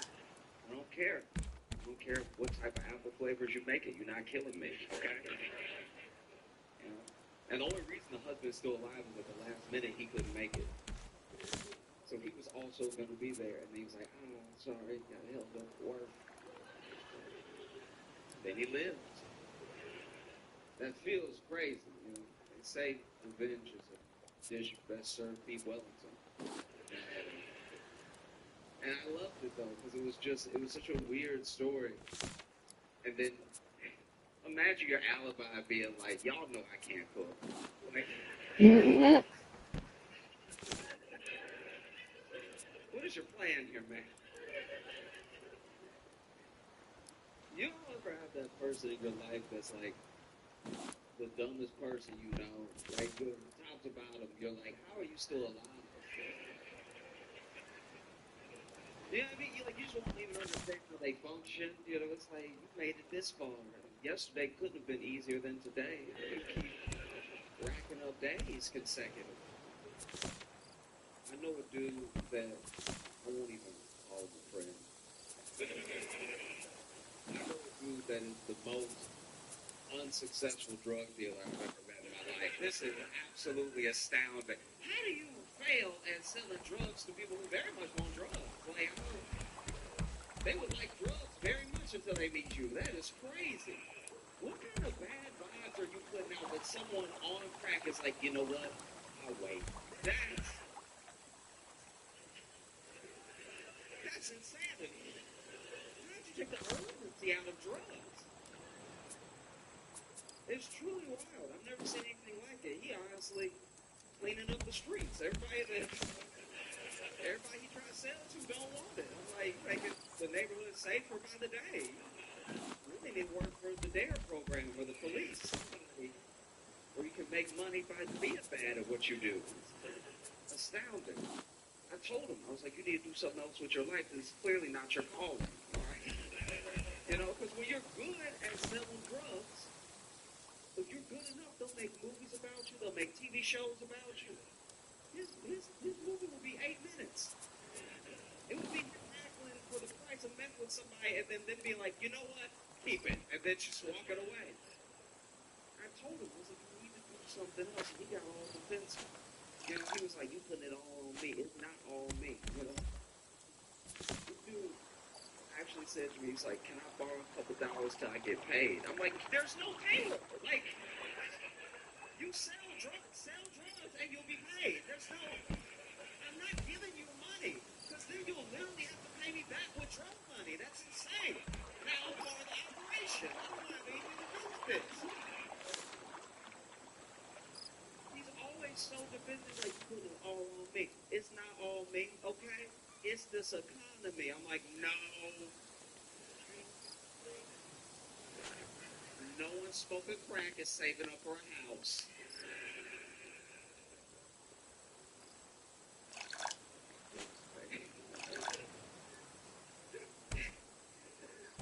I also, y'all know what the ick is, right? Okay, in case you don't know what the ick is, in case you don't have to take the ick is when you are infatuated with someone, you really like them, and then they do something. It's usually something innocuous, something that's very particular, and then it just turns you off. You lose that infatuation, and hence the ick. You don't want to be with them anymore. Like if you went on a date with someone, and then on the date they were eating and they were like slurping their soup extra hard, and now you don't want to be with a whole person because they use their mouths. You know what I mean? Like everyone always talks about what their ick is, you know, or what they don't like, what gave them the ick, but nobody ever talks about being the ick. You notice that? It's like it's always about what bothers me. It's never people just admitting that they did something. Like I'll be vulnerable for a second. I've been the ick before. And there's nothing like watching yourself be the ick in the woman's face. It's the saddest. It's genuinely horrible because it's like, once again, I'm not a bad person. I'm not doing anything crazy or gross. I'm just, I did whatever I did, and now we both like, oh, yeah.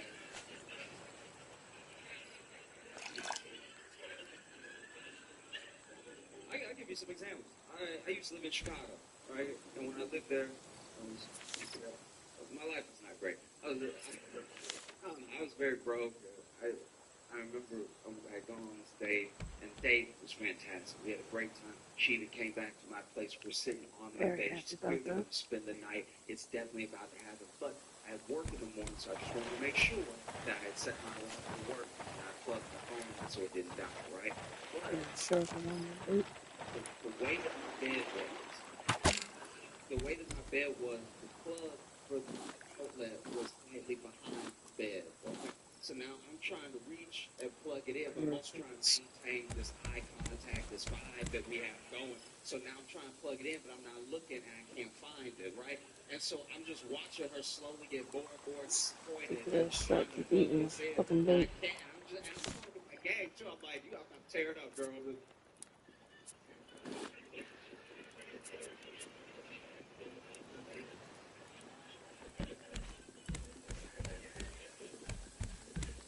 One second, you about to get it.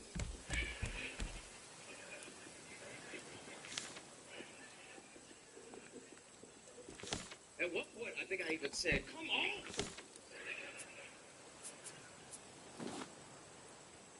And it just killed the vibe. It really did, because you just looking at me. She didn't say it, but you could see it on her face. Like, Okay, broadcast world. that's not good. I love this. I love the progress. Let's just watch I'm gonna it. end it here for now. Gonna eat my food. And I'm not gonna lie, it took me a while to get my confidence back up. And It took me a yeah. while to get my life together. So that was freaking awesome. Made a whole lot of progress today. Super proud of that. Alright. You guys know the drill. Make sure you hit the like button, share it, subscribe, leave a comment, let me know you were here. Thank you for watching. Until next time. Bye bye.